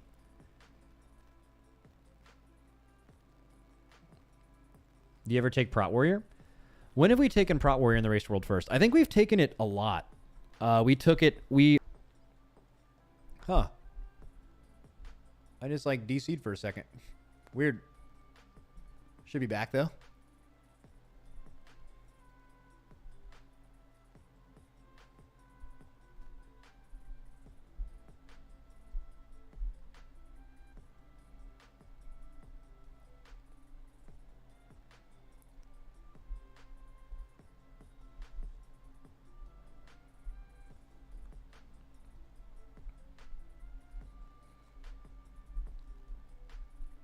All right, it's just not reconnecting on Twitch for some reason. Oh, no, there we go. We're back. That's fine. I was about to turn off my stream anyway. But someone did randomly just come into my my Twitch channel and they said, "Oh, what the fuck? I just got here, bro. It was their fault." We like to play Warrior a lot. We just play Warrior when it feels like it's the best battle shout. Like when DPS Warrior is bad, we always try to make Tank Warrior work.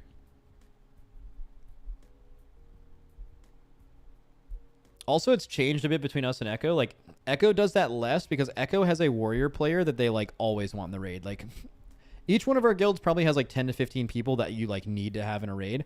We very rarely / don't have Warrior players like that, and they do. So, like, they will make DPS Warrior work even if it's, like, not as good. Or they'll find a way to make it good, right? Better than we will. So, sometimes we play Prot, and sometimes they play other stuff because they want Revis to play no matter what. Which we would do that as well.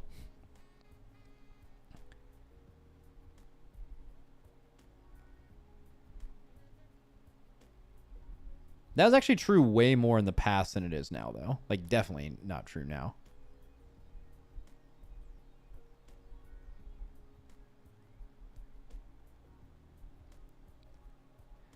All right, anyways. Time to leave. Good stream, everybody. I have a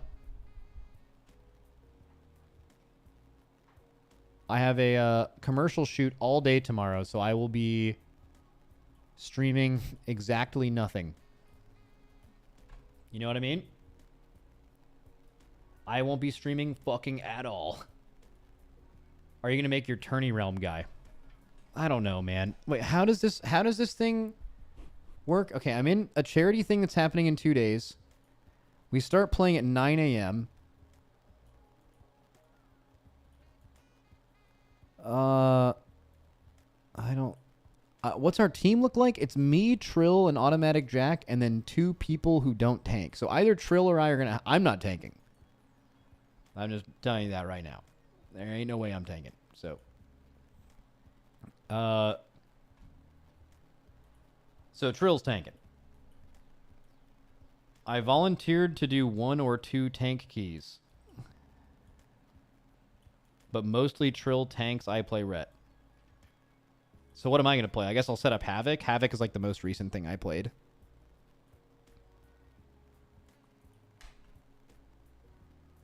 When am I going to set that up?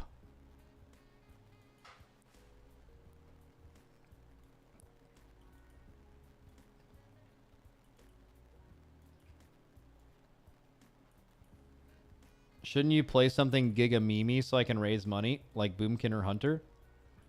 Nah. Getting hod by the chat would just make me mad, and then I would just be in a bad mood all day. Trying to... Because, like, I would be joking around playing a class I don't know how to play on purpose for charity, and then people would come in here and be like, haha, you suck, and then I'm mad. Right?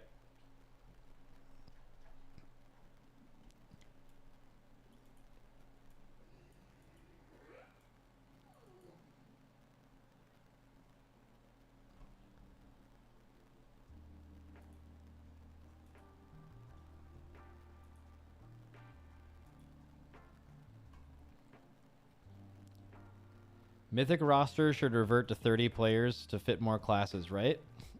Wait, like Mythic rating? Oh, that's an entire other thing. Dude. Oh. It's going to be so sad that I am at a shoot all day tomorrow, and then I have to wake up at fucking 9 a.m. It doesn't matter what it is, guys. It could be someone handing me $1 million. But if I have to wake up at 9 a.m. to do that, that's a terrible day. Right? So I have to wake up at 9 a.m., do this event that we're not practiced for. All right, it's all good. It'll be fine. Everything will be fine. Feeling great. Feeling nice. But it's for the dads. Yeah, actually, I was joking about that $1 million thing, bro. If someone's gonna hand me $1 million, I'd be up bright and early. I'd be in a good mood too. And I'm a bad morning person.